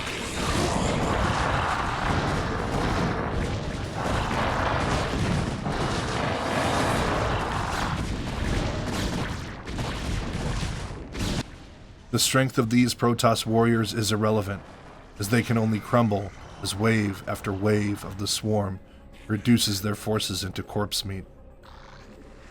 Wiping out the last vestiges of the Protoss base, Kerrigan boasts to Zeratul that victory is within her grasp, but there is no response. Now, Protoss, you shall know my wrath. Now you will know the fury of the Queen of Blades. Perhaps Zeratul wasn't present in this battle to begin with. Perhaps he was able to escape. But to where? Kerrigan stays behind to continue hunting the Dark Templar on Char. But our duty is to return to the Overmind, whose gaze has now turned to the true prize. The Swarm will take ire. Our earlier assumptions were proven correct. The Dark Templar Zeratul has indeed escaped our grasp and is hiding somewhere on Char. Kerrigan wishes to slay the vermin herself and has volunteered to stay behind to hunt her new prey, while the rest of the swarm travels through the warp to begin our conquest of the Protoss homeworld of Ire and end the Protoss once and for all.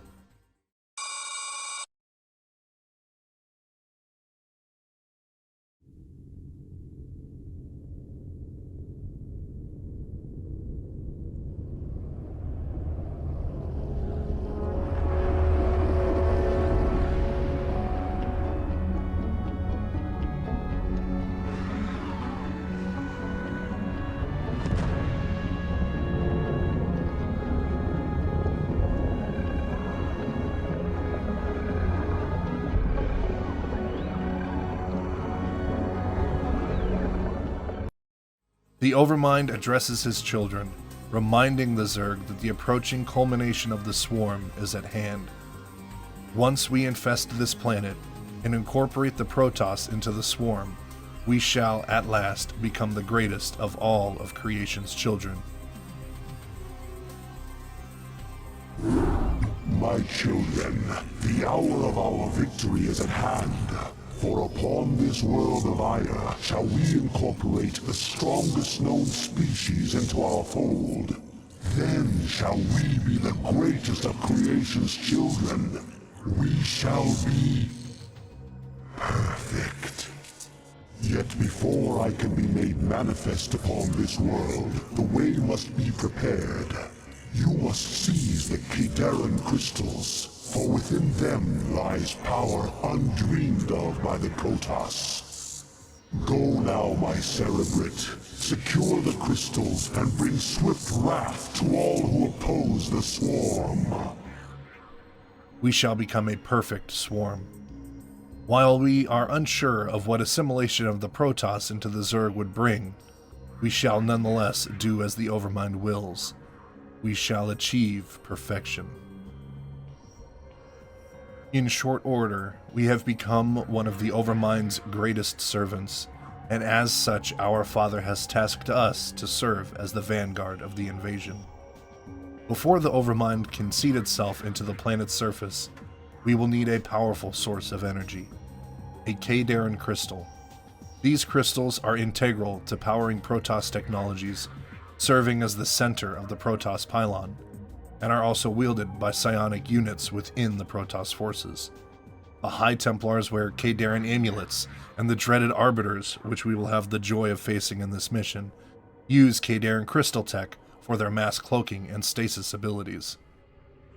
With methods unknown to us, the Overmind will utilize the power of the Kadarin crystal to seed its physical form onto the planet's surface. Since the Overmind is a higher being, it cannot seed itself just anywhere. We lock onto a large Kadarin crystal formation on the surface and begin deployment of our forces. Our initial force lands inside a small box canyon northwest of the Kadarin deposit we're after. We know there are several Protoss bases in the area, and since we have already reached our max evolution for a Cerebrate, we have no further tricks to surprise our enemy with. In addition, it's likely that the Protoss will resist us with strength we have yet to witness. This is their homeworld, and they will fight with a zealotry never before seen to defend it. Thankfully, we evade the notice of the Protoss for a short time, allowing us to muster up a small force and acquire some technological upgrades. Moving our forces to the east, we encounter a small Protoss encampment with a single Reaver standing guard, which we eliminate with ease to secure the resources it protects.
Ire is rich with resources, and with these at our disposal, our swarm grows rapidly.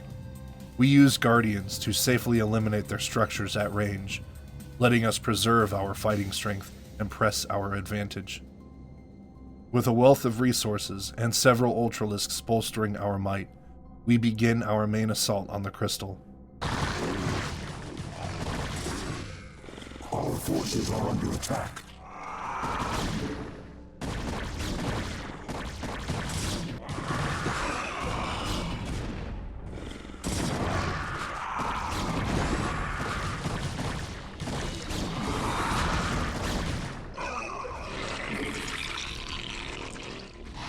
Forces are under attack.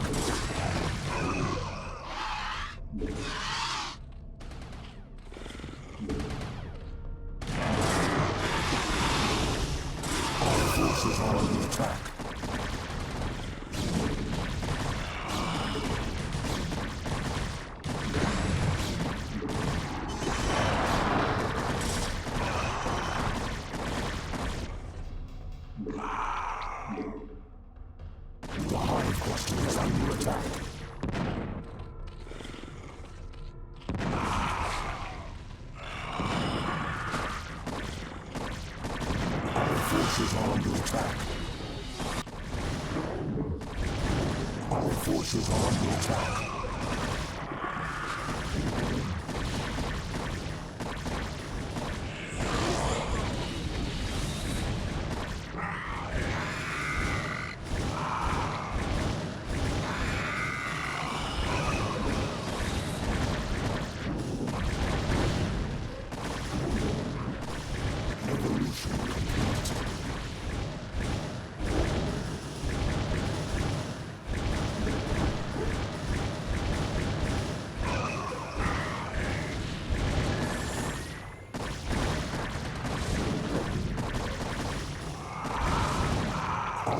forces are under attack.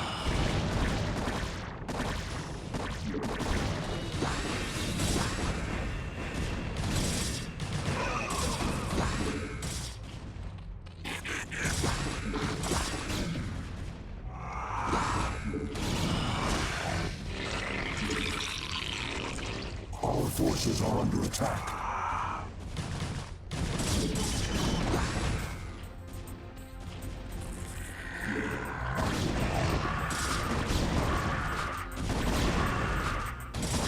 Our forces are under attack.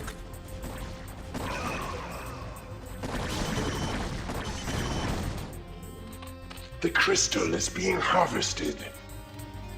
It will take one of our drones roughly 10 minutes to extract enough of the Kadaran crystals for the Overmind, who must be protected while it harvests. Among the Protoss forces, they send in carriers and arbiters, the latter of which are able to permanently cloak their nearby allies and lock our units in a stasis field. Thankfully, our overlords and queens are able to reveal the stealth units so that our forces can destroy them. The Protoss carriers, while intimidating, pose less of a challenge, since our hydralisks can shoot them right out of the sky with a hail of lethal spines. After what feels like the longest 10 minutes in existence, our drone finally completes its task, leaving us with a cache of Kadaran crystals.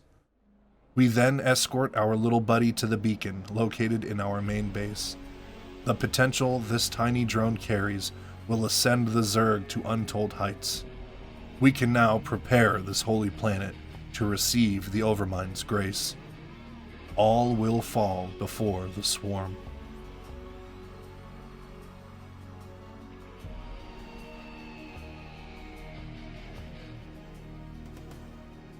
Cerebrate, the Kadaran crystals are in our possession. Now, all shall tremble before the might of the swarm.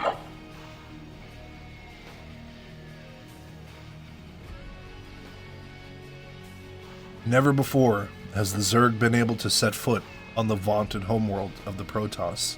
Until now, they have relied on swift attacks in space, or from positions in orbit, before retreating in cowardice back to their secret pockets in space. But now the shoe is on the other infested foot. The Zerg have made touchdown, and are now rampaging across the surface of Aiur. Countless dead Protoss litter the ground beneath our feet, and the Overmind thrums with approval at our deeds. You have done well, my Cerebrate. The Protoss can do nothing but flee before the onslaught of the swarm. But now you must assault one final site before our conquest is assured. Truly, we have become the mightiest of the Overmind's servants. Perhaps one day we may even rival Dagoth in power and favor from the Overmind. In accordance with his design, we have one final target before the Overmind can achieve victory. Behold, there is a temple not far from here that lies upon ground most hallowed. Though I have borne witness to the passing of countless millennia, the temple which you must assault is older by far. For it was constructed by my creators, the Xel'Naga, and it marks the site where the Xel'Naga first set foot upon Aiur. There is a temple that is not far from where we harvested the Kadaran crystal, which the Overmind says rests upon hallowed ground. For the first time, he speaks to us the name of the ancient Xel'Naga, a long-extinct race of beings of profound strength that could create the all-perfect Overmind. The idea that this temple is older than the Overmind itself is staggering, especially since our Cerebracy is merely months old, and at this point in the story we are only about 3 months old. They sure do grow up fast, don't they? The temple must be cleared, and the Kadaran crystal set in its place. Only then shall the way be made ready, for it is upon that ground alone that I may be manifest. The Overmind assures us that this is truly the only spot on Aiur where his form can be made manifest, as the location of the Xel'Naga's first steps is the only suitable site where our Overmind's hive cluster. As long as we can bring the Kadarin crystal to the site of the temple after we raise it to the ground, the Overmind's victory will be assured. We set out for the temple, our first base located south of its location. We have a wealth of minerals at our disposal, but sadly, we require more Vespene gas. If we are to lay waste to this holy temple, we will need our most powerful and expensive units. There are plateaus on either side of our base, and even though the Protoss use cannons and infantry to block the choke points, we wipe them out with no issue.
They had Vespene, but by the time we take them out, their vents are nearly depleted.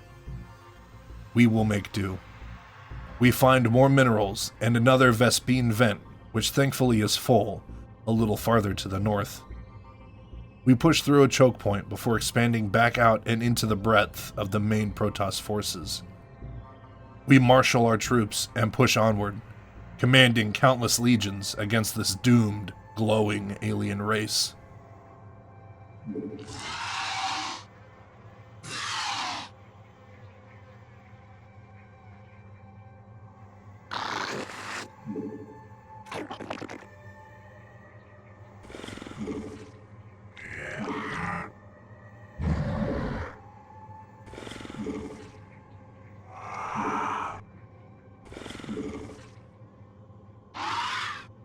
Our forces are under attack. They blast apart scores of our kind, but cannot help but fall before our numbers. Archons, Reavers, Carriers, Arbiters, their mightiest units cannot hold back the endless tides of the swarm. Our forces are under attack.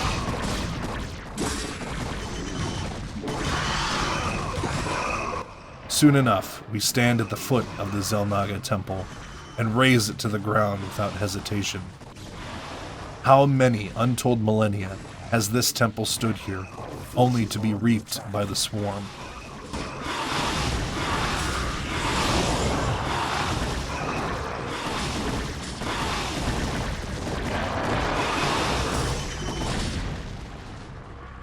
Seraphet, the Protoss have launched a final offensive to keep us from the ruins.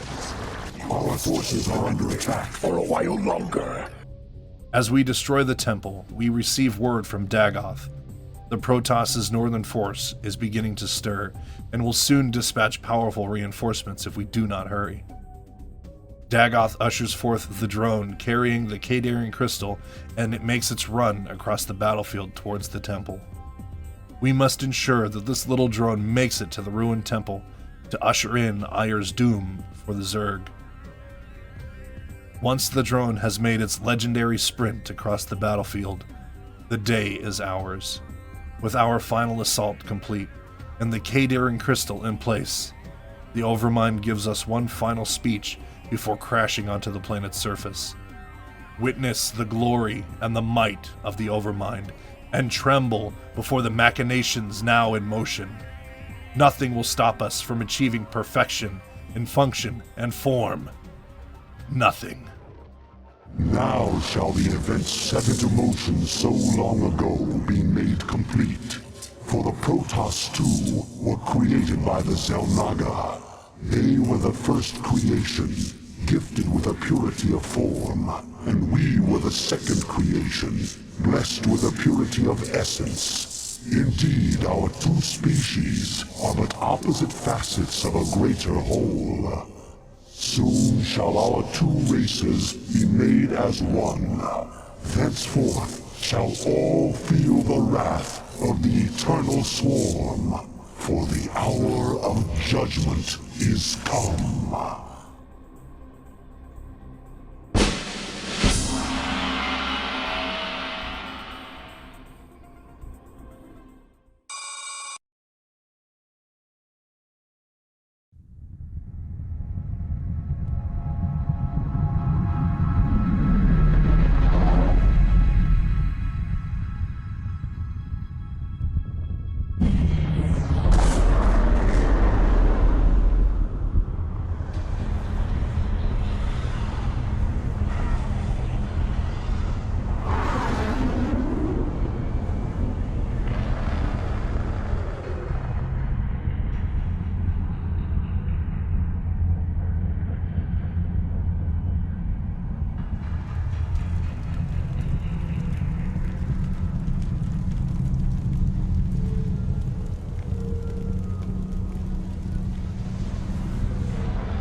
Antaro Adun, we are the Protoss, guided by the glory of the Kala's light, gifted with lifespans that may seem immortal to other races, graced with technological marvels that would leave onlookers in bewilderment. Long have we watched the stars, and long have we avoided contact with lesser species. That is, until the Zerg came. This new nightmarish entity consumes without mercy, turning whole systems into a cesspool of infestation, full of unthinking horrors. The Overmind has somehow gained knowledge of our homeworld, and for the first time in its peaceful existence, Ire is besieged.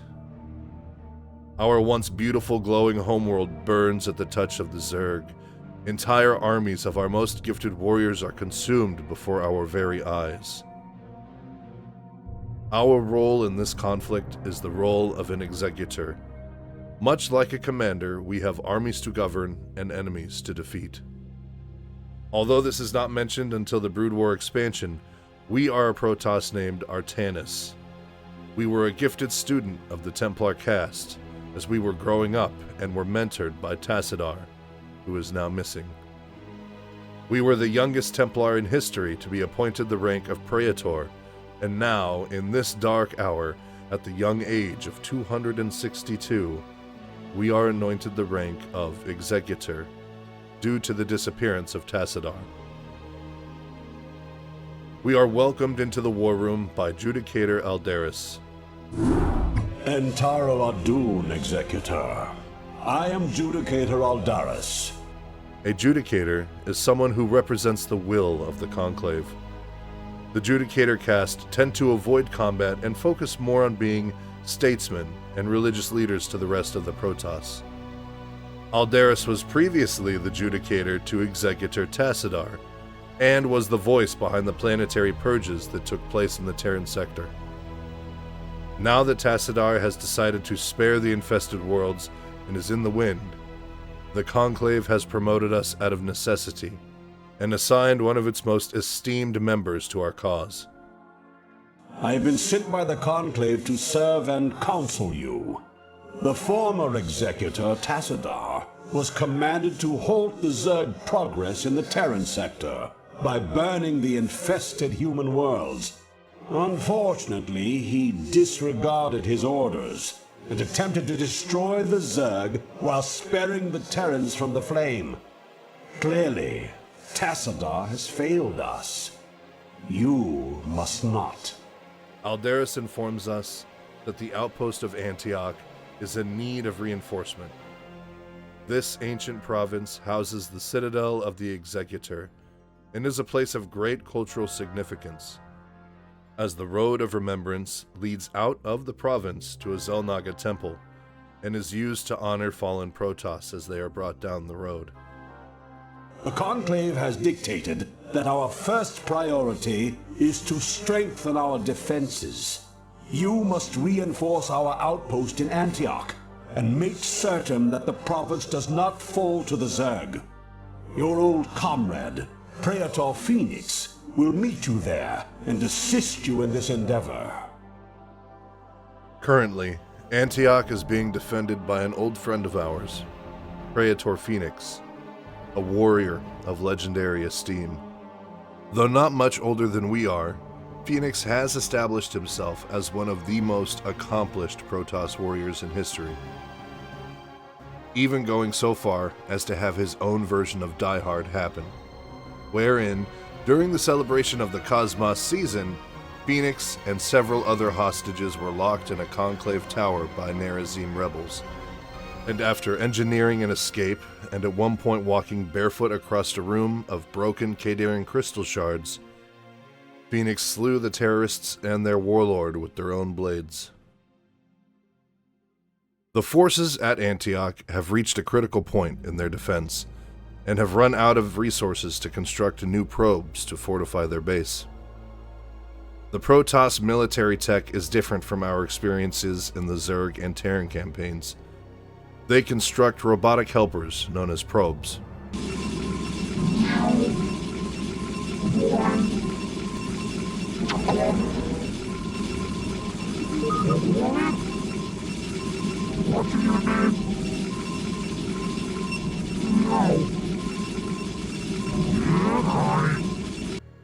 Hovering little guys who are able to warp in new structures. Protoss structures, besides the Pylon, Assimilator, and Nexus, must be warped within the influence of a pylon. Pylons are able to provide additional supply to our army. However, if a pylon is destroyed, any buildings no longer affected by their influence will shut down until another pylon is built in its place. Also, all Protoss structures and units are protected by a plasma shield, a rechargeable buffer that provides minimal resistance to attacks. We push through to Antioch with much needed resources and a contingent of Zealots and Dragoons. Zealots are the primary force of our military might. What man calls? He saw too. She house. I long for combat. Entaru Adun. All for the Empire. Doom to all who threaten the homeworld. Fanatics who pursue the enemies of the Conclave and deliver their righteous fury with their own twin wrist-mounted psionic blades. The Dragoons are hulking quadrupedal assault walkers. I am needed. Galasas. Receiving. Awaiting instructions. Unauthorized transmission. Incorrect protocol. Drop your weapon. You have 15 seconds to comply. 5, 4, 3, 2, 1. They wield a phase disruptor that is a similar weapon used by the photon cannon, which is the Protoss's automatic defense structure. Dragoons are piloted by the ruined bodies of veteran Templars who have nearly died in their service to Ire. Through this implant into the shell of a Dragoon, they are able to serve the glory of Ire once more. Phoenix fills us in on the current situation. Executor and Taro Adun, it is good to see you once more upon the field of battle. Alas, all of our probes were lost in the last Zerg attack, and we had no resources with which to replace them. They had run out of minerals and could not build any other probes to fortify Antioch. After we arrive and get some probes up and running, we set down some photon cannons and warp in further troops. Your command? I hunger for battle. Your command? Executor? I fear no enemy, for the Kala is my strength. I fear not death, for our strength is eternal. Protoss forces are the most expensive in Starcraft in terms of cost and supply, but they make up for this by being the mightiest forces in the Caprulu sector. Once we have purchased some unit upgrades from the Forge and extended the Dragoons' attack range from the Cybernetics Core, we gather a squad of Zealots and Dragoons and make our move on the Zerg. Confirmed. These are tuned instructions. I long for combat. My life for ire. Mortal claws. Mortal claws.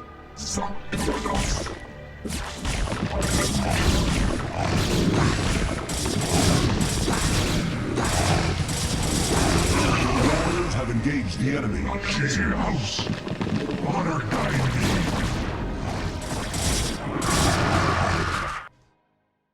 This particular group of Zerg are a part of the Tiamat brood, led by Dagoth. And as we move our units into attack, the Zerg send in several overlords to drop units behind our defensive lines. Immediately, as you will.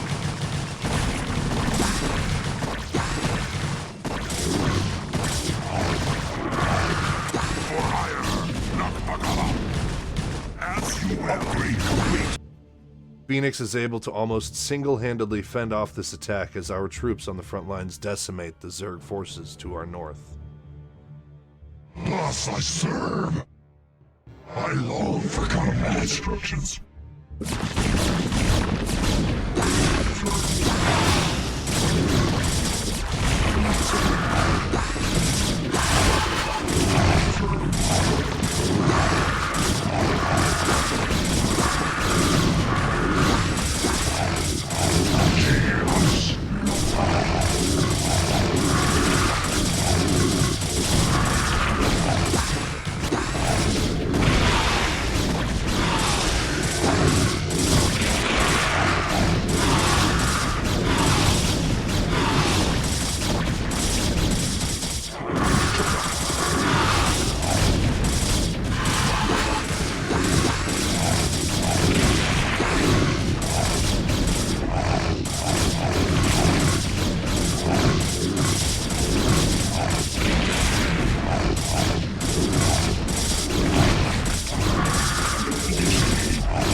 Once defeated, Phoenix offers a comment of respect in regards to the Zerg, for they are the mightiest foe that the Protoss have ever encountered. You know, Executor, although we too have marched across hundreds of worlds together, I never imagined that we would be fighting on Ire. The Zerg are indeed worthy foes.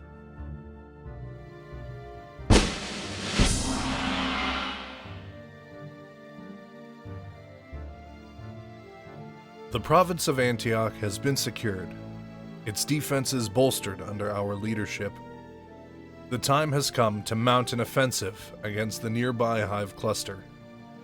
Judicator Aldaris joins us along with our comrade Praetor Phoenix. Aldaris praises our recent victory and says that we've even restored some of his previously shaken faith. Tassidar's recent desertion has wounded his trust in the Templar caste, and it will take many victories to restore it. Entaro Adun, Executor. Your defense of Antioch has restored my faith in the Templar caste. But just as Aldaris begins lecturing us, who better to interrupt than our old mentor and Giga Chad himself, Tassadar. I admit that Tassadar's desertion had shaken my faith. Indeed, Aldaris. He chides Aldaris for his lack of faith in his own people, shutting Aldaris down before he can reply further. I would hope that the Judicator would put more faith in their Templar brethren. Tassadar, where have you been? Be silent, Judicator. Tassadar begins revealing the truth of his absence, explaining that after the Zerg left Tarsonis, he followed his instincts to investigate their whereabouts. In doing so, he was summoned to Char via an unknown psionic communication. Of course, we know this was actually Kerrigan reaching out to Raynor in Minsk while she was in her cocoon. There is no time to waste, and I have much to tell you. As you know, the Zerg vanished after the fall of the Terran world of Tarsonis, and though the Conclave bid me return home, I was compelled to remain. A powerful psionic call drew my attention to a remote barren world named Char. Upon arriving on the infested world, he encountered none other than the exiles of the Templar caste, the Dark Templar. Apparently the call was answered by others as well, for upon Char, I encountered those who were once our brethren, the Dark Templar. Consorting with the Fallen Ones is heresy. Enough! Tassadar continues, ignoring Aldaris' shrill whining, explaining that if a Cerebrate is slain, then the brood they control falls apart. No longer able to function without the center of its hive mind. By removing the beast's head, the rest of the body will die. And so our focus should be on destroying the Zerg Cerebrates. Hear me, Executor, for I have learned much from the Dark Templar Prelate, Zeratul. The Overmind controls its minions through agents called Cerebrates. Strike down the Cerebrates, and the swarms will surely fall. Executor, Tassadar may be right. If you can keep the Zerg occupied, my force may be able to penetrate their perimeter and slay the abomination. Phoenix sees the wisdom in this plan of attack and volunteers to move his forces in for a pincer attack, close in on the Cerebrate from behind, while we distract the Zerg forces on the main front. Aldaris, however, still does not trust Tassadar. Suspicious that he has consorted with the reviled Dark Templar, and demands that Tassadar return to Ire to face judgment for his transgressions. I pray we can trust you, Tassadar. Already I can sense the taint of the Fallen One's influence on your mind. You must return to Ire at once. My concern is for the safety of Ire, not the judgments of the Conclave. I will return when the time is right. Tassadar disregards this request like an elephant disregarding an ant, for his focus is ironclad, winning this war and sparing his people from the horrors of the Zerg. His judgment by the Conclave will have to wait. Our forces during this mission begin deployed on some high ground with 2 separate choke points accessing our base, and we have little more than 15 minutes to prepare our defense while Phoenix's forces get into position. We assess our forces without delay, and while our analysis shows that we have no new units, we have been granted a new defensive structure, the Shield Battery. This arachnoid building deploys its energy reserves to refill the plasma shields of any nearby units.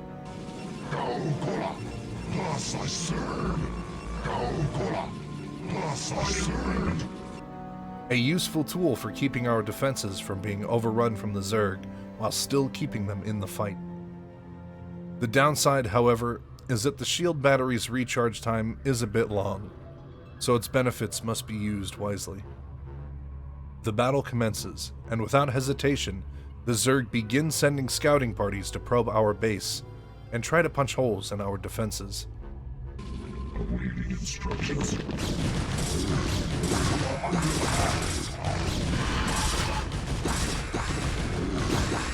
My life for Ire. Their attempts are meager and easily routed. but we know that besieging their fortifications will take a mighty force. Our work is cut out for us, and we must assemble a decisive force before Phoenix arrives. Probing south, we find a resource-rich plateau with only one choke point needing to be defended. With haste at our heels, we set up our base there, along with an armament of photon cannons for its protection. Once Phoenix arrives to flank the Zerg base, our army is ready for action. I long for combat.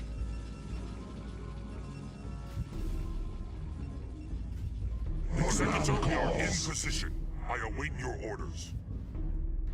Phoenix has even graced us with a few Reavers to bolster our forces.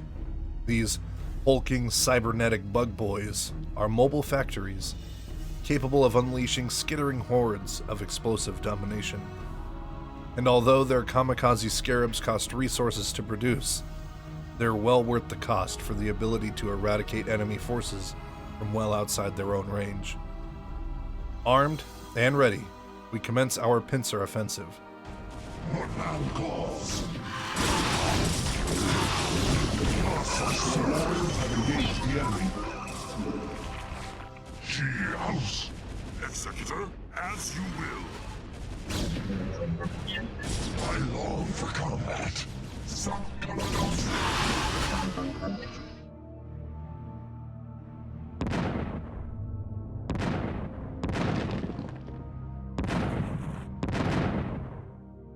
Our forces crash into their sunken colonies like a raging typhoon, with hydralisks, zerglings, and mutalisks spilling forth after we rattle the Zerg hive.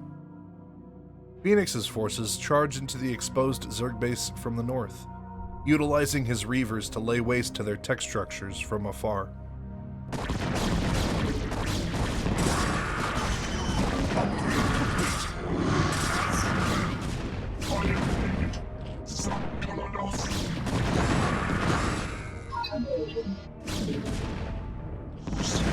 I long for combat. Have engaged the enemy.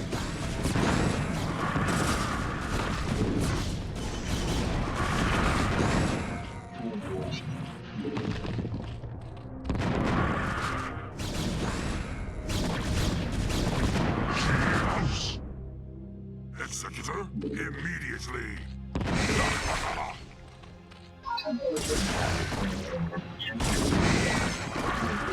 Executor, for hire, immediately.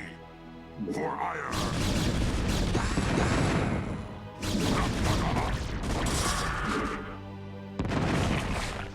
Make use of me. What now calls? I am needed. Your warriors have engaged the enemy.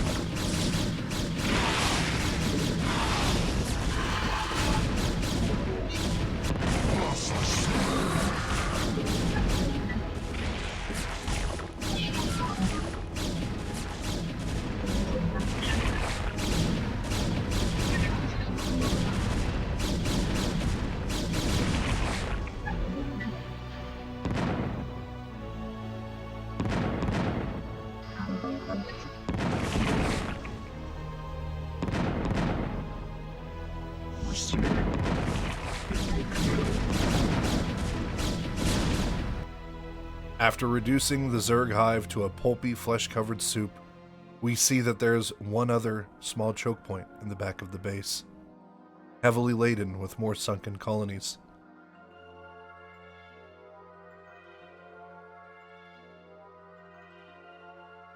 Eradicating the colonies leads us through the narrow pass to find our prize, the Cerebrate. The Balrog brood, which we have been doing battle with this mission, is in service of the Cerebrate known as Gorn. Of course, we would never learn whatever the filth calls itself, as Phoenix brutally strikes down the creature in the name of ire without hesitation.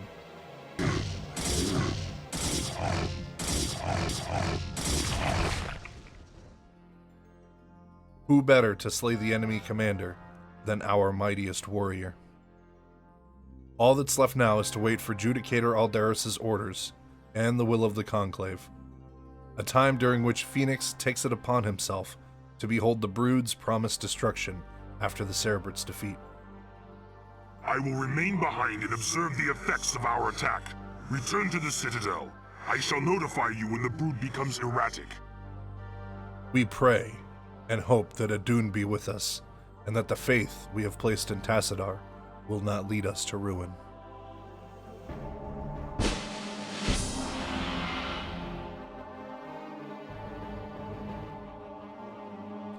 It has only been a couple hours since Phoenix slew the wretched Cerebrit known as Gorn on our last mission. And now Phoenix comes with dire news. Executor, I bring news most dire. The Cerebrit that we thought we had killed has arisen again. The creature's battered form was reincarnated despite the considerable damage we inflicted upon it. Even now, the Cerebrit drives its brood in preparation for their next offensive. Now that we've seen firsthand how our weapons have little to no effect on the Cerebrits, we must devise a new plan of attack. Our faith in Tassadar is once again in question, and since his communication to us with his plan of defeating the Cerebrits, we have not heard from him since. It is as I feared. It was folly to believe Tassadar could be trusted. The Conclave will not soon forget his wanton betrayal. Nevertheless, we must stand resolute, for attacking defenseless Cerebrits is not the way of true Protoss warriors. We shall overcome the entire swarm with the might and the fury that is our heritage. Aldaris suggests that we bring our full might down upon the remaining Zerg forces desecrating the sacred ground of Ire. At the moment, we have the situation under control at Antioch, and Phoenix is ever vigilant, monitoring the tactical movements of the newly revived Cerebrit.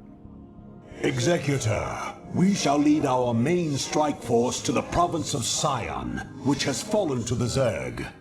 It's time the Zerg felt the wrath of the Sons of Ire. Praetor Phoenix will remain here with a small detachment and guard Antioch from any further assaults. Nearby, the province of Sion has become overrun by Zerg forces, and while this province does not have the cultural significance that Antioch has, the Zerg presence there is substantial, and yet there appear to be no Cerebrits in that area. If we can purge these abominations from Sion, it will make it all that much harder for the Zerg to retake the province. Adun be with you, Executor. Bring swift death to the enemies of Ire. Phoenix gives us his blessing without pause. He has seen our generalship firsthand. He knows we will bring swift death to Ire's enemies wherever we go. But the question yet remains. Why did Tassadar give us faulty information about the Cerebrits? Why was he so confident that striking down the Zerg commanders would cause the brood to destroy itself in its confusion? It is not like our mentor to lead us astray, and in doing so, Aldaris has only become that much more vindictive towards him. Doubt lingers overhead, but our time to confront Tassadar and find the truth will come. For now, the province of Sion demands our attention. Once on the battlefield, we find our position is deeply exposed. Gaps in our defenses are on all sides of our compound, so reinforcing our perimeter is paramount. Thankfully, Aldaris and the Conclave have granted us access to additional units to bolster our forces. We can now warp in 2 additional structures: the Citadel of Adun,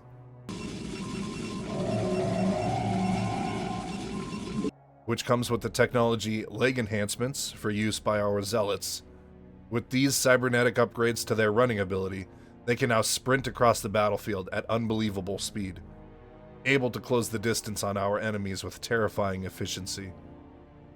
Upgrade complete. Honor guide me. For Adun. Kola.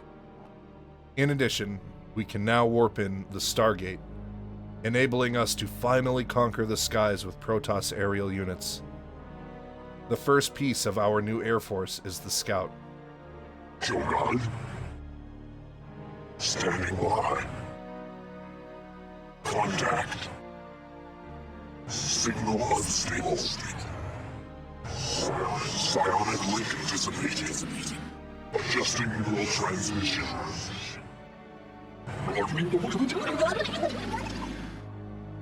Self-referential inhibitors re-engaged.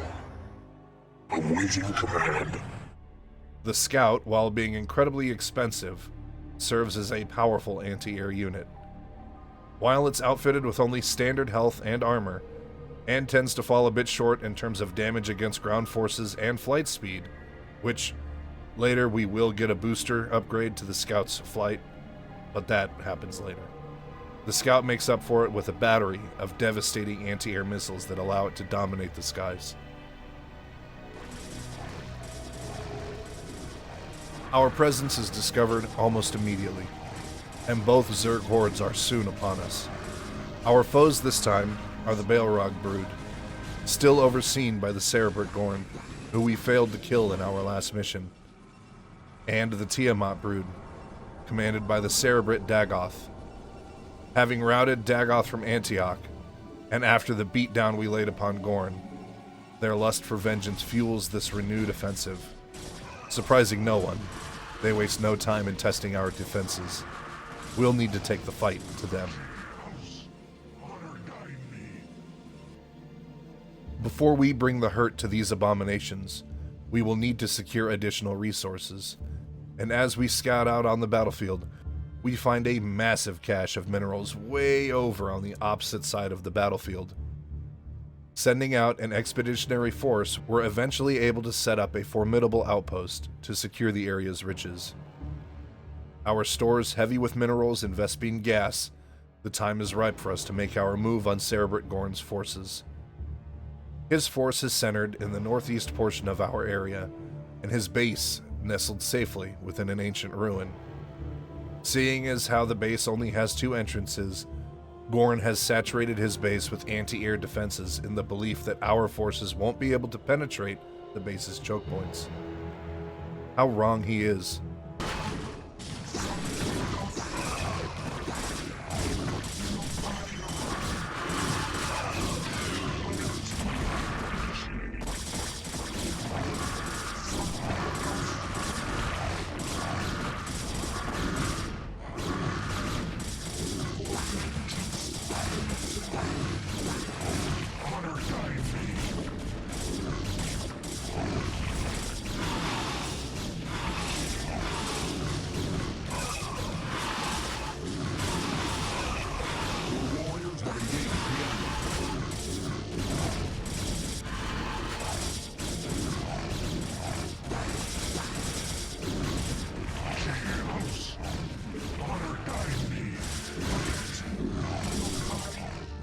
We drive deep into his base on foot, punching through the choke points and annihilating his defenses.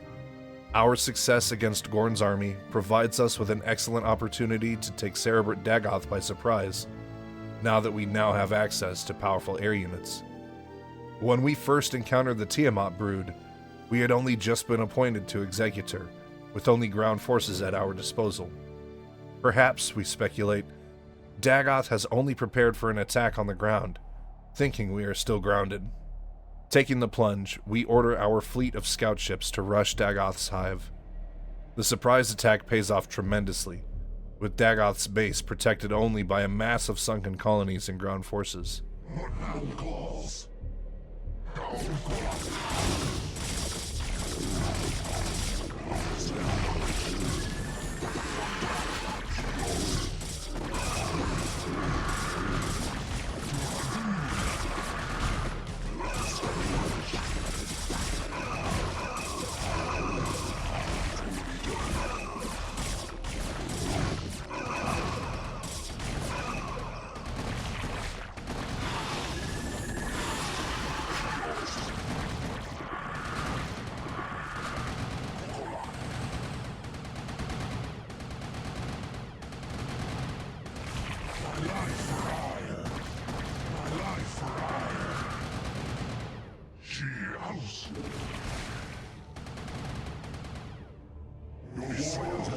The enemy. I'm waiting for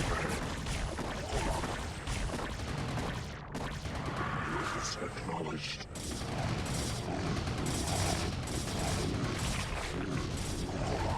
warriors have engaged the enemy.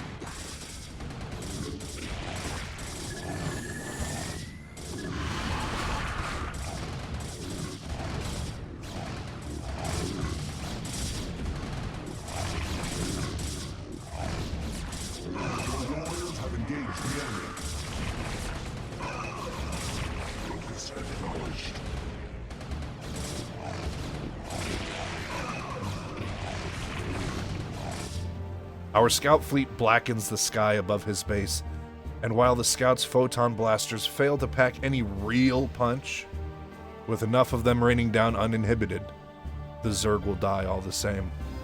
Our ground troops then charge in, knocking out anything equipped with the ability to target our scouts. Soon, our control of the skies is absolute. Our zealots and dragoons bring their structures to ruin once their defenses are weakened, and it becomes only a matter of time before Dagoth is also ousted from the province of Sion. Yet our victory is short-lived. Before we can savor the taste of it, Phoenix sends word that Antioch is under siege by a titanic Zerg force. Executor, Antioch is under attack by overwhelming Zerg forces. Praetor, you must hold your position for as long as possible. Fight on, brave Phoenix, and know that the gods watch over you. Entaro Adun. The situation must be dire, or a proud warrior like Phoenix would not have requested aid otherwise. From the sounds of it, Antioch must have run out of holy hand grenades. Aldaris gives Phoenix a sole directive: to keep up the fight for as long as possible, or at least until help arrives.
How could it be possible for one who carries such honor to fall against such vile, wretched creatures? Shortly after our deep strike to purge the Zerg from the province of Sion, Antioch was overrun by a deadly counteroffensive, and in his struggle to deny the mindless hordes of their prize, our comrade, Phoenix, has fallen in battle. His honor as a son of Ire enshrined in a true warrior's death. We would grieve for our lost brother, but Judicator Aldaris allows us no reprieve before demanding our service in another mission. Executor, I know that you were reluctant to leave Ire in this dark hour, and that you still grieve for the loss of your comrade, Phoenix. But remember that he lived and died as a Templar. He has reached the Kala's end. There is no greater glory than that. Aldaris offers us his counsel, along with his condolences for Phoenix's tragic loss. Despite our sorrow, he offers us some reprieve by reminding us that Phoenix was a proud warrior.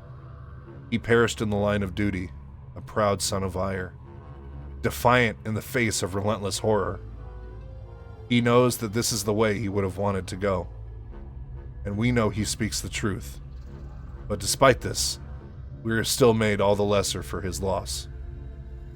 Aldaris asks us to direct our thoughts to the bigger picture, to understand the Conclave's motivation. The Conclave, seeing our outmaneuvering of the Zerg at Sion, is of the opinion that we are in fact winning this war. They could not be more mistaken. Only a few days have passed, and Aya remains under siege. The Zerg swarms tainting its land and devastating its people with each hour that goes by. But rather than deploy us in defending Aya's people, the Conclave has issued us a fool's order to go with our recent promotion to the rank of Executor. We Judicator are called to look beyond such matters, to ensure the safety and future of our people. It is not the Zerg, but the rogue Tassadar, who represents the greatest threat to us now. We are to hunt down the rogue Templar, Tassadar, and bring him to justice. If he is allowed to spread the Dark Templar's tainted influence to Aya, all will be lost. We will find him and bring him to judgment. Despite the questionable nature of this command, our duty to the Conclave remains, whether we agree with their leadership or not. In our last communication with Tassadar, he mentioned being called to the Ashen World of Char. Perhaps we'll find him there. Tassadar claimed that this world was abandoned by the Zerg just prior to the invasion of Aya. Yet I still sense a lingering darkness here. Be prepared for anything, Executor. If there are still Zerg on this world, then they must surely know of our arrival. It is only a matter of time before the Zerg will be defeated. But Tassadar's influence remains a subversive, more insidious threat. Furthermore, the heresy of the Dark Templar, left unchecked, could cause the whole of Protoss society to fall into ruin. What's more, Judicator Aldaris has sensed a deeper evil lurking, growing within the shadows of this war, despite the Zerg supposedly abandoning Char to invade Aya. Bloodlust still haunts this planet, leading him to believe that the Zerg still remain, in some form. Unease can only beneath the umbrage of the unseen, but even so, we must find our courage. We are to make landfall into the corpse of this world, and seek an audience with our lost mentor.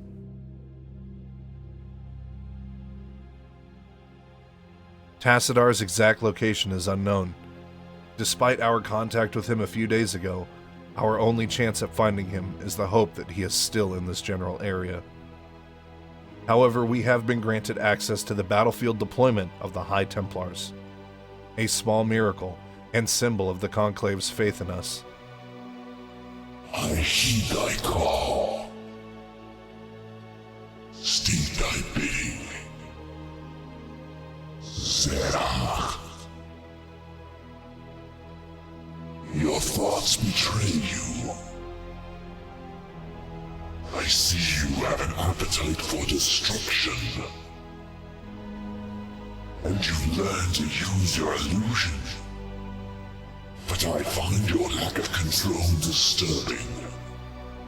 High Templars stand as paragons of honor and respect, the highest of Protoss society. Where zealots are driven by righteous fury in the thick of melee combat, High Templars embrace their psionic abilities, heightened from years of intense psychic training within Aya's sacred archives. They can tear their enemies apart with a psionic storm, or befuddle others with psychic hallucinations. If the battle calls for it, however, two High Templars may also conjoin together to transform into a terrifying being of pure energy, the Archon. The purging is complete. Power overwhelming.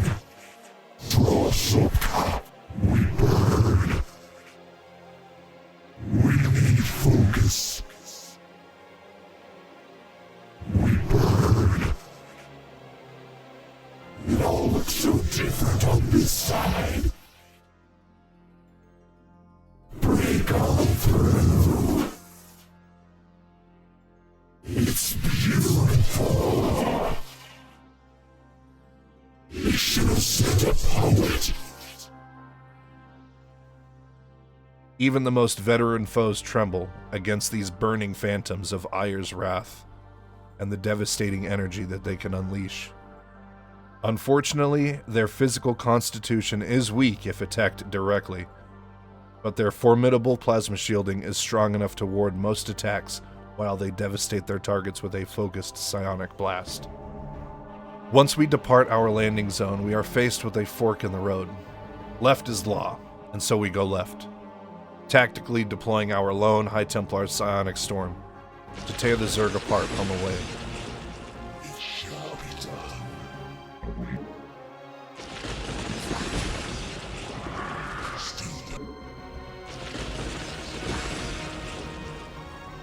Make use of me. Initiating warlock time. Commencing.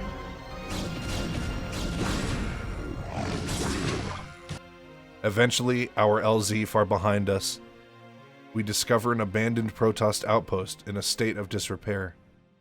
And at its heart, we find none other than our quarry, whom we haven't locked eyes with since before the Zerg entered the Caprulu sector. Executor Tassadar. Aldaris, Executor, how is it that you've come here? I was about to abandon all hope of rescue. I have come to arrest you and bring you home to Aya to stand trial. Arrest me? Ire burns at the touch of the Zerg. You travel all this way to arrest me? Don't let it get to you, man. This happened to me once. Who is this human, Tassadar? The name's Jim Raynor, pal, and I won't be talked down to by anybody. Not even a Protoss. Amusing. Curiously, he is not alone, accompanied by, of all things, a Terran. Judicator Aldaris immediately announces our intentions to arrest the Rogue Templar, which wounds and surprises Tassadar, who is surprised to see us here. He's well aware that our presence here means legions of Protoss are falling to the Zerg in our absence from Ire. He pleads with us for reprieve, requesting we instead aid him in finding the Dark Templar prelate, Zeratul. Tassadar, your taste in companions grows ever more inexplicable. Executor, prepare to take Tassadar into custody. Executor, wait. I do not know what they have told you about me. But what I have done for Ire. Help me find Zeratul and his Dark Templar. They alone can defeat the Overmind Cerebrits. Once we have won, I shall gladly submit myself to the judgment of the Conclave. And chides Judicator Aldaris for his childish disrespect of this enigmatic Protoss leader. Unthinkable. You presume that we would side with the Dark Ones as you have? You have gone quite mad, Tassadar. You shall speak of them with respect, Aldaris. Executor, there is much that I can explain to you. If only you'll help me find Zeratul. We can't know for sure if we can trust Tassadar and this odd Terran, Jim Raynor, but there is one thing for certain. No one is escaping this hellhole if we can't make it back to the landing zone. How may I help? Your will? Yes, Executor? Speak quickly, Executor. I don't have time for games. I was Executor long before you, so do not try my patience. One of our High Templars senses a psionic disturbance while monitoring the battlefield to secure our escape.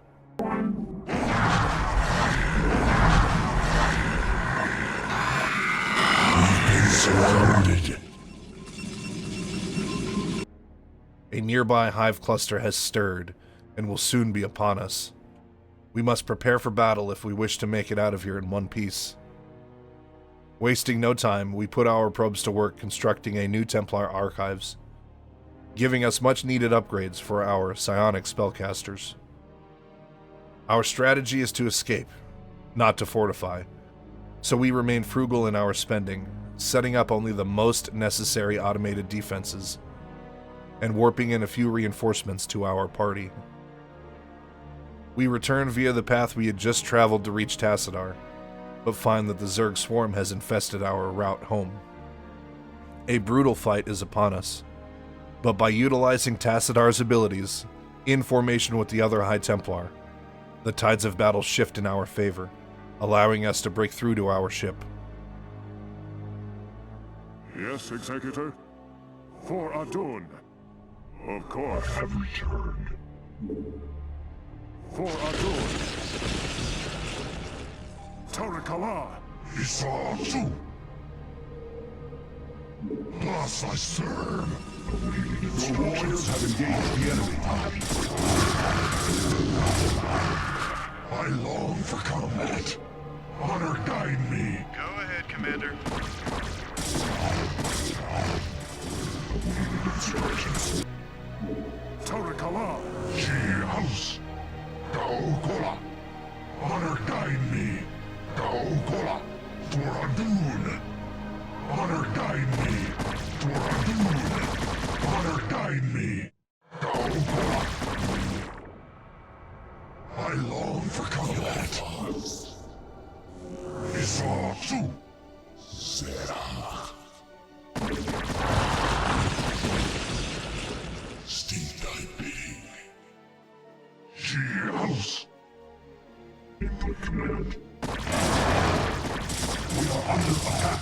Anytime you're ready.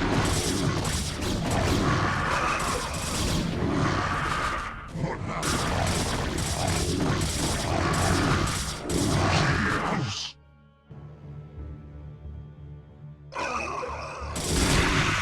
Receiving. You think as I do. Your will? For Adun. Tarakala. Kalanos. Commencing. How may I help? It shall be done. For Adun. Tarakala.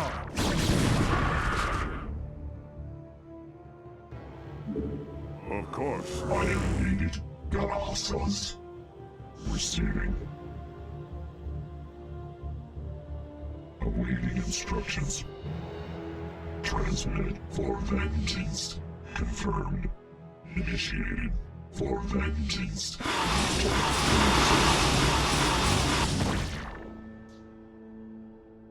You think as I do.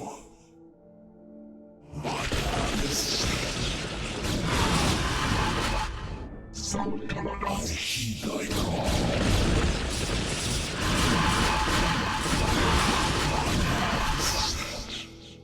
Your will? She house. Kaokola. Yes, Executor? Of course. For Adun. She house. Kaokola. Thus I serve. Yes, Executor? For Adun. Tarakala. For Adun. Isatu. Your warriors have engaged the enemy.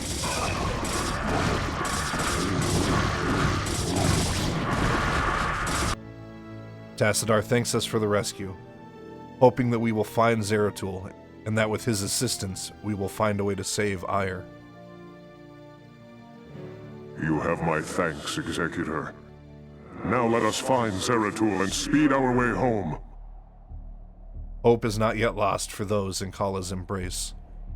We must do anything and everything we can to defend our homeworld, even if it means consorting with a Dark Templar. Adun be with us.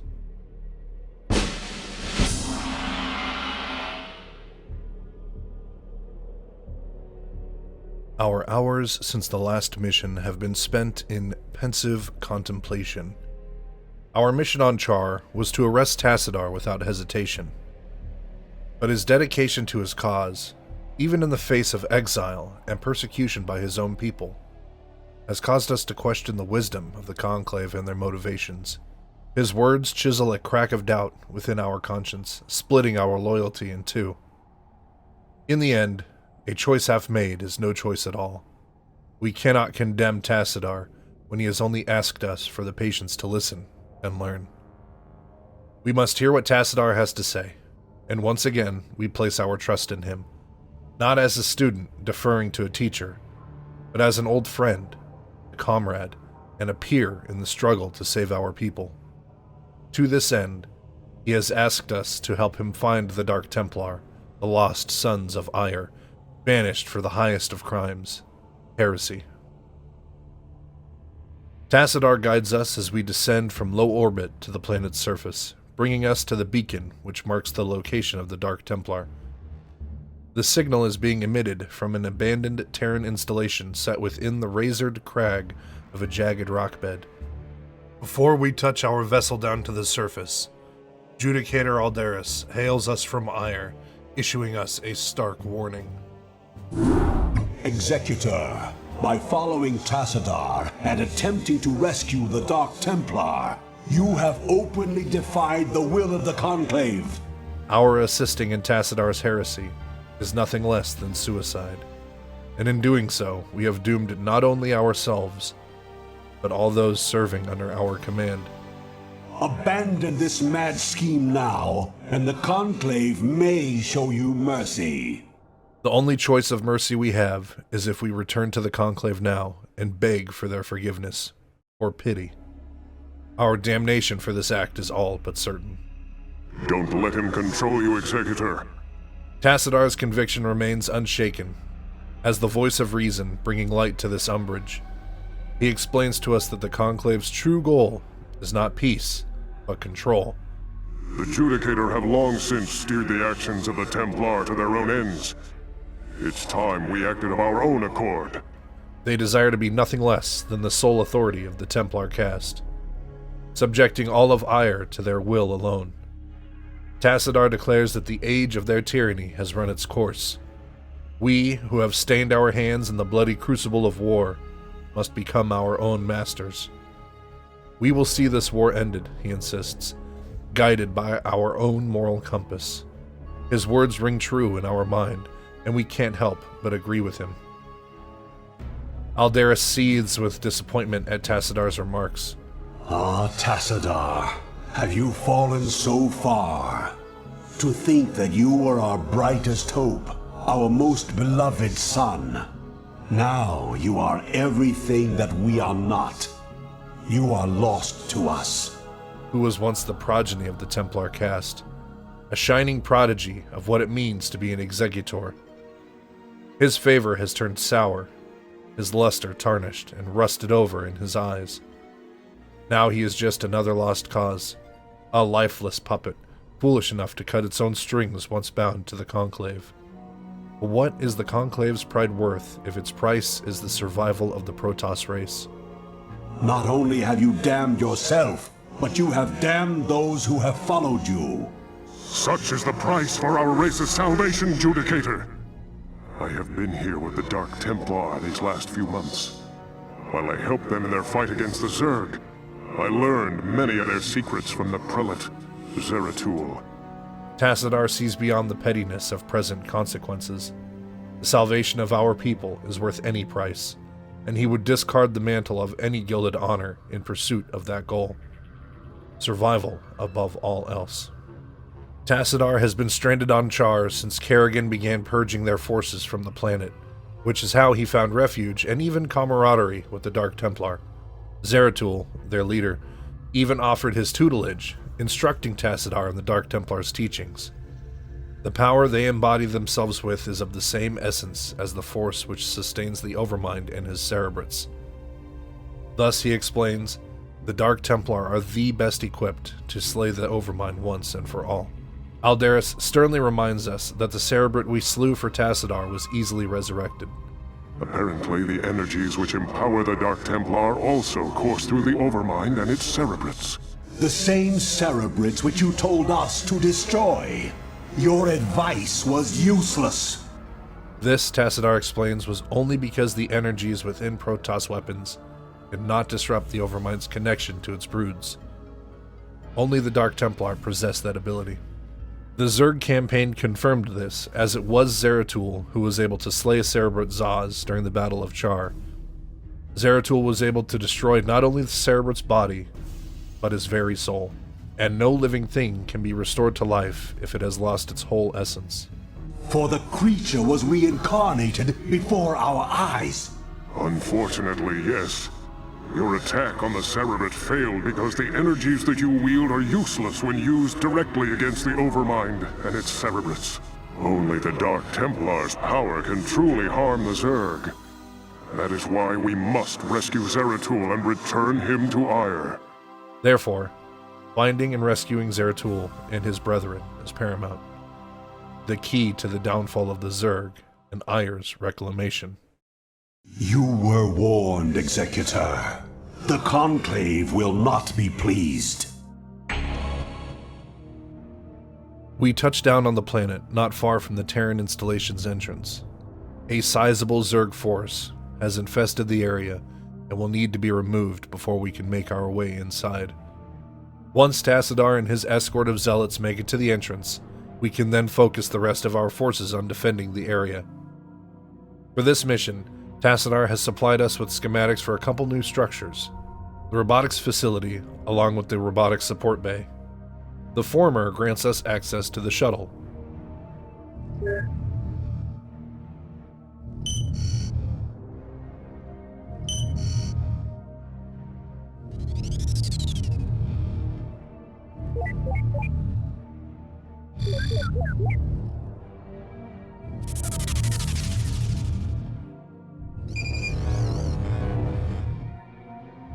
An invaluable aerial transport unit, vital to the success of this mission. The support bay offers an upgrade for the shuttle's flight speed, and crucial upgrades for a unit we have long awaited to get our hands on, since all the way back when Phoenix teased us with them in our second mission, the Reaver.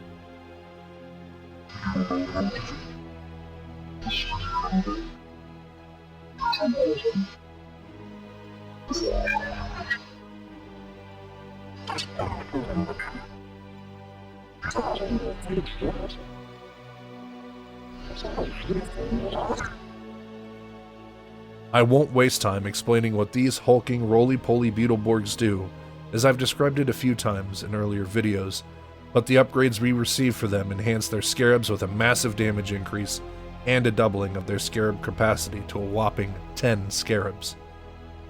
Still, these big boys are incredibly slow, but thanks to the shuttle's upgraded engines, we can ferry them around to annihilate key targets across the battlefield. Zerg resistance to our advance is heavy and resilient, but the Queen of Blades' absence from the area should make our march to the Terran installation that much easier. The enemy attacks us from our southern flank, so we circumvent our army around their forces until we stumble upon some wayward Terran defenses, clad in white markings.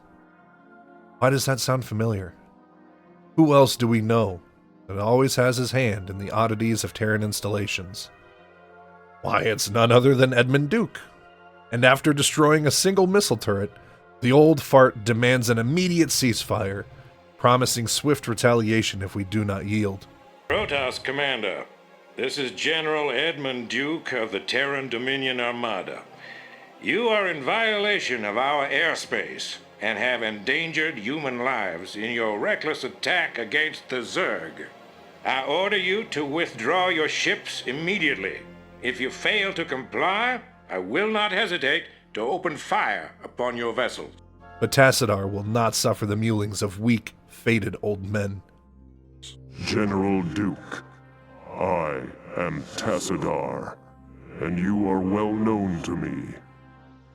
Whatever leniency I extended to you and your comrades before may have been in error.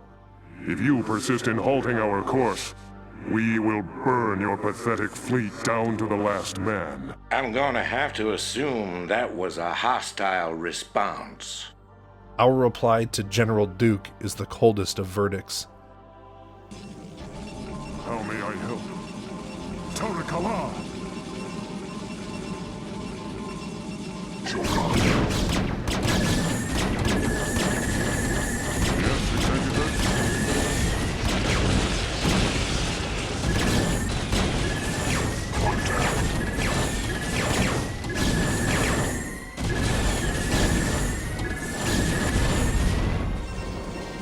Our word is our bond, and for the cost of a single photon cannon, we torch the good general's fleet to cinders. Nothing is left but ash, drifting lifelessly into the wind. With Duke's forces out of the way, we journey further east, extracting a mineral cache set behind some of the general's structures. He won't be needing them anymore. We ready our warriors with a newly established forward operating base before punching into the entrenched Zerg forces.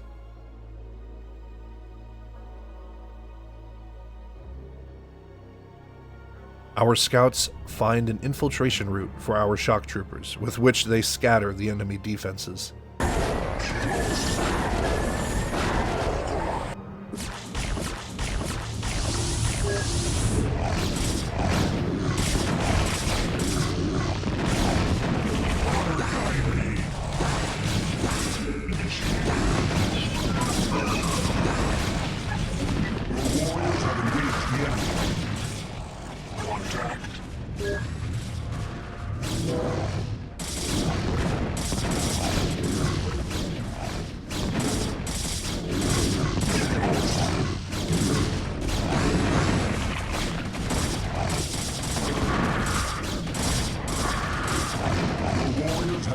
The enemy.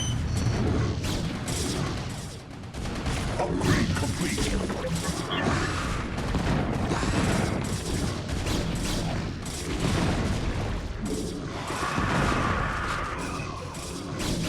warriors have engaged the enemy. Honor guide me.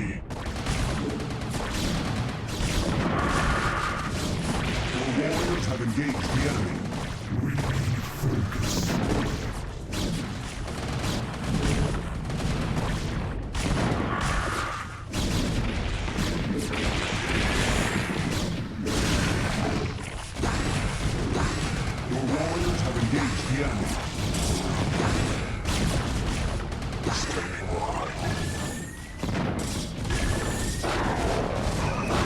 The ensuing disarray gives us an opportunity to safely escort Tassadar to the beacon, and so we do. Tassadar enters the installation, holding complete faith that we will defend the entrance and make ready our escape upon his return. We will not betray that trust, and lock down the area with as many defenses we can muster, even preparing ambushes in the off chance that the Terran return for a counterattack.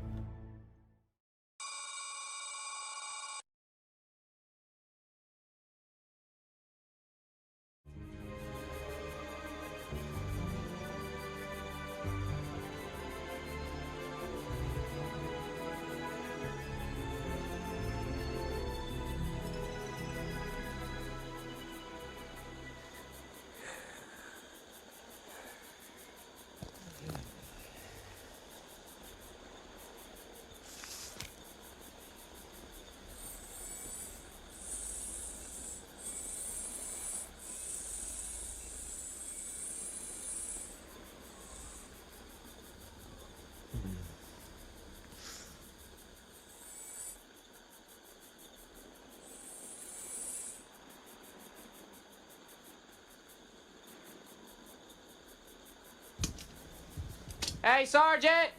Sarge! Hey! You will immediately tell me why you have called me from my desk, Private. Protoss unit, Sarge! Coming through the South Pass! It looks broke! Kill it!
Executor, I sense that Zeratul and his brethren are close by, but I have been unable to make contact with them.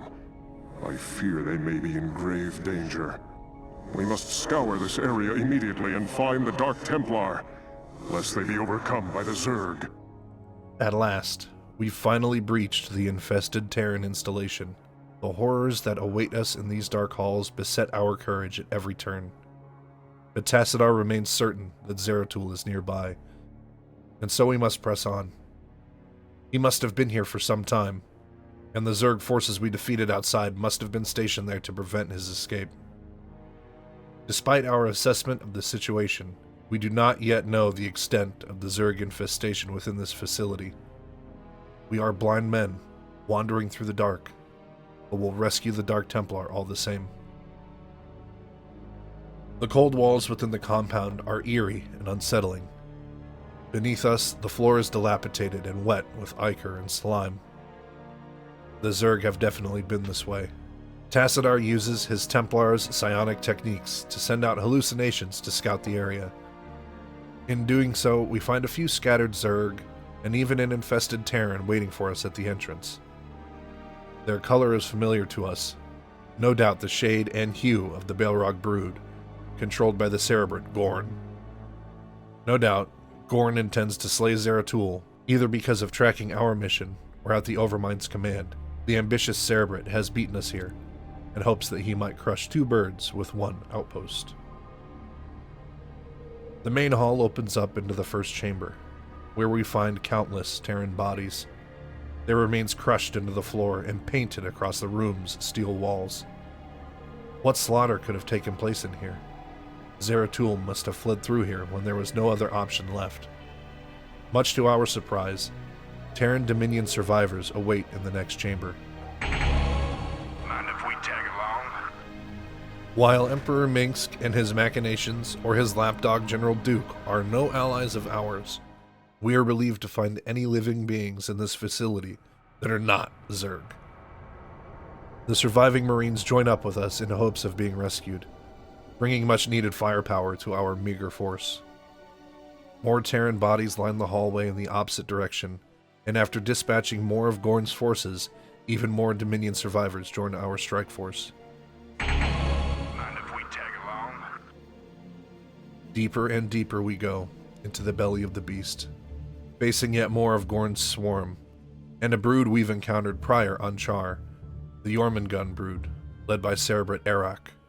The Jormungand are responsible for sealing the installation's entrance, and were the initial Zerg forces we encountered before finding Tassadar and Jim Raynor. It's no surprise that his forces are here supporting Gorn. A hallway leading to the northwest section of the facility brings us to a teleporter, allowing us to beam in reinforcements from outside. Teleportation field activated. We probe yet deeper, now with a small squad of Marines at our back and a few more Protoss warriors in our vanguard. Following the scent of death and the trail of bodies stretching further within, one of our more astute Marines perks up, sensing a disturbance in the force, and soon after that we are promptly ambushed. Did you hear that?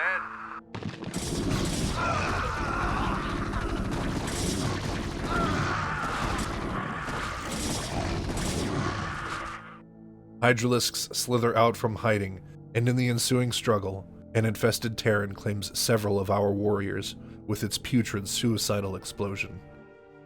Next comes a crossroads, and we choose the path to our left, or the camera's right, and find a holdout of Dominion Marines desperately trying to fight off a wave of Gorn's Zerglings. We gotta move. Your warriors have engaged the enemy.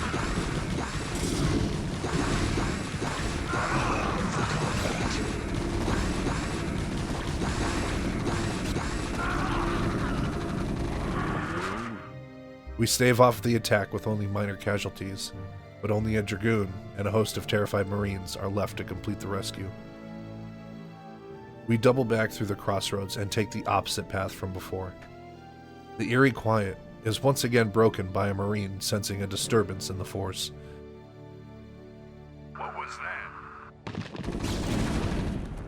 An infested Terran resurfaces within arm's reach of Tassadar.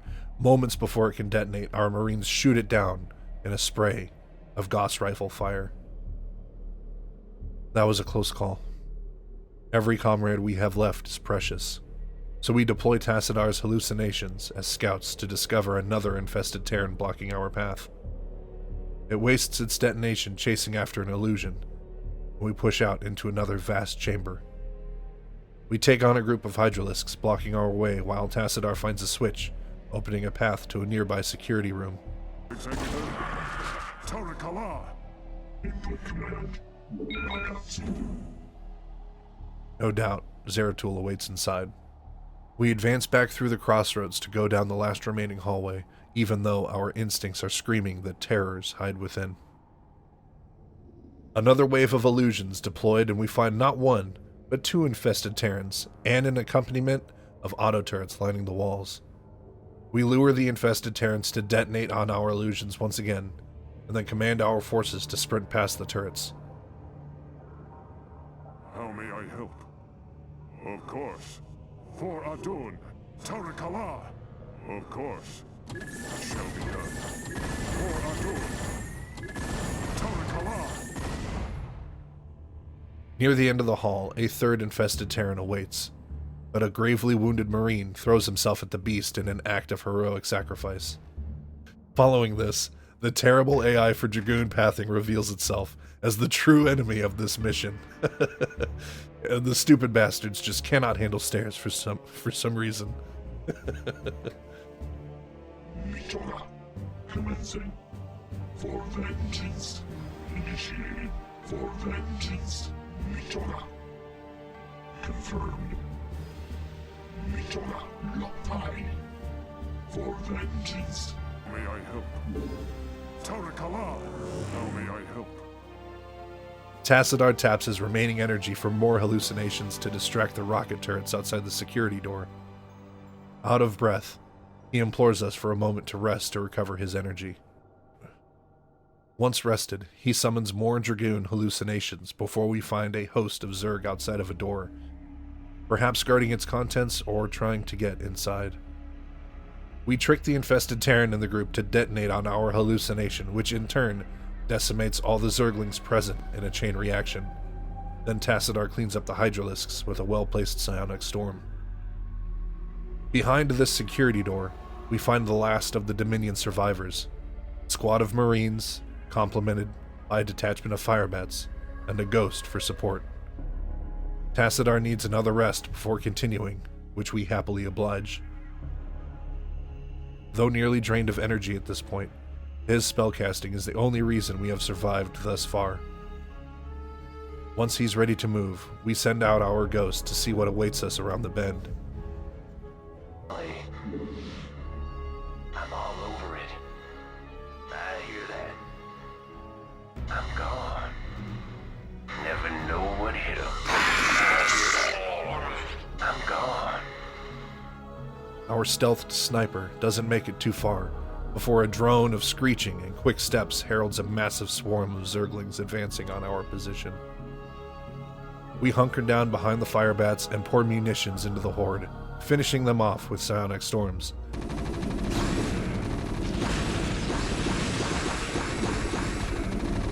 Yet another infested Terran rushes us from the rear of their ranks, but we catch it in a second deftly placed psionic storm just before it can demolish our front lines.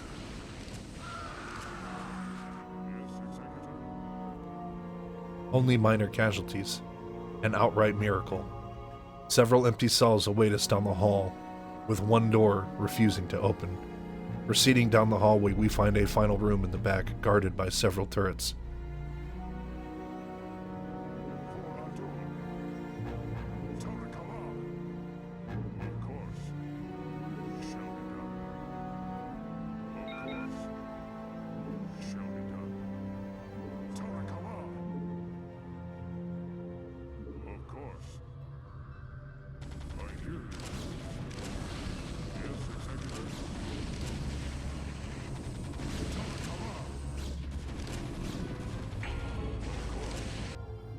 We knock out the turrets and activate the switch to open the final door of the prison cells. And at long last, we have arrived. And Tassadar finds himself face to face with the legendary prelate, the Dark Templar, Zeratul. Done. For Adun, it shall be done. Greetings, Dark One. I have come to bring you home. Greetings to you, mighty Tassadar. I knew that you would not forsake us. For in the time that you have spent with us, you have learned to value our ways and our methods. You have learned to channel our dark power, as well as that of your masters.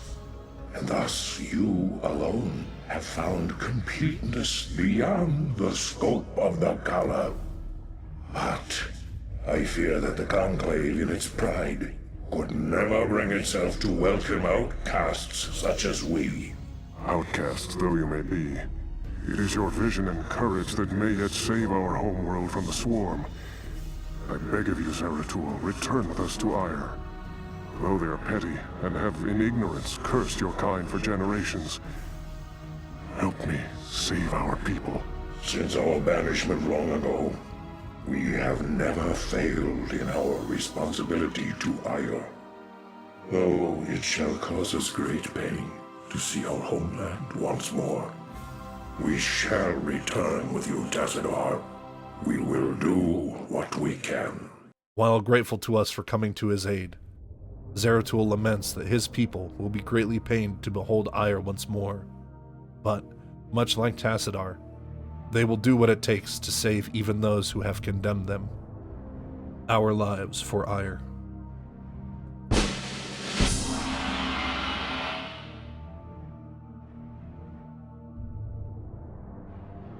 With Zeratul and his brethren freed from the infested Terran installation on Char, we are free and cleared to evacuate to the surface and back into the relative safety of space. We are to return to Ire, and with our newfound allies and their secret techniques at our side, hope is high that we can finally end the Overmind and the nightmare his swarm has brought to our homeworld. As our journey nears its conclusion and we enter Ire's orbit, the Gantrathor's communications array picks up a hailing frequency. We are then greeted by the warmth of a familiar voice. Greetings, Executor, and greetings to you, Tassadar. I am overjoyed to see you both return home in this dark hour. The Zerg have redoubled their efforts, and it seems that I have... It can't be. The Executor told me of how you fell before the Zerg. How is it that you live and breathe? Phoenix managed to survive the Battle of Antioch, defying the odds against him despite his grievous wounds, and wanting to ensure that he could have the strength to defend Ire to the very end. The Conclave submitted his body to be placed into the cybernetic shell of a Dragoon. Well, after my unfortunate defeat, my ruined body was recovered by our brethren. I now reside within the cold robotic shell of a Dragoon. This news grieves Tassadar, who laments that a warrior of such courage and honor should never have to be reduced to living within a mechanical prison. Old friend, would that this never came to pass. Nonsense! There is no shame in defeat, so long as the spirit is unconquered, and I am still able to serve Aya to a degree. But Phoenix remains proud, reassuring Tassadar that his warrior's spirit will press on in Ire's defense. His battle may have been lost, but he will see us win the war. But enough of this. There is much you both need to know. You have been branded as traitors by Alderus and the Conclave. Even now they seek to arrest you and execute the Dark Templar Zeratul. Phoenix offers us a briefing on the state of the Conclave since our departure, confirming that Judicator Alderus is leading an inquisition to arrest us for heresy and execute the Dark Templar prelate, Zeratul. His manhunt has completely consumed him, and he has become blind to Ire's suffering. The Zerg have overrun our once shining homeworld, and in response, Alderus and the Conclave have become tyrannical, attempting to exercise absolute control over the remaining population in the name of their own survival. This is the ultimate end of an institution so lost in pursuing its past that it has lost all sense of its present. They obsess over the civil wars of Protoss history, the aeon of strife begun when the Protoss separated themselves from the presence of the Xel'Naga, which ended with them founding the Kala and establishing the psionic link between all Protoss, and the discord taking place 1,000 years ago when the Dark Templar escaped Ire after the legendary Templar Adun sacrificed himself to stop their Kali pursuers. We stand now at the precipice of a third civil war, and Phoenix is ready to fight that war with us to the very end. I never believed that they would go so far. In the face of total annihilation, they still cling to their failing traditions. Yes, and that makes them all the more dangerous. They hunt you even now, Tassadar. And though I damn myself by doing so, I shall stand by you till the end. En Taro Adun, noble Phoenix. Executor, it seems that if our world is to live, we must protect the Dark Templar from our own brethren. Although it pains me greatly, not even the Conclave shall stand in our way. The moment we land on the surface of Ire, Aldaris announces that we are under arrest and to be made to stand trial. Tassadar would like to see him try, telling Aldaris and his Conclave supplicants exactly where they can stick it. It's on. Executor, you and the traitor Tassadar are to cease your resistance and surrender yourselves to the judgment of the Conclave. We will take the outlaw Zeratul into custody and deal with him as is written by the Kala's law. Flee back to your masters, Aldaris, and huddle with them in darkness. For your actions shall set us all unto the Zerg. Aldaris' forces immediately descend upon us, and we make a full retreat to Phoenix's stronghold, a base surrounded by high walls upon a defensible plateau.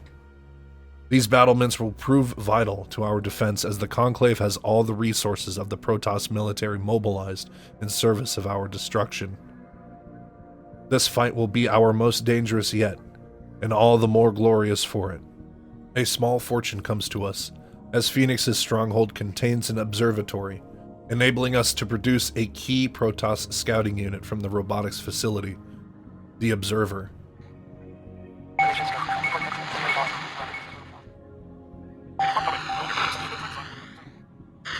sense a soul in search of answers. It sounds like a huge, gargantuan, swollen, bloated mushroom.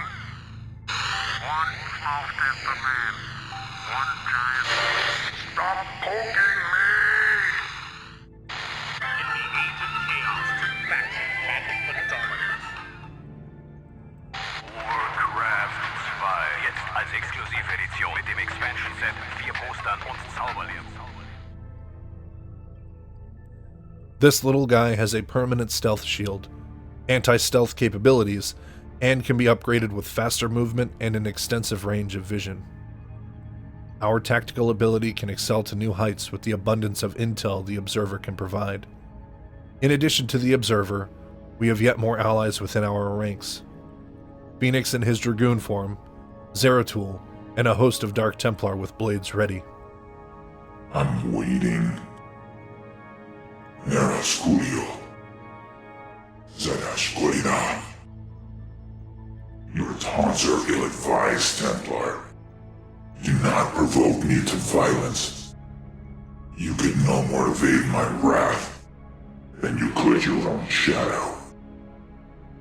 The Dark Templar, like the Observer, are permanently cloaked and are able to dispatch key targets behind enemy lines with their deadly sideblades. Their only weakness is their fragility compared to the other Protoss warriors. Except Zeratul, who is a friggin' boss and does so much damage, it is insane. Kas Narada. You address me. Your orders, Templar. You have persecuted us for generations, and now you beg us to aid you?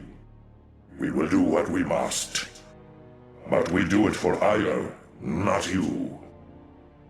We set out to the battlefield laid before us, and while the Conclave attacks us every step of the way, we are able to get an accurate read of the surrounding area.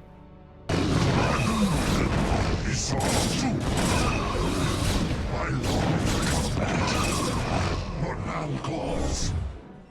Your warriors have engaged the enemy.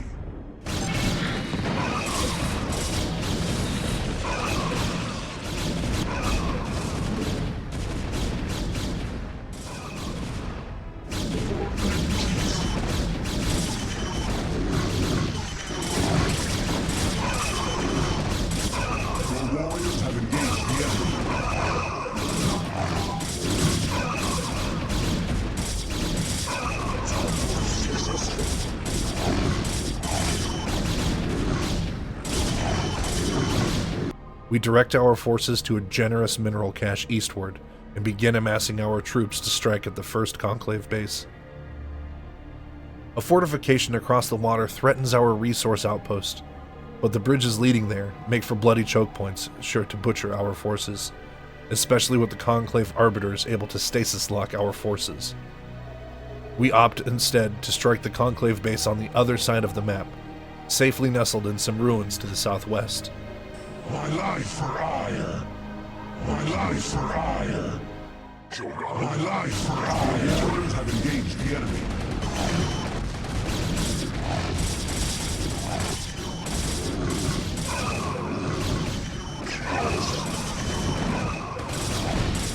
The warriors have engaged the enemy.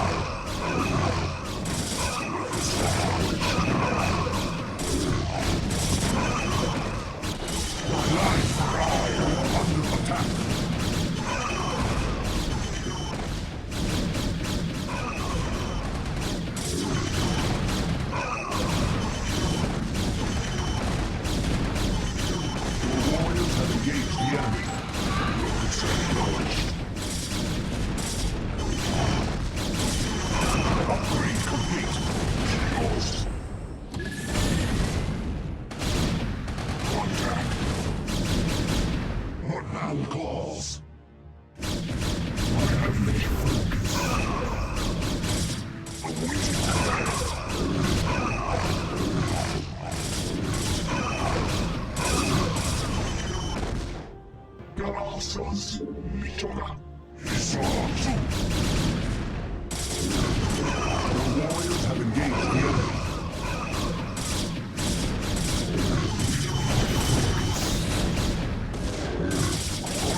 While it still takes a heavy toll on our forces, we are able to rout them from this area. Once we have our forward operating base set up, we warp in reinforcements and begin our assault deep into the heart of the Conclave.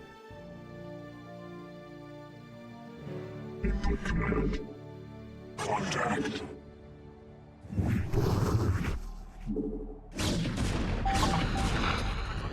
Awaiting command. Standing by. Locus acknowledged.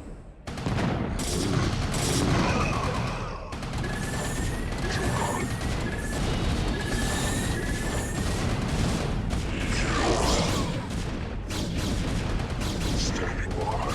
Confirm. I am needed. Awaiting command. The warriors have engaged the enemy.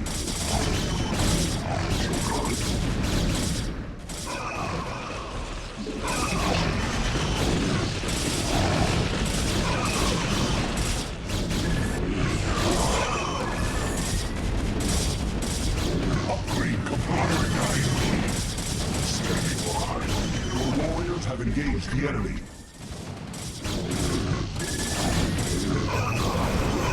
Upgrade complete. What now calls?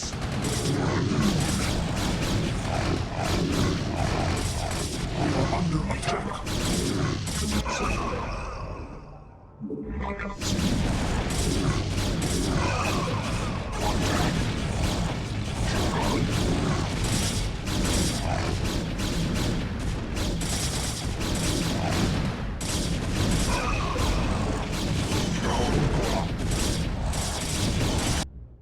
Our victory condition for this mission is somewhat vague, but the day is won when either the red or the orange Protoss forces have 0 nexuses remaining. While the game does not show the totality of what is happening, the unfolding battle marks a momentous moment in all of Protoss history. In the course of this mission, Tassadar puts nearly every council member of the Conclave to the sword, and the fortress city of Korshakal, a crown jewel of Ire and the Conclave's seat of power, is completely destroyed.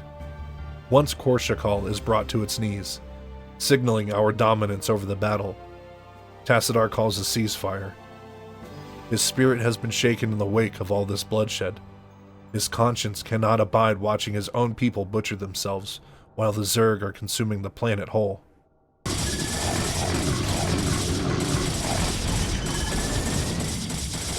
warriors have engaged the enemy. Eldaris, this madness must stop. The sight of my brethren slaughtering one another is more than I can stand. Though I fear you would doom us all, Eldaris, I surrender myself to the Conclave. End Taro Adun, Executor. Don't give up the fight. If it will end the fighting, Tassadar will submit himself to the remaining Conclave members. Tassadar of the Templar, by your actions you have severed yourself from the mercy of your brethren. You refused to destroy the Terran worlds as was commanded. You have questioned time and time again the sacred will of the Conclave, and you have abandoned your home world in its darkest hour. Most grievous of all is that you have allied yourself with the blasphemous Dark Ones, and learned to utilize their profane powers in tandem with our own. What say you, O fallen Templar? Eldaris, I submit myself to the Conclave's judgment. But know this, given the same choices again, I would surely have made them. I have sacrificed all that our world might live. I have sullied my honor. I have discarded my rank and standing. I have even broken our most ancient traditions. But never think that I would for one moment regret my actions. For I am Templar, and above all else, I have sworn to protect our homeworld till the end. We escape the battlefield with Phoenix at our side, and in the chaos of this unexpected turn, the Dark Templar retreat to the shadows. Without Tassadar, the war cannot be won. His sacrifice, however selfless, could seal the fate of all Protoss on Ire.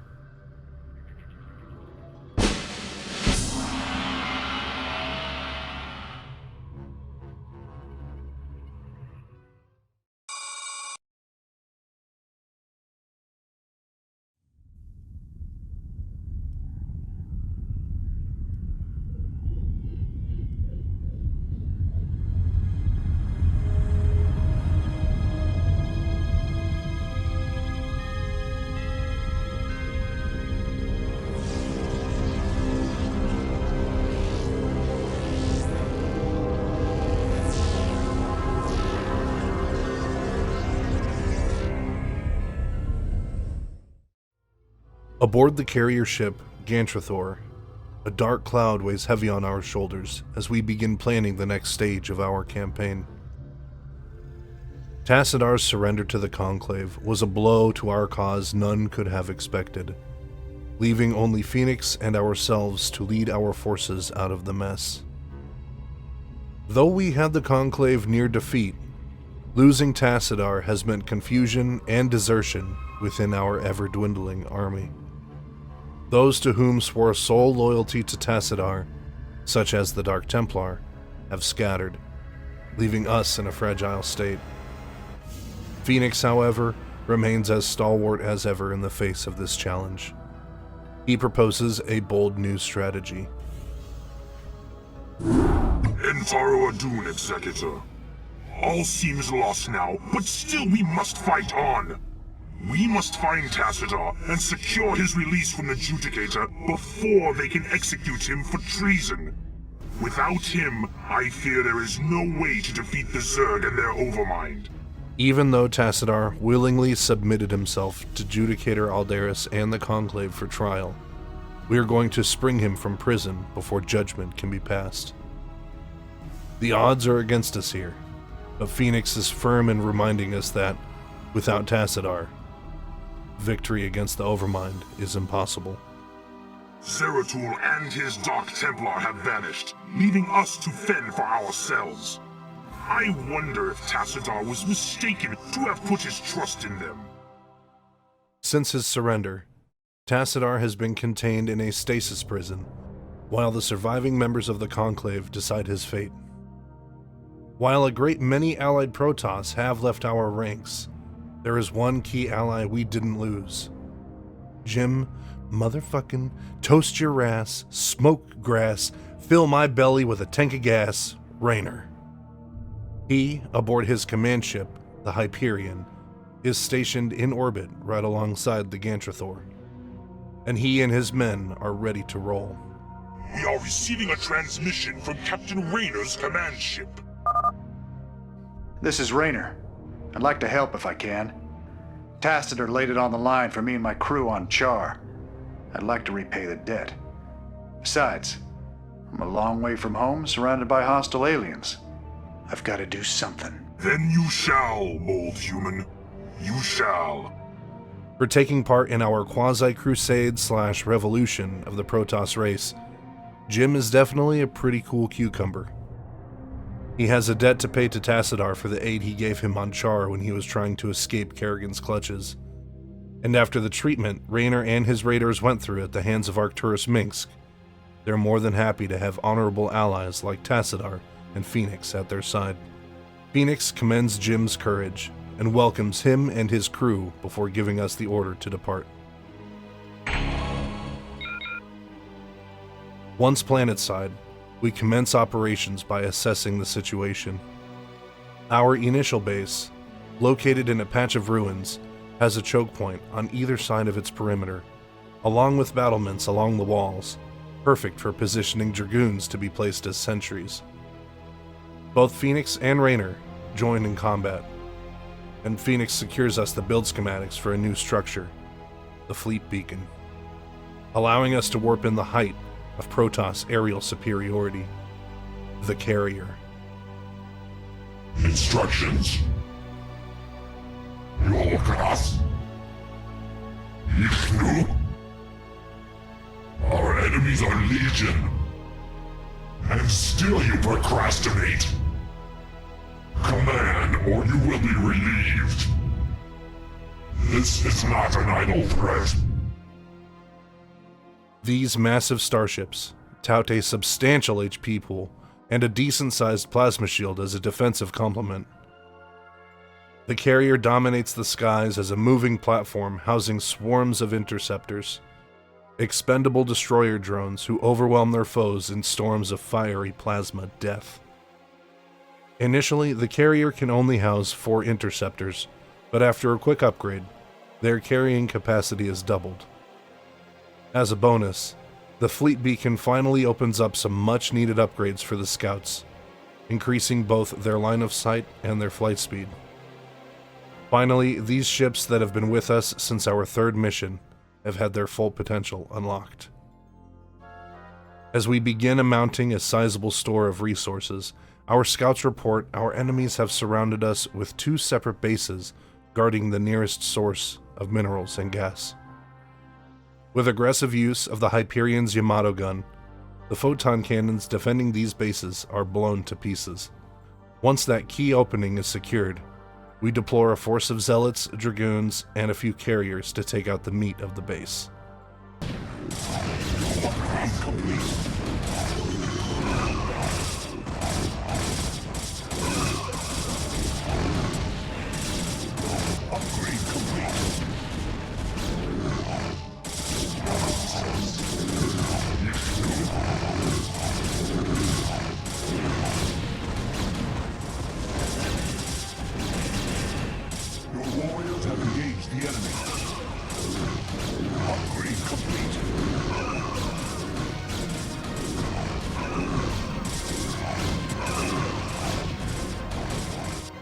Carriers are also fantastic for dealing with enemy Reavers, as their aerial bombardments from their interceptors seem to make the Reaver AI panic and run into a corner to hide. They stop attacking almost entirely, even with enemy infantry bearing down on them.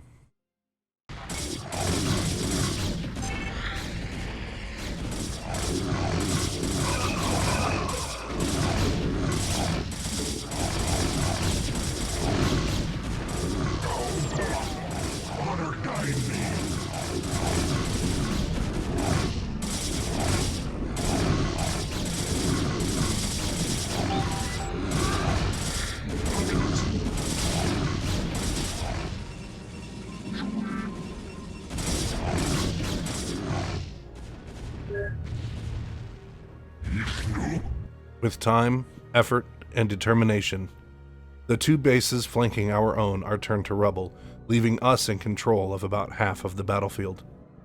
Yet the work is not done. The Conclave are located in their stronghold, set upon high ground, safe behind dummy-thick walls. While sending in a massive fleet to raise the base from above would probably do the job, such a costly battle could only secure us a Pyrrhic victory. Instead, we choose to blitz the stasis cell holding Tassadar prisoner. Raynor's Hyperion wields its long-range firepower to knock out the Conclave photon cannons, and when the Hyperion's energy is recharging, we keep the heat on their forces by tactically maneuvering our shuttles and Reavers through their air defenses. Several troops loaded onto shuttles, with a detachment of carriers for protection, are sent in as reinforcements. While our forces mobilize, the Conclave attempt to outflank us by diverting forces to move on our base.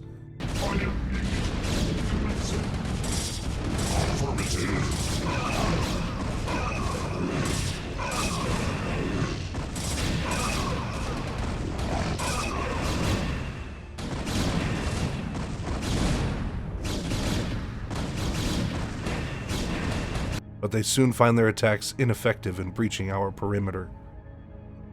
No surprise to us, they face the grizzled veterans of our campaigns within the Caprulu sector, hardened warriors with unmatched zeal.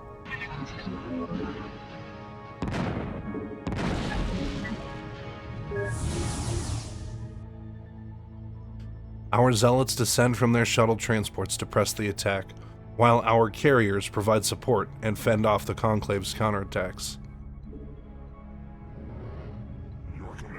Our carriers are soon made the primary targets of their Arbiters, Scouts, and High Templars. One by one, they become either frozen in stasis or are blasted out of the sky with psionic storms and antimatter missiles. Raynor attempts to divert them off of the carriers and successfully Yamato guns one of the Arbiters, before also being locked in stasis. However, this ends up working in our favor.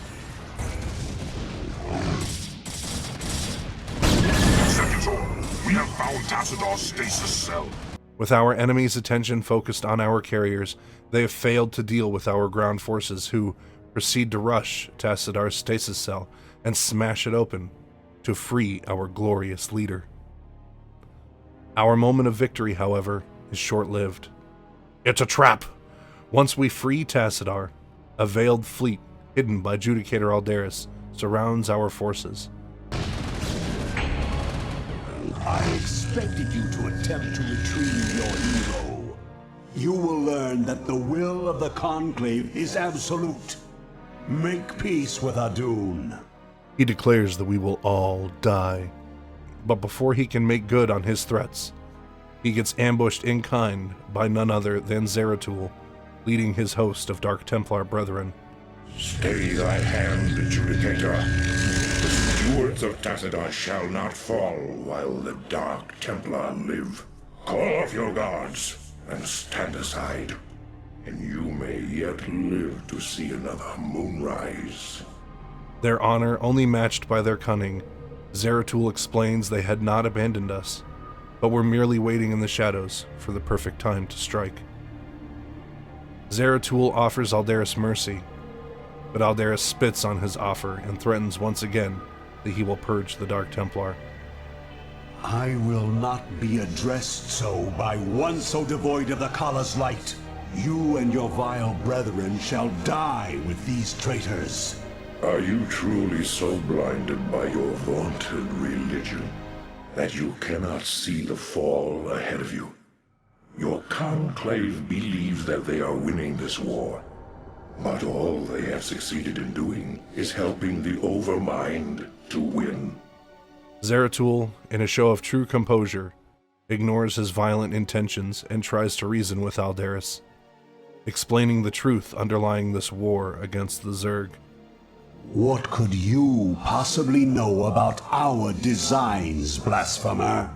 You speak of knowledge, Judicator. You speak of experience. I have journeyed through the darkness between the most distant stars. I have beheld the births of negative sounds and borne witness to the entropy of entire realities.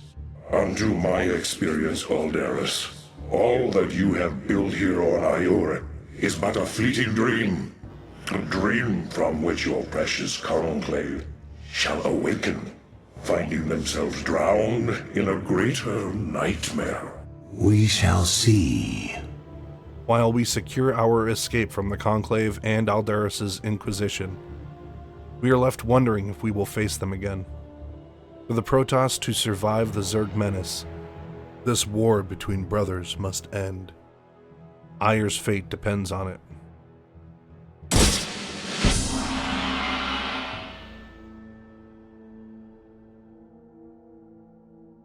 As our flagship returns safely to low orbit over Aire, Tassadar offers us his gratitude for rescuing him, holding on to only the faintest of hope of survival.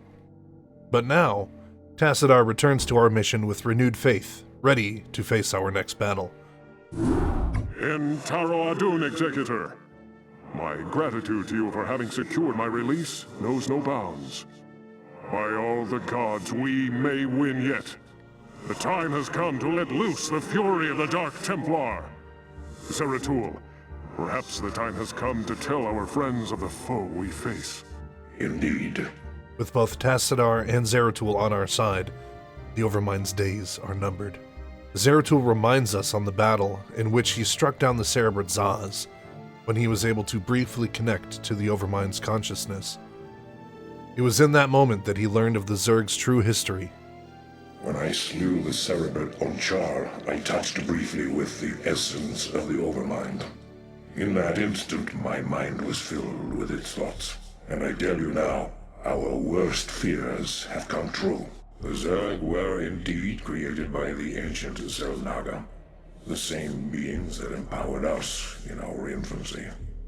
But the Overmind grew beyond their constraints, and has at last come to finish the experiments they began so long ago. It was in that moment that he learned of the Zerg's true history.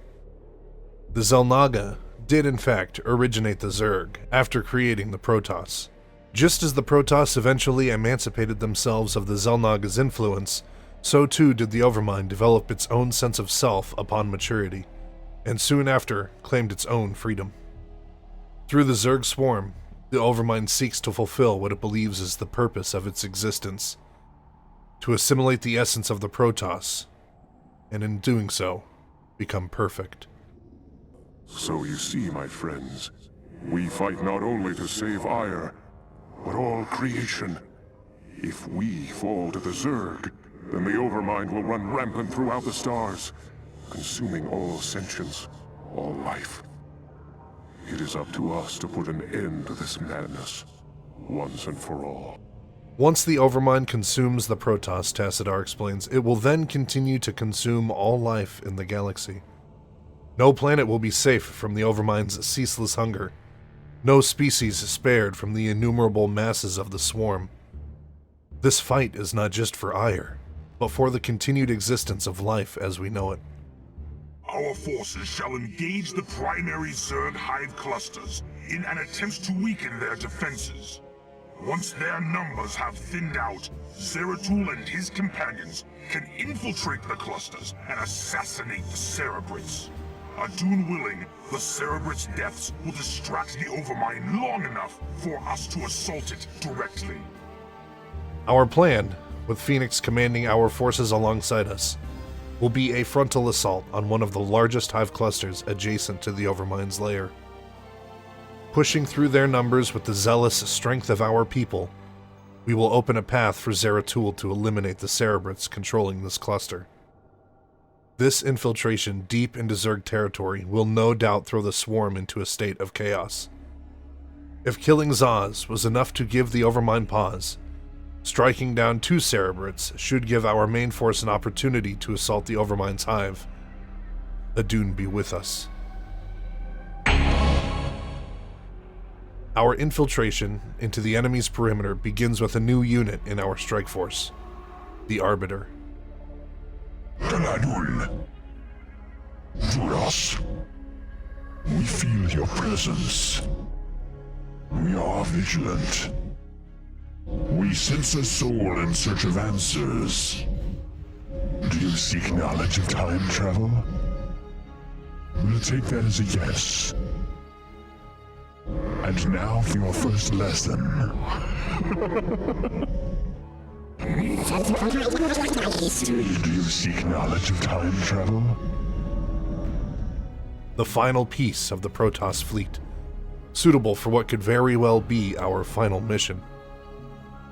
This flying spellcaster deploys a constant stealth field to any units in its vicinity, an ability we ourselves have been forced to contend with in prior battles, and features 2 unique abilities to outwit our foes.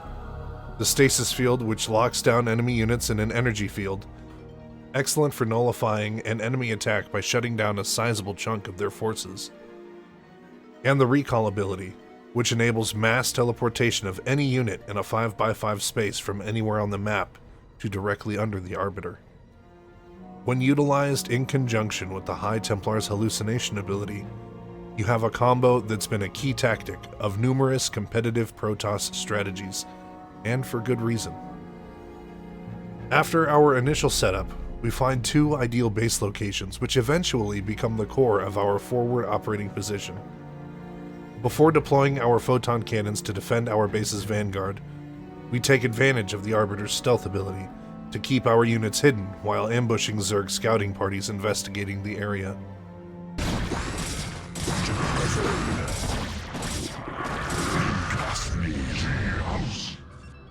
Our first major encounter is with the Tiamat brood, under command of Cerebrit Dagoth. While Dagoth's death would be a brutal blow to the Overmind's dominion, Dagoth himself is not on this battlefield, serving merely as an initial defense for his fellow Cerebrits with an extension of his forces. Our stealth-based strategy is a cunning move early on in the mission, but soon Dagoth gets wise to our schemes. He deploys a Defiler to lay waste to our Arbiter's position with a virulent plague. Phoenix, unfortunately, takes the brunt of the Defiler's plague and is rushed to the back lines to recover.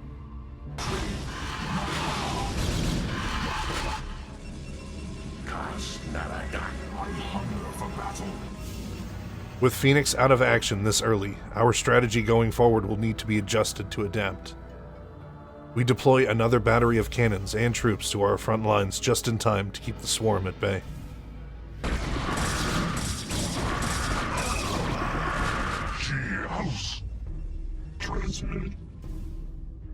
Once we secure some observers in our forces, we begin slowly taking ground across the battlefield, taking care to not get ambushed while methodically picking apart their forces from the high ground.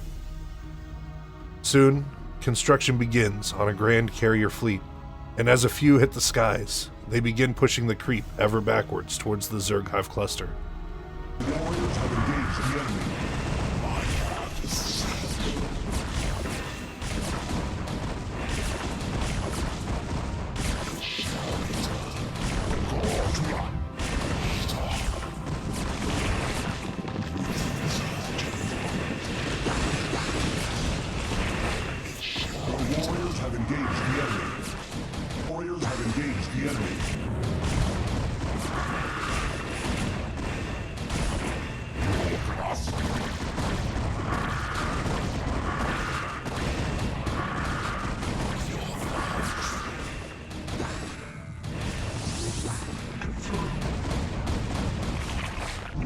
Vigilant in God's name.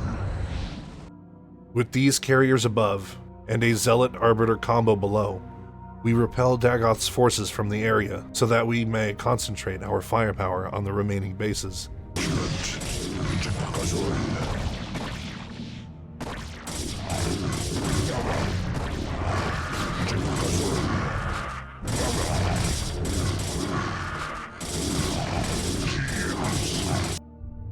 One of the Zerg clusters under assault belongs to the Grendel brood, who is brown in appearance and is commanded by an unnamed Cerebrit.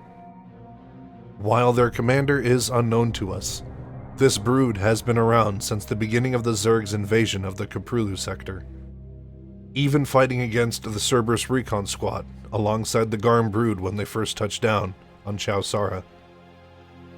The second hive cluster belongs to a brood well known to us, the Balrog brood, clad in their distinct, armored white chitinous carapaces. The stage is set for a rematch between Phoenix and Cerebrit Gorn, but this time we have a secret weapon. Zera frickin' ass-kickin' tool. After witnessing our warriors fall to the Zerg Queen's devastating parasite ability, we deploy a force of Archons to the battlefield, as they are immune to the Queen's parasitic attacks. With patience and a righteous zeal within, our mightiest warriors charge northward, storming Gorn's main hive cluster.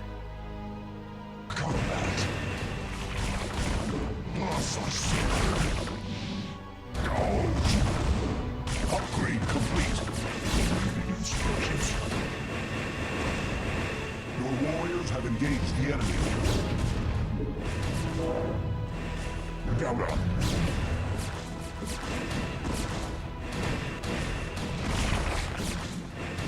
Upgrade complete.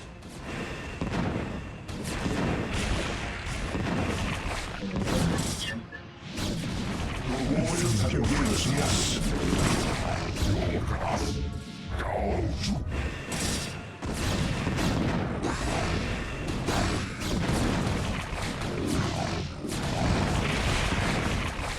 Your warriors have engaged the enemy.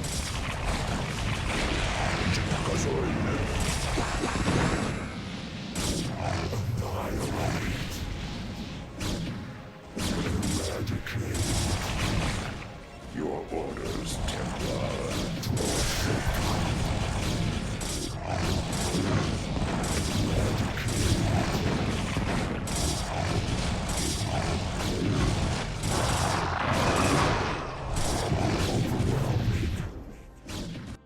Once the way is clear, Zeratul rushes forward and puts an end to the biggest thorn in our side since we became Executor. The biggest thorn, of course, not including Judicator Aldaris.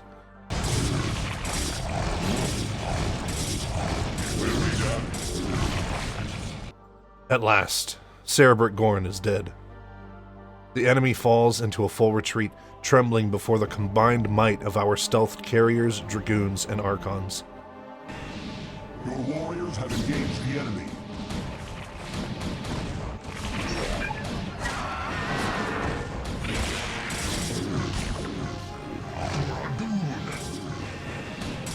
Your warriors have engaged the enemy.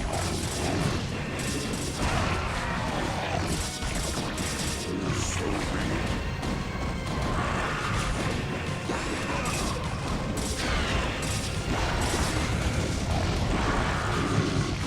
Your warriors have engaged the enemy. So be it. I do this for fire. And Tara I do.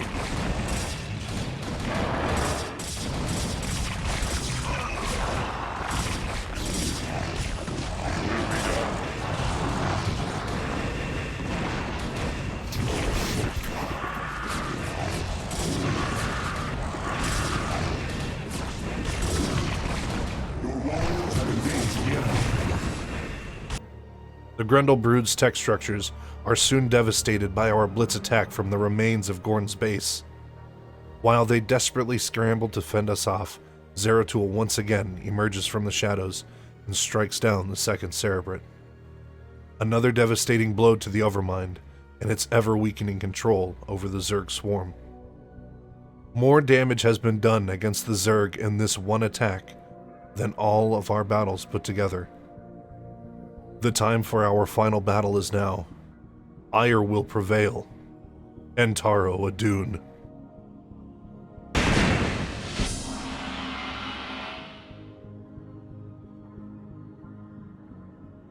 With 2 Cerebrates out of action, the way has been made clear.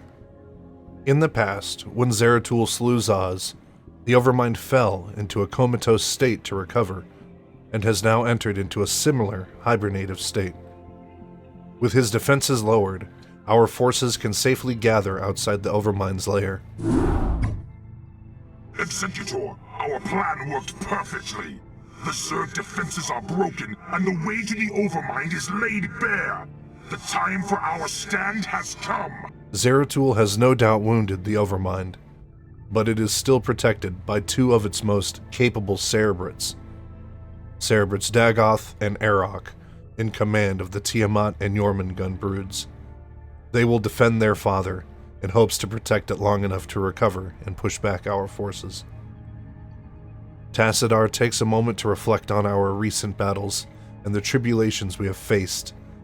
Indeed. My friends, this is our final hour. Not all of us may survive the coming conflict. Yet, death may be a blessing should we fail here. We seek now to destroy a foe that has ravaged its way across the universe, consuming all in its path. This is our only chance to save Ire. No, the galaxy, from the ceaseless hunger of the Overmind. If we fall here, then we would be the lucky ones, granted the mercy of a swift death, instead of witnessing the horrors which await in the wake of a Zerg victory. Millennia have led up to this moment. The nightmare of the Zerg swarm pitted against the fathomless potential of the Protoss, meeting here for their final stand. Estranged children of the Xel'Naga, fated to duel for their survival in this epic final battle. And now, it has reached the end of its long journey. The Overmind has come to destroy all that we hold dear and assimilate us into itself. And I say to thee, this shall not come to pass. Ire shall not fall. Executor, I stand ready. As do I. After calming his mind and steeling his resolve, Tassadar stands ready to face this challenge head-on. He blesses us with words of courage, declaring us his dearest friends and strongest allies. Zeratul whispers with approval. He is with us, ready for whatever may come. Phoenix, while still recovering from the Defiler's plague in our last battle, stays in our reserve, but we know his fiery spirit is with us in the heat of combat. One unexpected ally yet stands at our side, respected for his resourcefulness and valor. Jim Raynor, only a man, but who has become a legend, fighting through this drama since its beginning. He's borne witness to the rise of the Swarm in Terran space, toppled the oligarchy that was the Terran Confederacy, and, tragically, brought Emperor Minsk to his own seat of power. He's even seen the birth of the Queen of Blades firsthand and survived to tell the tale, and now stands as our comrade in the Third Protoss Civil War. Truly, Jim Raynor is an ally not to be underestimated. Well, I guess all I have left is to see this through. The Zerg have taken everything from me. My home, my family, my friends. I know that nothing I do can bring those things back. But I'll be damned if I just sit on my hands and wait for the end. I want a piece of them, all right. I'm in. Then let our actions speak for us. For Adun. For Ire. For Adun and for Ire indeed. Well said, Tassadar. As we step forth to face what could be our final battle, we receive a hailing signal from the remaining Conclave survivors. Aldaris, in a rare display of humility, accepts that the path we walked was true, and had they seen the error of their ways sooner, perhaps we could have saved many more lives along the way. Nevertheless, rescinding our exile and admitting that we are, in fact, the shining example for all Protoss in an encouraging display of warmth. Thank you, Aldaris. Executor, Tassadar, this comes too late to you, but the Conclave has witnessed your defeat of the Cerebrate. They know now that they cannot deny the necessity or the valiancy of your actions. We sought to punish you, while it was we who were in error. You represent what is greatest in us all, and all our hopes go with you. Entaro Adun, brave sons of Ire. Wow. Does that mean they're gonna send some backup for us? For the first and only time in the Starcraft campaign, we are given command of two separate races. Raynor and his forces to the northwest, along with Tassadar and Zeratul forces to the southeast. While the Overmind's exact location is unknown, we can surmise that it is located near the center of the battlefield. Our Protoss forces have an abundance of Vespian gas, but are placed in a rather precarious location. It cannot be well defended without expanding to the high ground. The Terran location, meanwhile, is laden with minerals, and while it does have some nicely defended choke points to the east side, the south side of the base is completely exposed. We focus our efforts in building up our base defenses, as Dagoth will no doubt be as vicious as ever in protecting his bedridden papa. For the first time, we are given command of the mighty Gantrathor carrier, with Tassadar at its helm. The interceptors this carrier deploys are the same strength as normal interceptors, but its plasma shielding and robust health pool, a whopping combination of 1,300 total health and shielding, make Gantrathor the tankiest unit we have ever controlled, putting Raynor's Hyperion battlecruiser to shame. We establish our forces well, and once we feel comfortable with some scouting, we begin seeking the additional resources necessary for funding the insane cost of constructing two separate armies. We find a rather defensible mineral site north of our Protoss base. We take advantage of its choke points and set up a secure blockade on the north side of our base. Thus I serve. For Adun. We are under attack, I serve.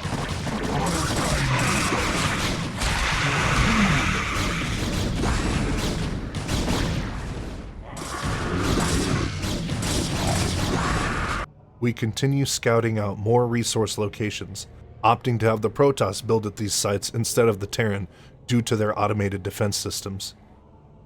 Soon after our forces leave the Protoss base, we are attacked by a small group of Mutalisks and Ultralisks, who are pushed back by Tassadar and Zeratul without issue. We are under attack. How may I help?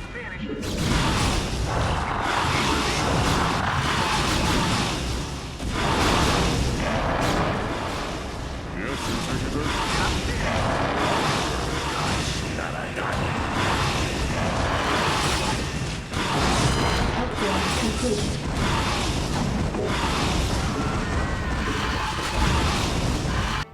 The attack did, however, destroy all of our photon cannons protecting this area, and before we can catch our breath to warp in replacements, another attack, this time a massive wave of Ultralisks and Guardians, pressed the assault. We are under attack. Upgrade complete.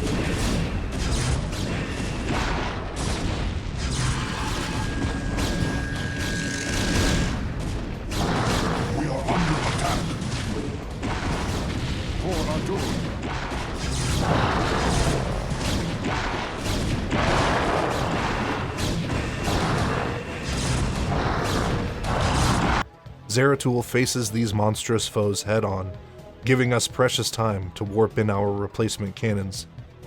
If it were not for Zeratul's stealth capabilities, he would surely have fallen. As our observers putt around the battlefield, locating more potential expansion areas, we decide it's time to go on the offensive. Raynor and his men position themselves to a plateau overlooking one of Dagoth's resource bases, and quickly deploy some siege tanks in the area.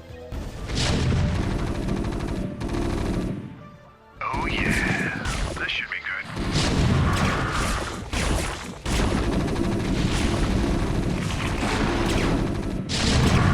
Let's move. Raider here. Go ahead. Acknowledge HQ.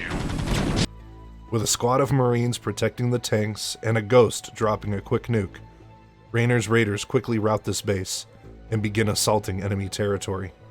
I'm here. Successful.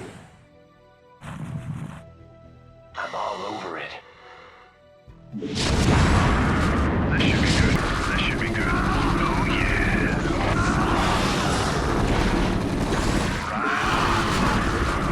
Destination. Go, go, go. Raider here. System sold. Yes, sir. Absolutely. Yes, sir. Delighted to, sir. Absolutely.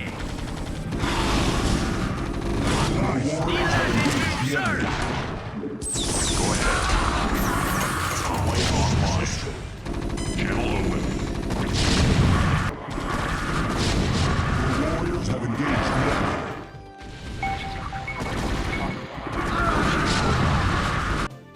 Zerg begin pouring out of all sides to push us away from the sleeping Overmind. We seize the moment and initiate a flanking maneuver to the southeast with our Protoss forces.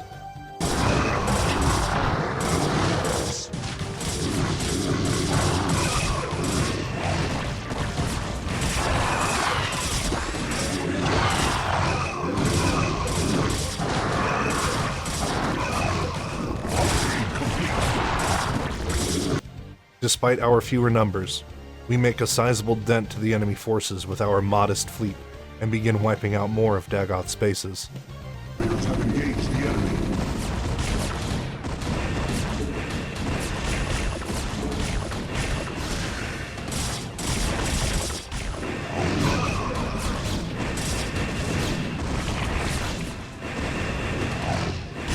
Upgrade complete. Shogun. Lost.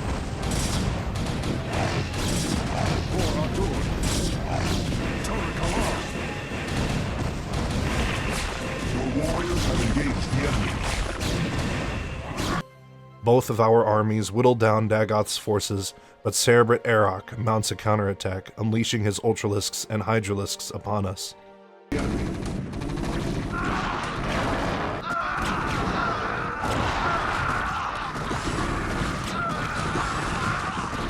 Warriors have engaged the enemy. Upgrade complete. Jacked up and good to go. You want a piece of me? This attack, however, is for naught. We already had reinforcements on the way.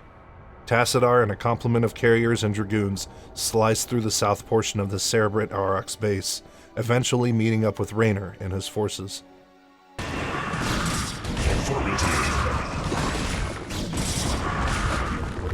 Your warriors have engaged the enemy. You want a piece of me, boy? Rainer here. Your warriors have engaged the enemy. Orders, sir. Our Marines have dwindled in number, but now we have a couple more battlecruisers to support Raynor. And at last, we reach the Overmind and commence filling its hide with lead. Your warriors have engaged the enemy. This should be good.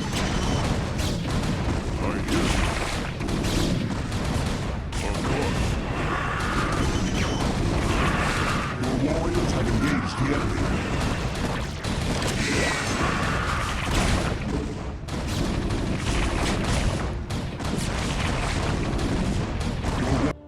What few Zerg forces remain rush our soldiers in desperation and are soon blasted to bloody pulp, just like their precious Overmind.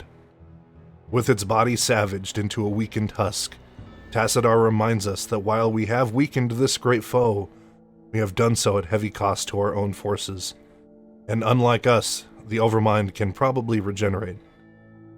Solemnly, Tassadar comes up with a final plan, which will hopefully put an end to the Overmind, once and for all. Executor, the Overmind has been weakened. but I fear we have sustained severe damage ourselves. I will steer the Gantrathor into a collision course with the Overmind. If I can channel enough of the Dark Templar's energy through the hull of the Gantrathor, I should be able to bring swift death to the accursed abomination. Remember us, Executor. Remember what was done here today. May Adun watch over you.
As the chaotic, swirling energies subsided, a heavy silence settled over the battlefields of Ire. Due to Tassidar's noble sacrifice, the Overmind was now dead, and the Zerg swarms were scattered and broken. But as the heroes surveyed their once glorious homeland, they realized that their victory had cost them all but their lives. Ire was left nothing more than a smoldering ruin. Those few Protoss who survived the final battle could only wonder what the future would hold for their race. And far away, on the distant planet Char, Kerrigan, the self-styled Queen of Blades, knew that the time of her ascension was at hand.